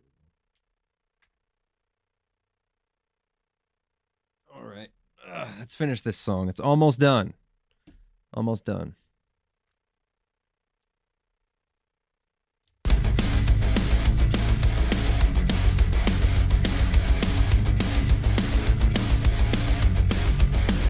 I think last thing I'm going to do is put some filter automation on this Moog track, and then that'll be, yeah, I think that'll be the last thing I do. So last thing, just going to automate the filter on this Moog up and down to kind of put synth in your ears while you're listening, you know, so that it makes more sense in this section.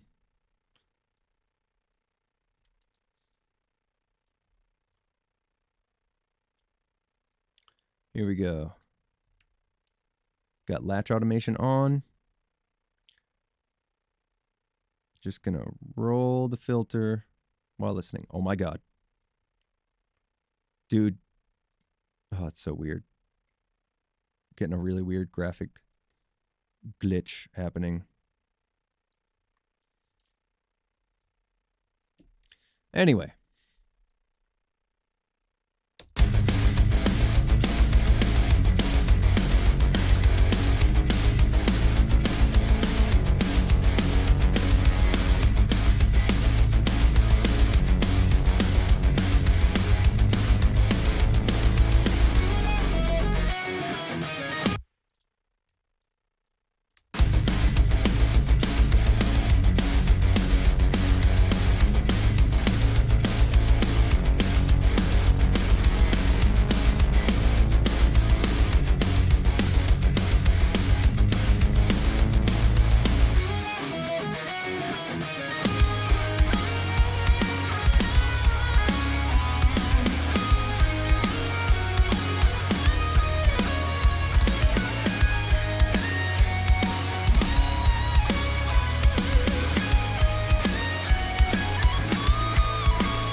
There it is. Guys, I think we have our song. I think we got it. I didn't get the chance to touch up these drum parts too much, but I'm out of time. I gotta go. So I'm gonna go ahead and put the master chain in and give it a listen. I'm gonna turn it down a little bit so it doesn't blow your ears out. Watch your ears, everybody, please. It's going to be loud. Let's give it a listen.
That's something.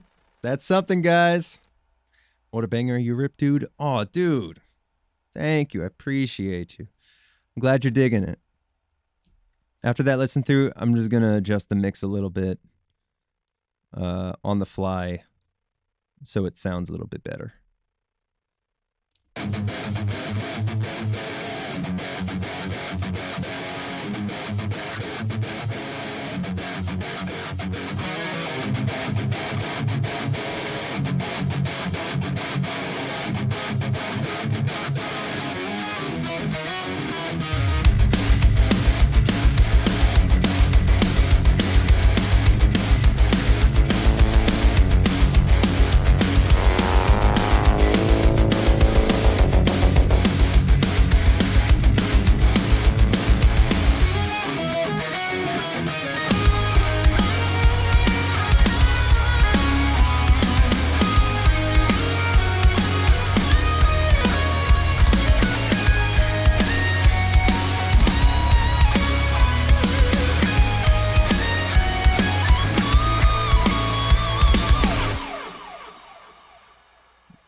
Whoa. Hold on one sec. Sorry, guys. I'm whoaing at the fact that you can hide the transport in Logic. What? I just did that by accident. You can hide like the play, the LCD, all that. You just drag it. What the hell?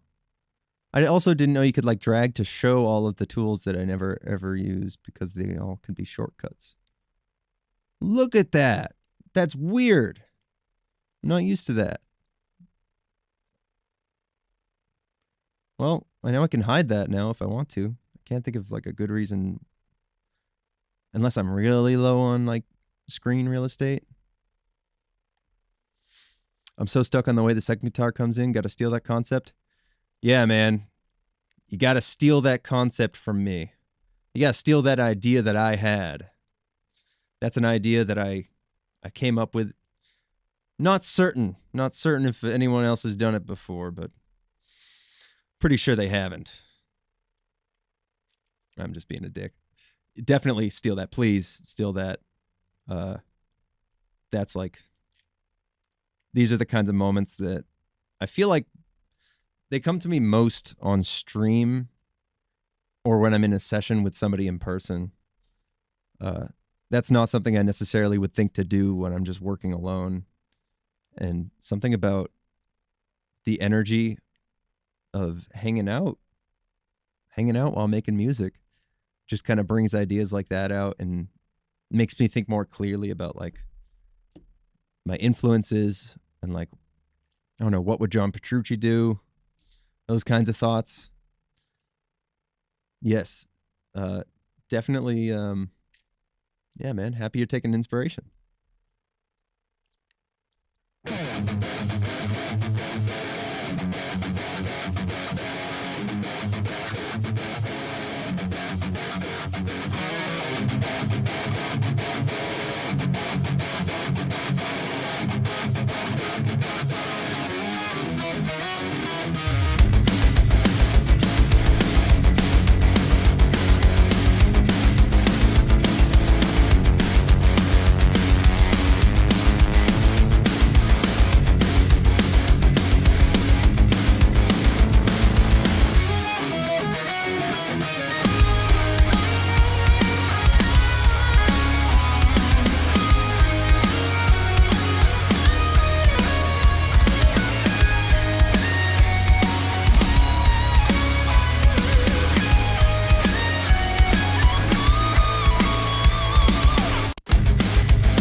Like that. Stereo. It sounds better stereo.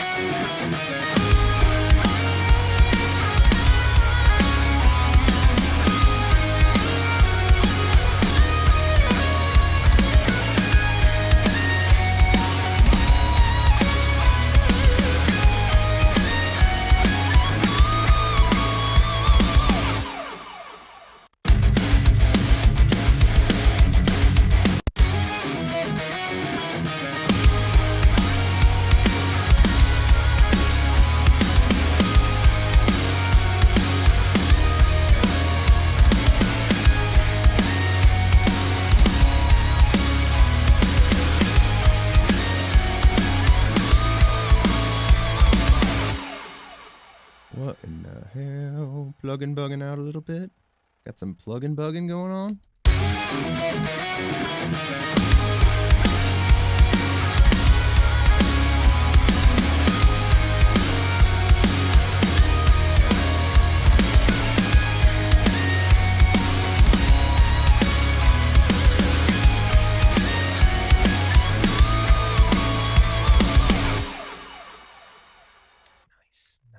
Nice. So glad I caught the stream. Every time you play it, I notice something sick. Oh, dude, thank you. You're so sweet. I'm glad that it's inspiring you. I'm glad you're getting something from it, man.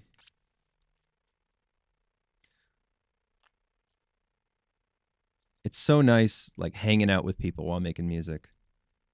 Dude, for a while, I really did not create enough stuff on my own. Like, I didn't really make enough stuff just for me.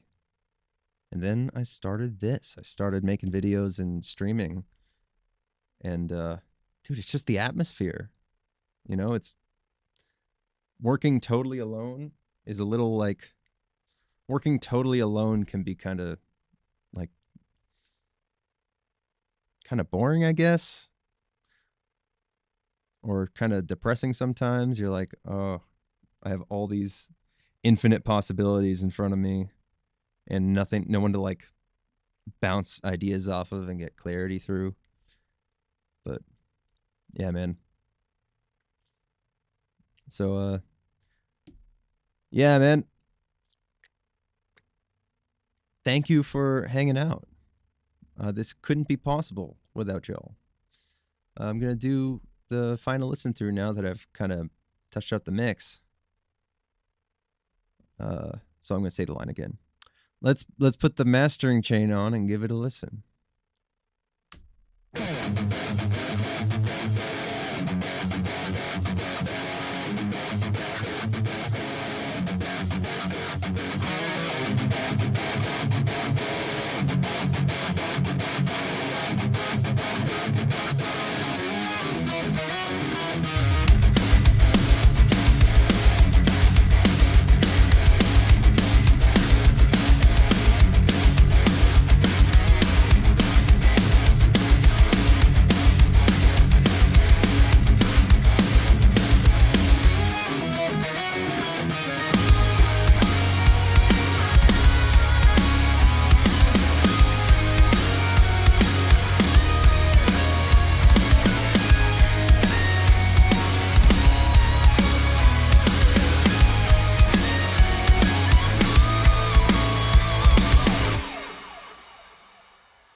I love it. I think I understood the assignment. I think I nailed this kind of like fusion, endless sporadic type vibe. And I've got some sounds for next time I open up the session. I love that. I love giving myself a little something extra for next time. Yeah, this is cool. This is a good time. God, I love the sound of this pickup. This humbucker in particular, like, I didn't really have an opportunity in this to use the single coils. But man, the way that this thing just screams feels really good. It's got me addicted to guitar again, honestly. Since I finished this mod a couple days ago, I've been like, you can't get this thing away from me. It's so fun. And like personal, you know. Mod your guitars for fun. Do it. Try it out. It's cool. It's like a fun experience. You get to go to Home Depot. You can do it yourself. You can probably do it yourself. Google it. Type shit. You'll have fun. The world don't know how luck the five of us are right now. Oh, bro, they're missing out. If only they knew to tune in on every Wednesday to catch stream and to subscribe. If only they knew to smash that bell. If only they knew to leave a comment if you liked this. You're missing out, man. All right, I think I'm going to say the stuff now. Sick Whiff Wednesday. Sick Whiff Wednesday. Tune in next week for Sick Whiff Wednesday. It's cursed. I love it. Yeah. So, Battlelux, forgive me if I'm forgetting, but if you're new to the channel, you should subscribe because Saturdays I upload as well. So I stream on Wednesdays and I upload the cut down, like 20 minutes-ish episodes every Saturday. So you should check it out, dude. If you like this hang, you'll like me editing it and putting all the best parts in one and making an episode out of it. Tell your friends. Tell them about Weekend Riffs. It's Weekend Riffs every Saturday. Yeah, I'm going to actually say this stuff now. Thank you so much for joining me for this week's episode of Weekend Riffs. Please let me know if you like this. Leave me a like. Leave me a comment if this reminded you of something. Subscribe if you want to see more content like this, and click on the bell so you'll get a notification when I go live. That's like me hitting you up and saying, hey, come hang out with me. That's what that is. You should do it. I also have another series in the works called RTFM, which stands for Read the Fucking Manual, where I talk about the tools we use to make music and how those tools can inspire music. I talk a lot about Logic. I've got some stuff on the Quad Cortex coming up, and just general tips on how tools to make music can spark ideas and how learning them is actually a creative process. So if that sounds interesting to you, I'd love to see you there. See you next time, guys. Peace out. Weekend Whiffs. Yeah, man. Caught the last two so far. Be sure to catch the videos. Thank you, brother. I'm excited to see you there. Excited to hang some more. I'll see you on Saturday and then stream again on Wednesday. Peace out. Evan, thank you so much for coming to hang. You're the man. There's good hangs. Definitely come hang. Dude, have a great night, guys. I'll see you next time.